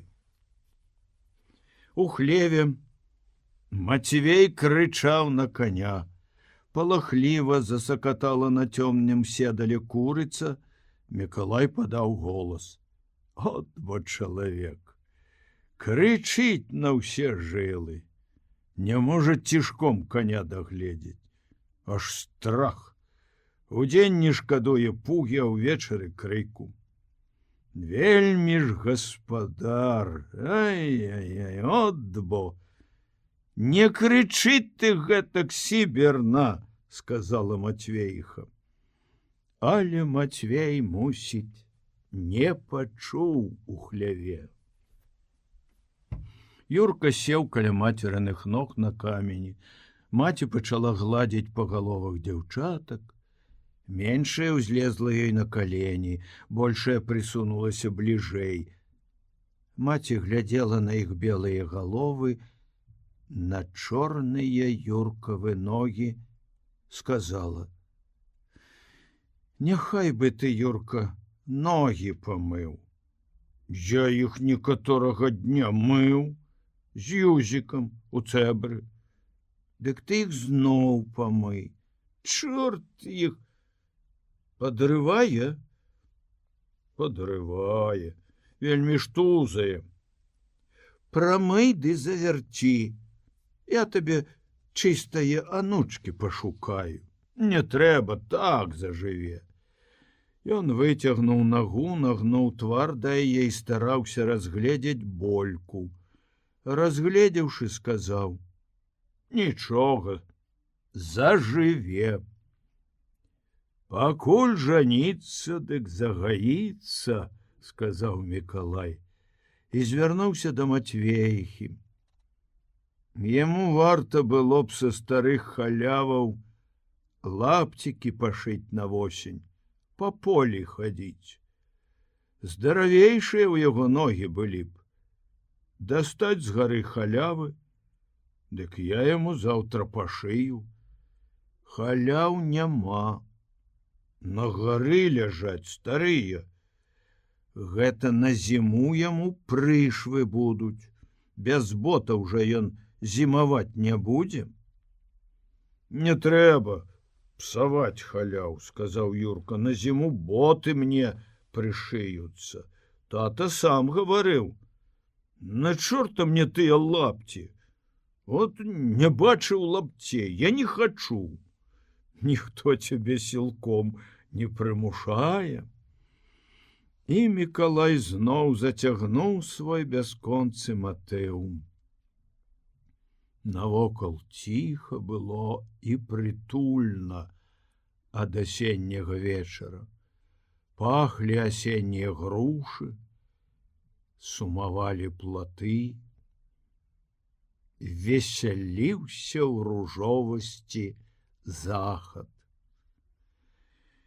Мацвейха ўсё бліжэй прыгортвала да сябе дзяўчатак, востра глядзела на іх, сказала: «Галава кружыцца». «Чаго?» — запытаў Юрка. «Гарэлкі выпіла ў дзядзькі». І, гладзячы меншую дзяўчынку па галаве, заспявала: «Весялушкі мае, дробны птушачкі, шчабятушкі мае, шчабятушачкі». Голас яе быў сумным, непрывычным для дзяцей. «Мама, не спявайце!» Заплакала большая. Маці сціхла і глядзела на процілеглую сцяну за грушамі. Вочы яе блішчэлі ад слёз. «О, дзеткі!» — сказала яна. «У жываце ў мяне баліць, у грудзях, і так усё нядобра мне. Бо нашто вы ў дзядзькі гарэлку пілі?» — сказала большая дзяўчынка. «Няхай бы сам піў, калі гэтакі разумны». «Хто?» «Дзядзька. Канешне, прымушае піць». Юрка ж зразумеў усё. Паглядзеў мацерын твар, выцягнуў шыю і, усхваціўшыся, пайшоў у хату. Паглядзеў з цёмнай хаты праз акно на вуліцу і зноў выйшаў на двор. Не ведаючы, дзе дзецца, ён патупаў каля мацеры і выбег на вуліцу. І там не ведаў, што рабіць яму. Стаяў каля варот і чуў, як нешта цвёрдае і цяжкае сціснулася у яго ніжэй грудзей і не давала дыхаць. «Чаго ты, Юрка, месца сабе не знойдзеш?» — сказаў Мікалай. «Нічога». Мікалай устаў з прызбы і выйшаў на вуліцу. «Дурны ты, малы». «Чаму?» «Дурны там, ну дурны ты. Мало што калі, каму, што забаліць. Маці паправіцца, якая там хвароба. Яна ж ходзіць, робіць усё, ты ж сам бачыш. Это ж не дзіва, што чалавеку забаліць што». Юрка раптам кінуўся на вулічную прызбу і закалаціўся ад слёз. «Чаго ты, дурны?» Мікалай падышоў да яго бліжэй. «Я ведаю, што яна доўга не пажыве». «Адкуль ты дазнаўся? Ай, выдумляеш». Яна пазаўчора вечарам у каморы плакала і гаварыла, а я чуў праз сцяну, сплючы ў адрынцы. Каму яна гаварыла? Сама сабе. Выдумляеш ты. Юрка сядзеў некалькі хвілін на прызбе, пасля ўстаў, паглядзеў на Мікалая і пайшоў вуліцаю. Мікалай застаўся адзін стаяць ля варот. Цямнела раптам. Мікалай пастаяў, пакуль Мацвей не пайшоў да Сабастыяна.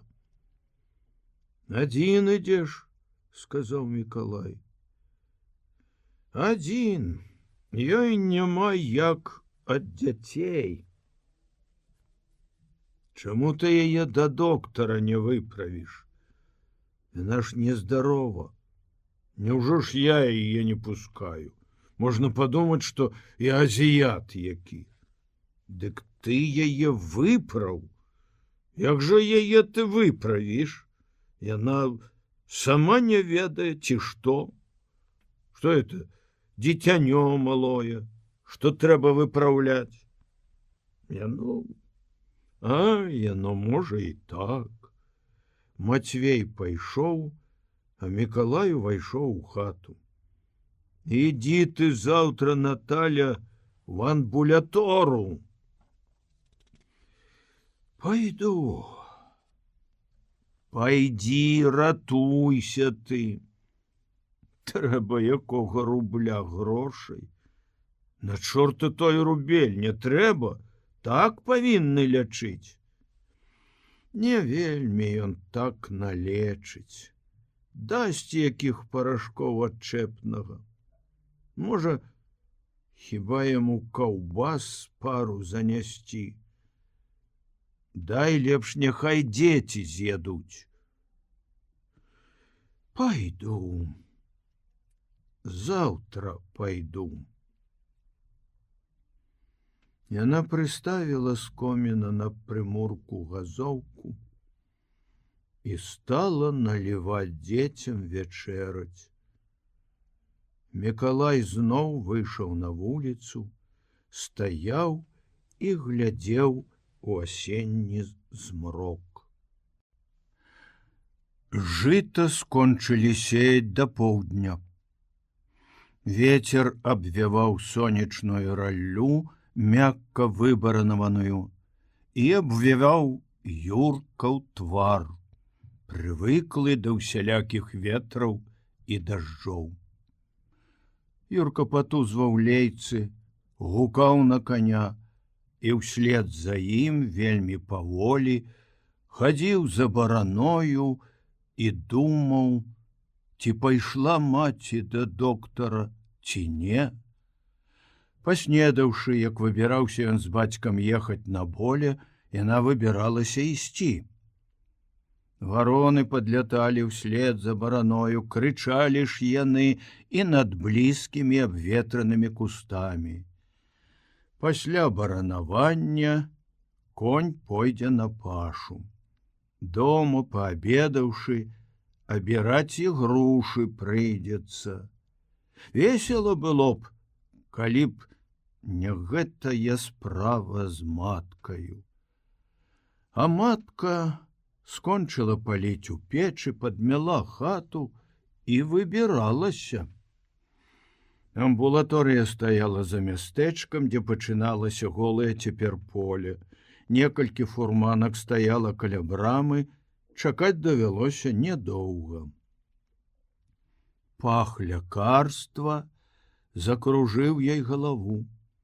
Галава кружылася ўвесь час, пакуль сядзела яна перад доктарам на нізенькай канапцы, сядзела і думала, ці страшнае, што скажа доктар, ці не. Доктар жа пачаў пісаць рэцэпт. Вельмі страшна гэта ў мяне. Доктар моўчкі скончыў пісаць, паправіў на носе акуляры і пачаў гаварыць. І зусім нельга было зразумець, злуе ён ці заўсёды гэта ён так гаворыць. Заўсёды трэба берагчыся, а то ў вас робіцца так, калі сёння здароў, дык і заўсёды думаеце, так будзе. Не, згубленага здароўя не вернеш. Вам трэба было адразу пачаць лячыцца, калі не маглі вы уберагчыся. Вам здароўе сапсавалі няўмекі, вы не сцерагліся, а цяпер скажаце, я вінават, не ўмею лячыць. Колькі у вас дзяцей? 3. А колькі ўсіх было? 6. А колькі вам год цяпер? 38. Не трэба вам цяпер нічога паднімаць цяжкага, не таміцца, мала рабіць, добрую і лёгкую яду ўжываць і лячыцца. Праз нейкі час вам трэба будзе аперацыю рабіць. А цяпер вы бярыце гэтае лякарства і 2 тыдні ляжыце ў пасцелі. Як жа я вылежу? Няма ад каго. Ну, а што ж я вінават? Трэба ляжаць. Я на поле не пайду, а па хаце буду паволі соўгацца, памалу і ў печы выпалю. Дзеці памогуць. Нічога цяжкага я паднімаць не буду, і лякарства буду браць, толькі ў хаце буду паволі варушыцца. Не можна і так, ну, зусім ляжаць трэба. Каб вы пры радох берагліся, каб гэтыя вашы бабы не памагалі вам, ну для гэтага ёсць жа акушэркі і дактары. Дык гэта ж усё грошы каштуе, а я бедна жыву. У вас калі апошняе дзіця было? Пазалетась. Акушэрка была? Не. Чаму? Всё роўна ўжо, я і так хворая ад ранейшых дзяцей. А тады гэтыя акушэркі зусім тут нідзе не было. А прывезці якога доктара ці каго, дык дзе ж грошай набрацца? Доктар сціснуў губы і працёр акуляры. Індыкі на градах кветкі пасклёўвалі, сказала работніца, адчыніўшы дзверы. Доктор глянуў паверх акуляраў, выйшаў. На хаду ён сказаў: «Я працую на 4 гадзіны ў суткі больш, чым мне положено. Так, 4 гадзіны, і не магу я за всякімі індыкамі наглядаць. Вы за мяне аглядаць хворых не будете, а я за вас павінен мець клопат індыкоў адганяць з кветніку, ну? Можете ісці стаць на маё месца в амбулаторыі». Работніца ішла паперадзе. Яго не было хвілін 10. Доўгімі яны былі. На сцяне нуднай роспачна цікаў гадзіннік. «Боже ж мой!» — уздыхнула жанчына і заплакала. Прыйшоўшы, доктар пачаў нанова перачытваць рэцэпт. Жанчына падышла да яго. «Падлячыце мяне хоць трохі, хоць так, каб я ў хаце магла сёе-тое рабіць. Цяжкое работы я не буду рабіць, абы ў хаце я буду старацца як мага, а дзякаваць вас. Пры чым тут просьбы, сказаў доктар, я павінен паводле абавязкаў службы лячыць вас. Цудаў я не раблю. Наколькі навука ў сілах зрабіць, все будзе зроблена». У жанчыны прыкметна падняўся настрой. «Можа, гэта і не ад гэтага? У мяне суседка, дык таксама без ніякіх акушэрак і дактароў. Тая самая баба была, што і ў мяне, аднак здаровая, як бура, і дзяцей не менш, як у мяне». Доктар паглыбіўся ў тоўстую кнігу. Жанчына выйшла. «Ну, што ён сказаў вам?» — абступілі яе хворыя. І яна пачала расказваць. Дома ж не было нікога, дзеці гулялі на агародзе, хата была асвечана сонцам. Яна дастала з печы чыгун паранай бульбы, насекла ў карыце і замяшала свіня. Доктар сказаў не паднімаць цяжкага, падумала яна, і не выносіла карыта на двор. Упусціла свіней у сенцы і, седзячы на парозе, пачакала, пакуль яны з'ядуць. Тады, выгнаўшы іх, зачыніла сенцы, пайшла ў камору і лягла на палку пад цёмным аконцам. Сонце залатою істужкаю лілося праз акно на процілеглую сцяну, некалі моцную і смольную, з запыленымі махрамі высахлага моху.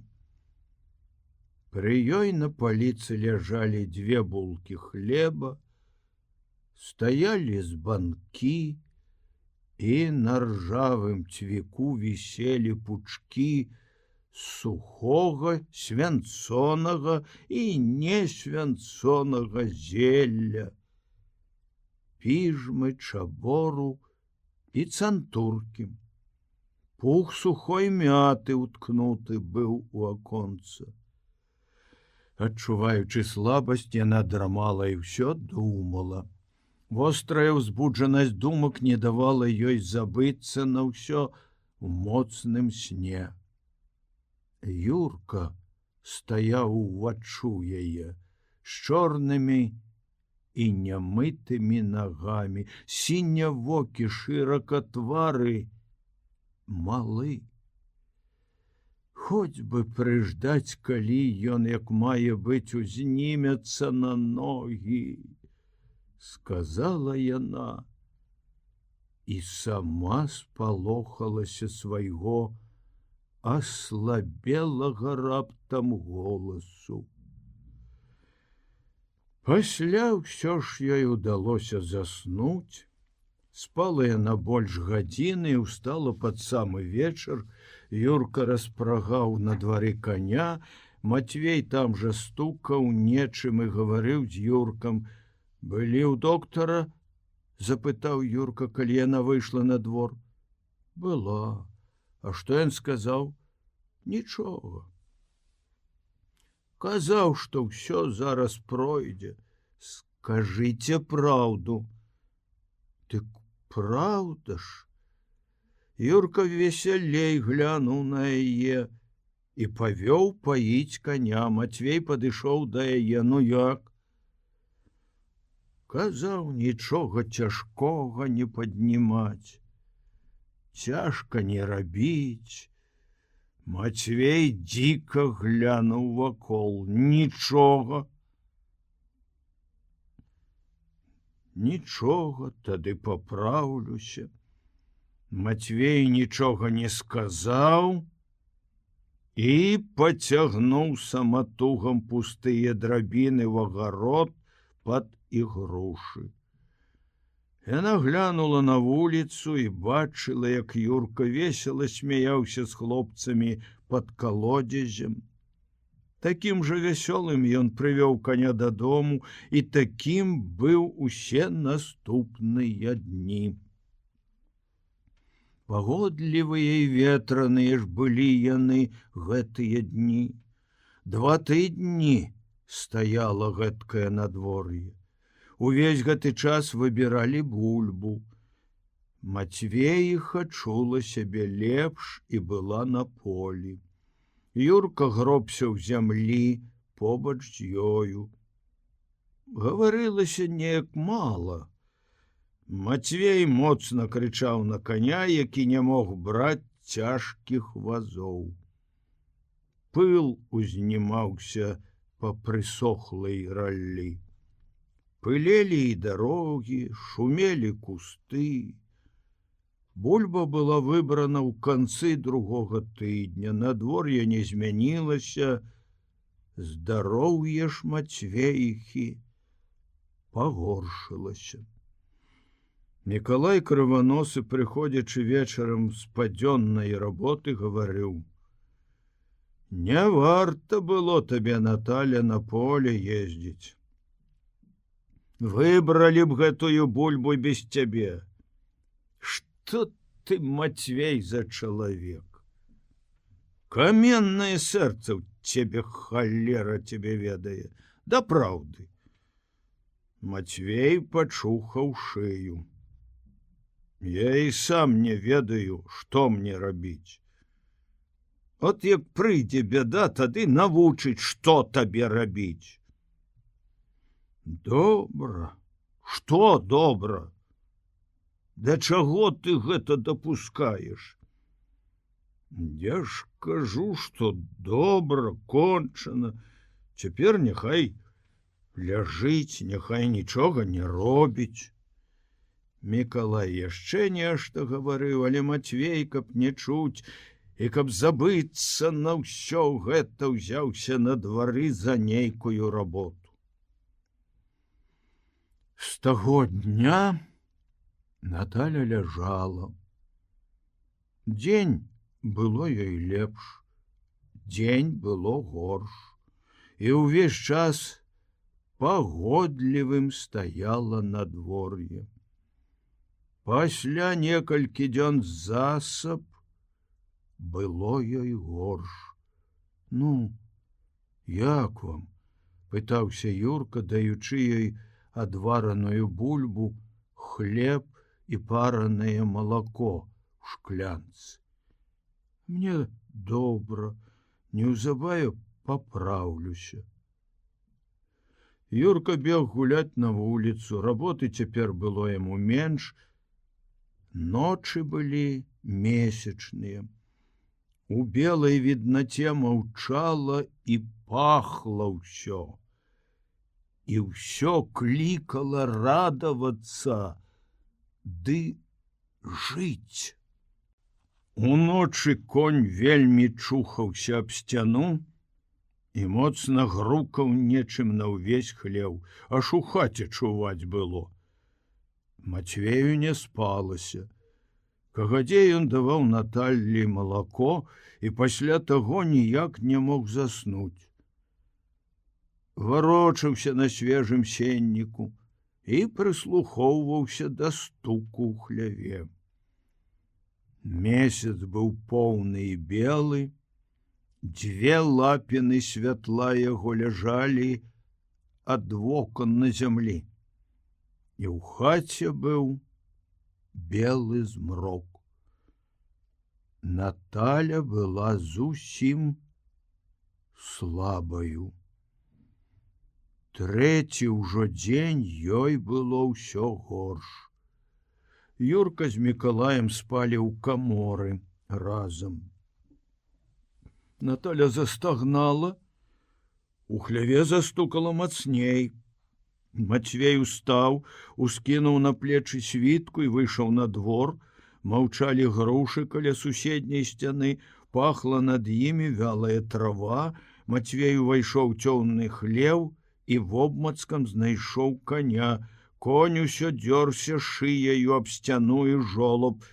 Мала яшчэ, дык от кароста мучыць напала, сказаў Мацвей, і так падла была здохлая. Пастаяўшы так трохі, ён пайшоў назад і ўжо ў сенцах пачуў, як варушылася Наталя на сенніку. Можа, трэба што? Запытаў ён. Ніхто нічога не адказаў. Наталя. Ён запаліў газоўку, падышоў да жонкі. Яна выцягнулася ўся, шырока глядзела ў сцяну над печаю, і рот у яе быў так, як ніколі разяўлены. Мацей зразу не зразумеў. Пасля ж кінуўся да стала запальваць лямпу, і пакуль запаліў, Наталя захрапла разоў 3 і вельмі хутка кончылася. Мацвей моцна застагнаў. На печы заварушыліся дзеці. Тады ён раптам уцяміў усё становішча рэчаў. Агледзеўся вакол, усунуў на галаву шапку, выйшаў на двор і замкнуў сенцы. Да Себастыяна ісці было недалёка. Ён пастукаў у акно, з хаты пачуўся голас: «Хто?» «Себастыянка, братка, выйдзі сюды». «Мацвей? Але...»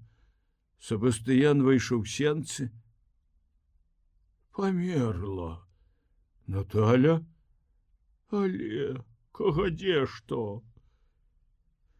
Себастыян выткнуўся на двор, паглядзеў на неба, на вуліцу, на новую весніцу і сказаў: «Ты от што, ідзі, ты дадому распараджайся там, папрасі мыця, выкапаць дол і зрабіць труну. Я паклапачуся. Як развіднее, я падыйду. Неўзабаве світаць пачне, я зараз бабу прышлю сваю. Ну, але зараз дзень нахопіцца». Дома Мацвей пабудзіў кватаранта свайго Мікалая. Юрка пачуў гэты незвычайны клопат. «Што?» «Нічога, ты спі сабе». І Юрка заснуў. Мікалай пачухаў галаву і стаў сцягваць на ногі боты. «Усё ў іх усярэдзіне паадрывалася», — сказаў ён. «Дзе гэта?» — запытаў Мацвей. «У ботах. Няхай на іх паляруш, на нагу не ўсцягнуць, трэба хутчэй новае спраўляць. І яны ўдвух пачалі клапаціцца. У хаце ўжо Сабастыяніха грэла на комінку ваду, Мацвей пазваў двух суседак, і Наталю пачалі мыць. «Худая якая!» — сказала Барановичыха, мочачы Наталі плечы. «Гаравала небарака», — адказала Сабастыяніха. Трэцяя жанчына дадала: «Не дай Божа, дзеці засталіся дробныя, як боб». І ўвесь час, пакуль абмывалі, гаворка не спынялася. Гэта не то, што як у каго пасля смерці дзеці застаюцца дарослыя. Як Паўліха памерла, дык там дзеці, як той казаў, у крапіву не папаўзуць, а гэта не дзеці, а гарох. Ды і гарох пры дарозе, хто ідзе, той і ўскубне. Ну, дзякаваць Богу, бацька ж застаўся, ў крыўду не папусціць. Ах, гэты бацька сам заўсёды у крыўду падаецца, хлеба кавалка на стале не мае. Ужывуць небаракі дзеці гора без маткі. Яе небараку жывот часта хватаў. Это яшчэ ад першага дзіцяці не сцераглася, бо не было пры кім, і прычым вельмі тут сцерагчыся. А ён жа не спагадае. Ды што мужчына ведае вельмі ў гэтых справах? Яму што, раз жаніўся, павінен ведаць. Ён то павінен. Але каб яны гэтак жылі, як гэта ім у галаве. Он Мацвей, здаецца, незграбны, няздатны нейкі. А да Каршуковай Анастасіі пробаваў даходжваць, пакуль людзі не пачалі гаварыць. Ну, а твой Юлік? Дарма што кульгавы, і дачку пара замуж аддаваць. А твой Костусь? Ну і мой Костусь. Я гэта сама скажу. Мы суседкі разам жа і гадаваліся, раслі разам, гулялі некалі. Тут між намі можна ўсё сказаць. І пакуль памылі, перагаварылі ўсё. На дварэ хутка развіднялася. Юрка ўстаў і, не ўваходзячы ў хату, павёў пад калодзесь напаіць коня. Вярнуўшыся назад у двор, убачыў, як Мікалай разглядаў у агародзе дзверы длёўкі.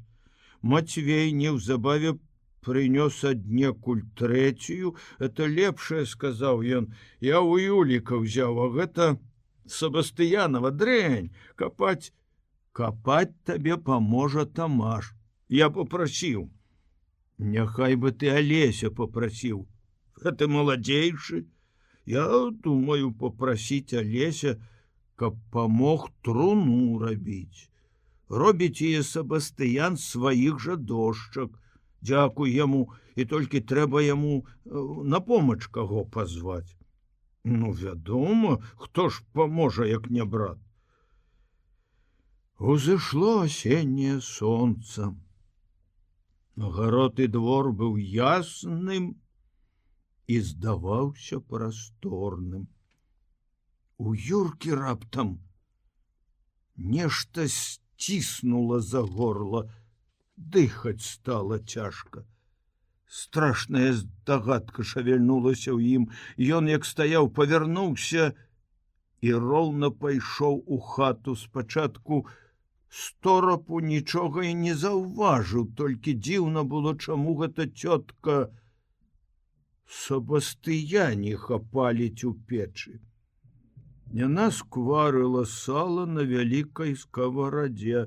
На палку каля печы сядзелі Дзве сястрычкі, прыціснуўшыся адна да адной і нічога не разумеючы, маўкліва глядзелі на цётку. Цётка ж, расчырванелая каля агню, гаварыла ім: «От зараз, дзеткі, я дам вам паснедаць картоплі са скваркамі. Вы любіце гэтую яду?» «Любім. А тады вы пойдзеце на агарод гуляць. Сёння свеціць сонейка, цёпла будзе. Там жоўценькі пясочак у вас у агародзе насыпаны. Будзеце сабе гуляць там на сонейку ў зацішку. Мы учора там гулялі. Будзеце гуляць сабе там, паснедаўшы». І раптам Юрка ўбачыў. На покуці непрывычна чыста адзетая, вялікая, нейкая белая, незнаёмая, ляжала маці. Ногі яе былі яшчэ босыя, але адзетая яна была ў той цёмны гарнітур, які надзявала на Вялікдзень, калі ішла ў царкву або да дзядзькі Сабастыяна ў госці. Твар быў белы і чуць зеленаватым здаваўся пад адценнямі белай жа хусткі на галаве. Дзве асеннія мухі поўзалі па гэтым новым твары. Сонца ляжала на цёмным гарнітуры, пакідаючы твар у сіняватых ценях, і страшны неспакой. Так нявыкананых жаданняў і мэтаў назаўсёды ляглі на твар страшнай застыласцю. Юрка ўтаропіўся вачыма ў гэты нябачаны ніколі і неспадзяваны малюнак, пачаў паволі падыходзіць да покуця, роўна не гойдаючыся ў бакі, не ківаючы галавой, і раптам з немым янкам кінуўся на яе босыя. Такія белыя, такія чыстыя ногі. Гэтая гаворка адбылася ў тым жа пустым, асветленым сонцам Матвеевым агародзе, дзе гулялі на пяску дзеці. Матвей сядзеў каля суседняй сцяны на старым бервяне і глядзеў на драўляную барану, прыстаўленую да плота. Кагадзе прыходзіў Алесь і сказаў, што труна гатова. Сабастыян прыйшоў з дому, убачыў у агародзе Матвея, падаўся да яго, сеў побач з ім, спусціў вочы між сваіх кален у зямлю і сказаў: «А я кагадзе дома каровам сечкі ўрэзаў, салому пополам з канюшынаю мяшаў. Пайдзі ты цяпер вальнейшаю часінаю да папа. Пагавары з ім, патаргуйся». Матвей маўчаў. «Скажы, што так і так. Няма тут лішне з чаго вельмі даваць. Папрасі, каб лішняга не браў, каб по-божаму. Ды ён і сам, праўда, ведае, што яму тут лішняе гаварыць. Не павінен і сам дорага браць. Не пайду», сказаў Матвей Сабастыяну. «Чаму? Чорт яго пойдзе. Ну, а як жа будзе? Няхай як захоча, так і будзе. Ты што гэта? З глузду з'ехаў. А чорт яго ведае, ці быў яшчэ ў мяне той глузд. Можа, тут не было з чаго з'язджаць.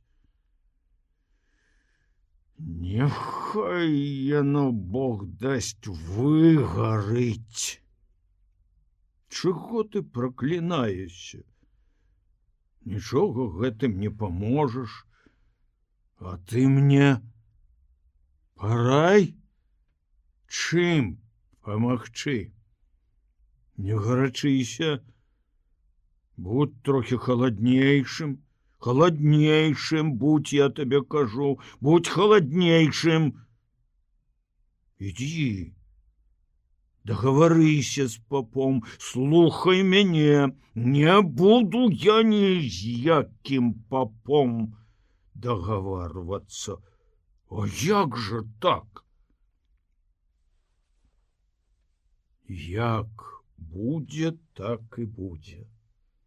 Неяк жа будзе. Без папа? Няхай сабе. І без папа. І без крыжа?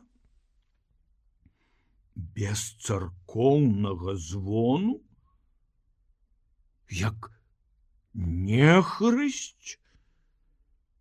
Як жывёліна якая? Як не чалавек, не раўнуючы ліха ведае што? Ты рад, што яна памерла? Азіят ты! Ты якога-небудзь пуда жыта не хочаш на яе в апошні раз патраціць. Это ж у апошні раз, разумееш? Апошні раз. Нічога не памагло ёй жывой, не паможа і памерлай. Матвей, ніхто не памог ёй жывой? Ніхто не паможа і не жывой.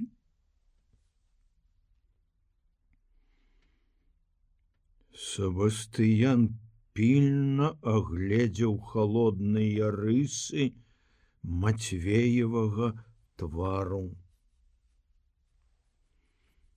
Павольна пачухаў каленам. Устаў і пайшоў да папа. Збіраліся людзі. Алесь з Тамашом прынеслі труну. На двары неўзабаве стала цесна і шумна.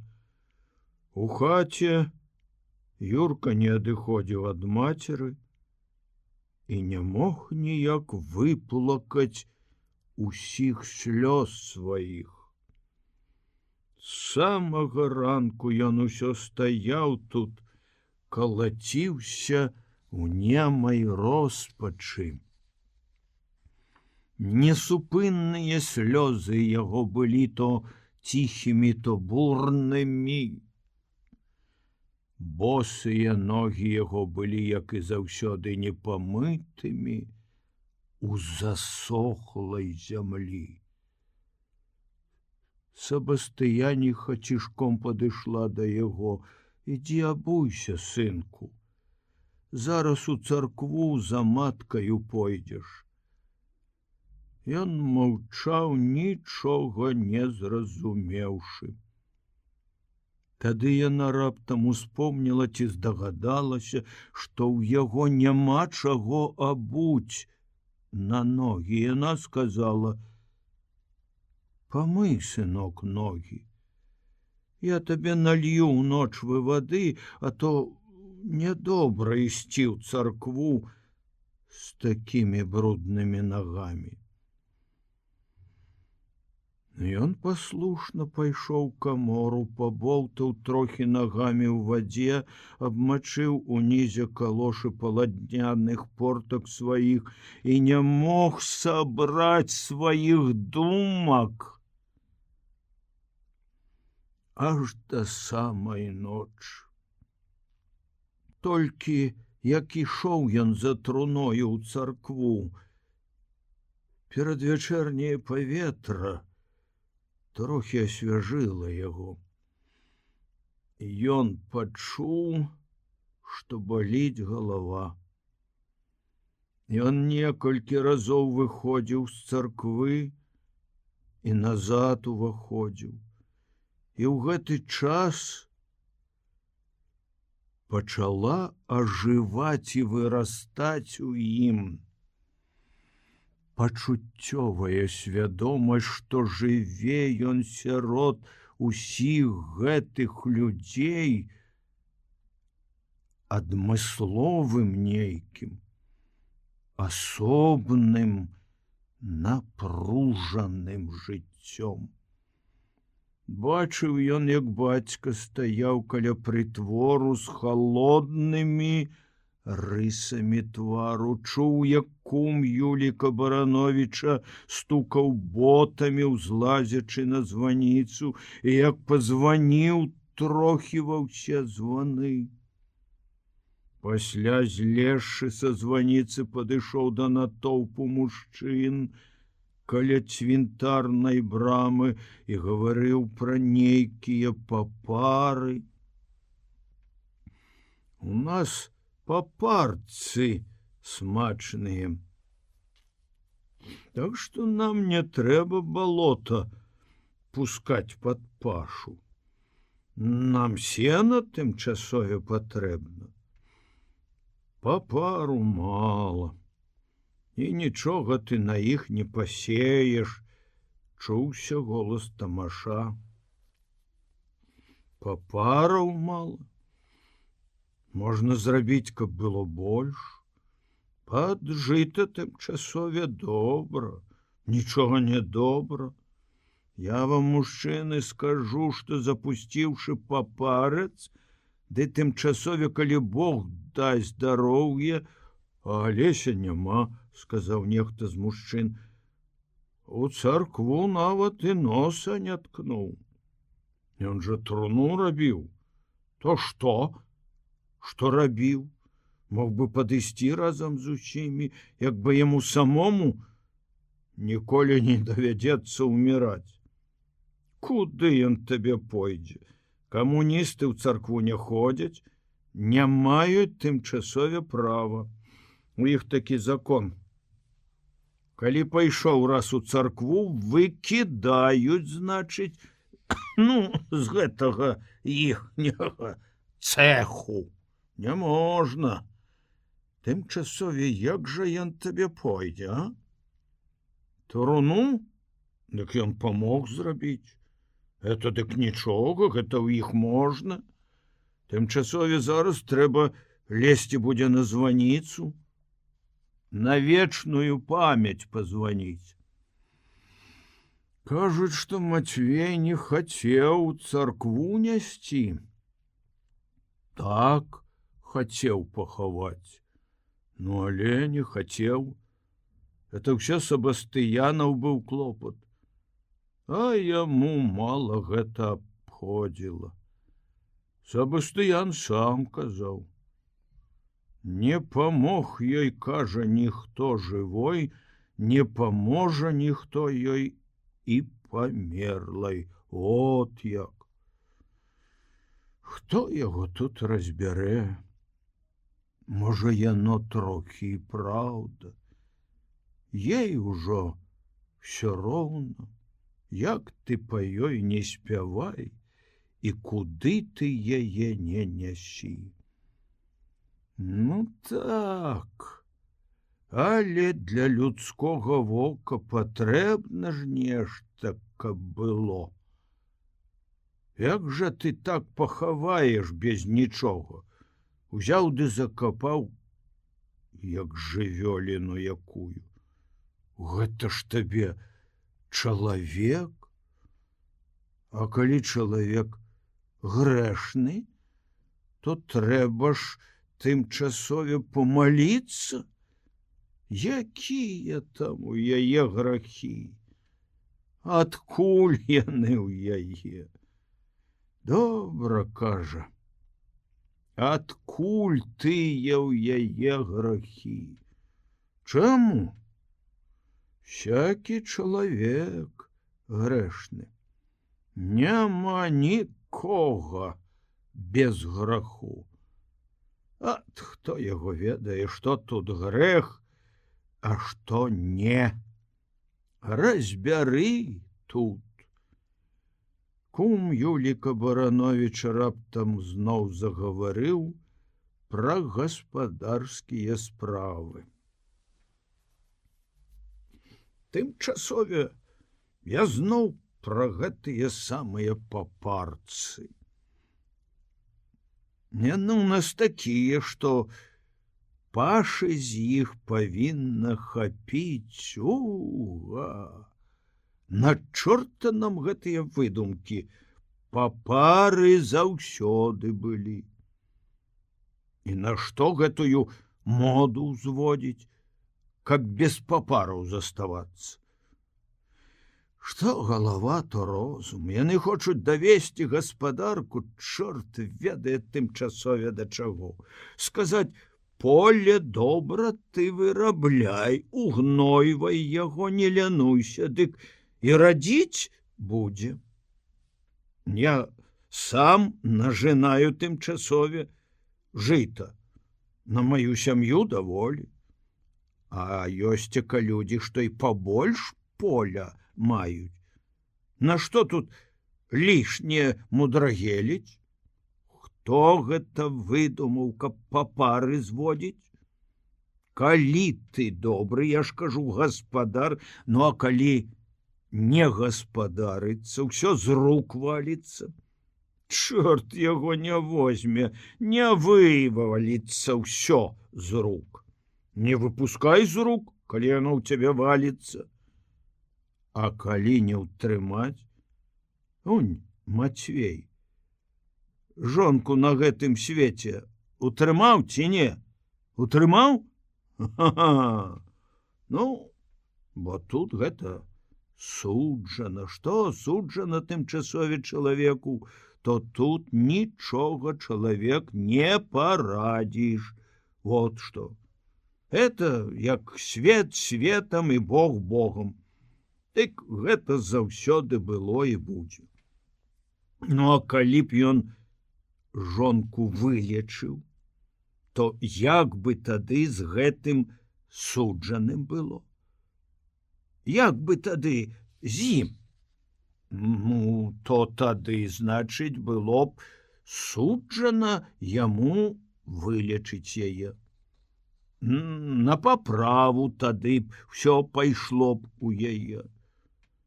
Дык памятайце, мужчыны, што няма нам тут лішне чаго чыіх галоў слухаць. Папары павінны быць, як і былі. Як табе, Тамаш, здаецца? Тамаш нічога не адказаў, прадзьмухаў вішнёвы свой папяроснік і закурыў. Што ты, Тамаша, чапаеш? Тамашу камуністы сам думае зараз падавацца. Ён нанова зараз гаспадарыць пачне. Яшчэ ажаніцца гатоў. Што мне? Колькі там мне засталося пажыць? Ты ведаеш, колькі мне ўжо гадоў? Можна тымчасове дагадвацца, но от жа. То што ты маеш да мяне? Нічога. Што мне да цябе мець? Жыві сабе на здароўе. Я і жыву. Добра робіш, адно не баламуць лішне светам. А што я дзе баламучу? За лесем разам баламуціце. Таварышы тымчасове знайшліся. Можна сказаць, аднаму жаніцца пара, а другому уміраць. Ай, фацэця ды годзе. Тымчасове ўсялякія перарэзкі і перамеркі. Гэта ж з вас усё свет гарыць. Папытайся, што Мацвей на гэта скажа. Мацвею гэта можа выгадна. Што ён згубіць, у яго ўсё роўна не родзіць. І радзіць ніколі не будзе, бо ён такі гаспадар. Які ж ён гаспадар? Нядбайны. Нядбайны? Памагчы яму трэба. Тады ўсё яго нядбайства ліха ведае, куды дзенецца. Пасадзі цябе на яго месца. Пабачым, як ты тады паскачаш. Паспрабуй. Я да гэтага не дапушчуся, каб ты і хацеў. Каб я хацеў, я хачу? А хто цябе ведае, што ты тымчасове думаеш? Я думаю тое, чаго табе ніколі не думаць. Які ты ўжо думальнік вялікі. Тамаш адвярнуўся і пачаў глядзець цераз паркан на вуліцу. Ты думаеш? А хто дык не думае? Ты адзін за ўсіх думаеш. Дзякуй табе. Спажывай на здароўе. Ты ўсё аб нечым дбаеш, а ў самога боты на нагах адны чарапкі. Як ты іх на ногі ўсцягваеш? А ўсё думаеш, а ўсё дбаеш. Я ж кажу тымчасове аб нечым. Яшчэ ён вучыць будзе некага, як жыць.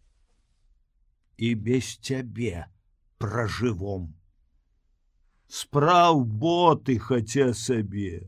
Тымчасове гэта ўсе людзі скажуць. Ты ўсё спадзяешся нейкага дабра, ўсё дбаеш, гаворыш. Чалавек. Тамаш раптам адарваўся ад паркана. Дабра? Дбаю? Кажаш, боты пашыць? Я, можа, іх не пашыю. Можа, і Мацвей не пашые. А хлапчук яго, што вунь, босы за нежывою маткаю ў царкву прыйшоў, той пашые. І такія боты, пра якія ніхто з нас ніколі і не сніў, чуеш? Пашые. Шкада, што не дажыву хоць паглядзець на яго тыя новыя боты. Не дажыву. Ну, пэўна, калі заробіць на боты, дык і пашые. Падрасце, заробіць. Чаму? Не дажыву да тых яго ботаў. Стары я чалавек, не дажыву. Ой, не дажыву. А пасля мяне, пасля нас, у добрых ботах будуць людзі хадзіць. Жыць будуць.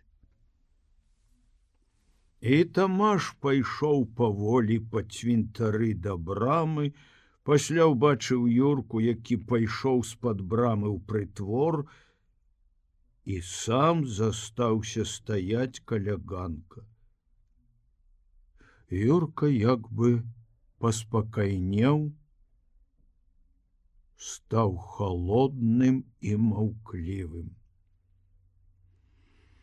Труну хутка паставілі на воз, Барановічаў кум зноў трохі пазваніў, Сабастыян з Матвеем і Юркам селі на драбінах на аглабіны, Сабастыянаў конь пайшоў размашнымі крокамі. Заходзіла сонца, як яны апускалі труну ў зямлю. Крываносы Мікалай чакаў каля выкапанай ямы. Выгаладаў, забатаў Сабастыян, але, адказаў Мікалай, нічога, таго другога я даўно адправіў, на пахаванні быў. Рэшту часу яны маўчалі. Моўчкі апусцілі труну ў зямлю. Першая рыдлёўка пяску стукнулася аб новае века цяжка і гулка.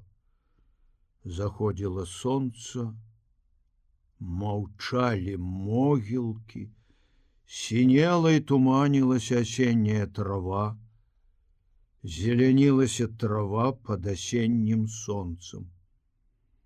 Позняе зелле цвіло ў познюю восень.